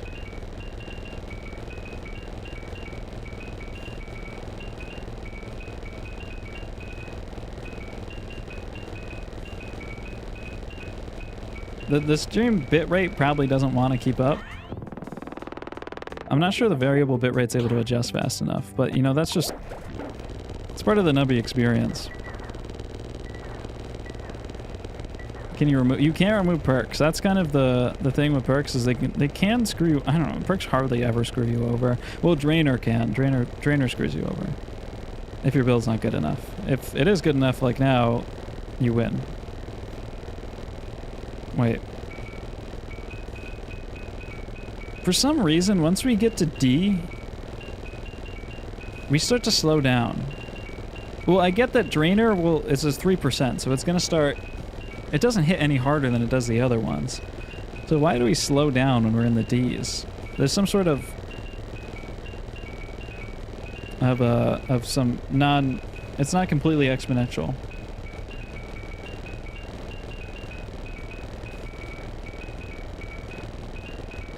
This thing needs to be in Vegas. We need to turn this into gambling somehow, guys. If the slots line up just right, you get a huge payout. That's what I was saying about Balatro. I keep getting all these YouTube shorts. After I play Balatro, I keep getting all these YouTube shorts about poker. And and like now I'm like, I could play poker. That's easy, you know? You just look at the poker hands. Can't be that hard to win at poker. That's gonna ruin me. I'm too cocky for that.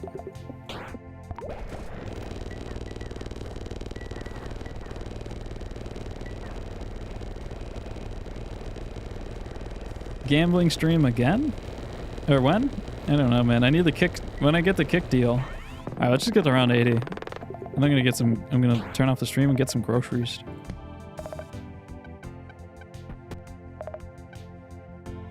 Randomize them all items in your inventory.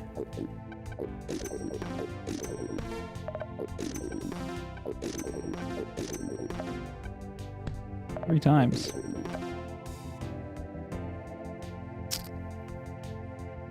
I don't think 3D glasses are...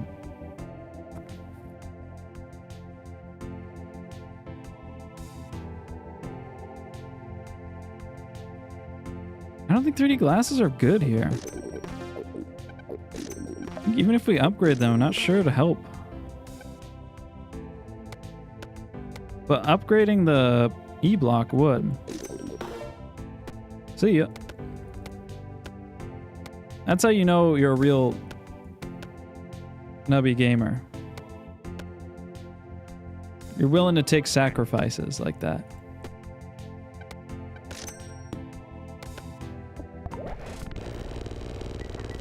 We'll see if it pays off. Yeah, dude, I want to invite people over and have a poker night. That sounds like fun. Going to a casino seems awful. Like, I don't think there's any joy that you could derive out of going to a casino. I think I'm too much of like a pessimist to, like, I can't unhack my brain to. I'll always know it's a losing game. Well, blackjack seems fun, but that's probably, yeah, I don't know. And that's the game where you have the best odds too.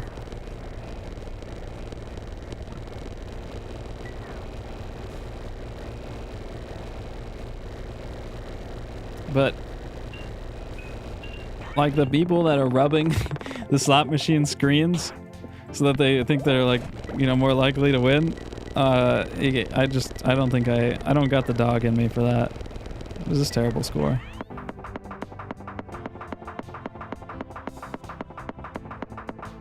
Pathetic.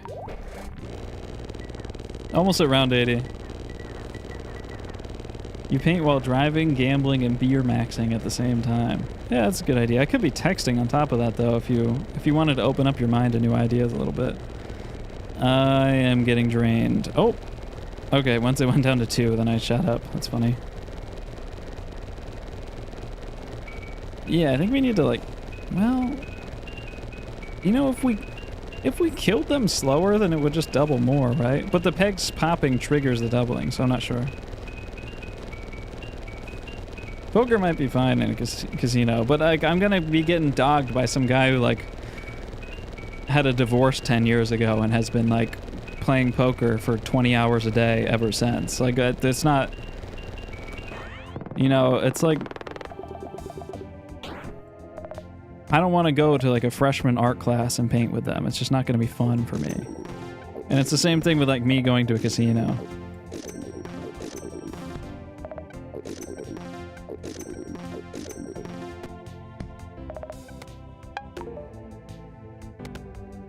We're going to try pants all the way to the right, guys. Could be something huge.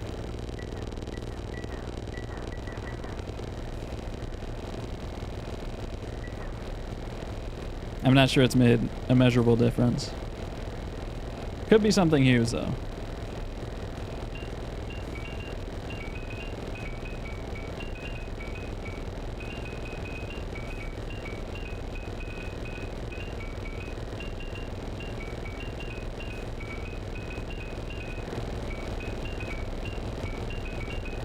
I like that sound. The best sound in the game is that little like that chime sound. I don't even know what it is. I don't know what causes that sound. What is even triggering 6 and 7? Oh, pegs popped. If I have an E block all the way to the left, maybe it wraps around to 7. That definitely doesn't work like that, but I'm trying it. It doesn't work like that. I still won. Easy game, guys. Good stream. Thank you all for coming. Thank you, Mr. John, for letting me watch your video. I hope you got something useful out of it and you didn't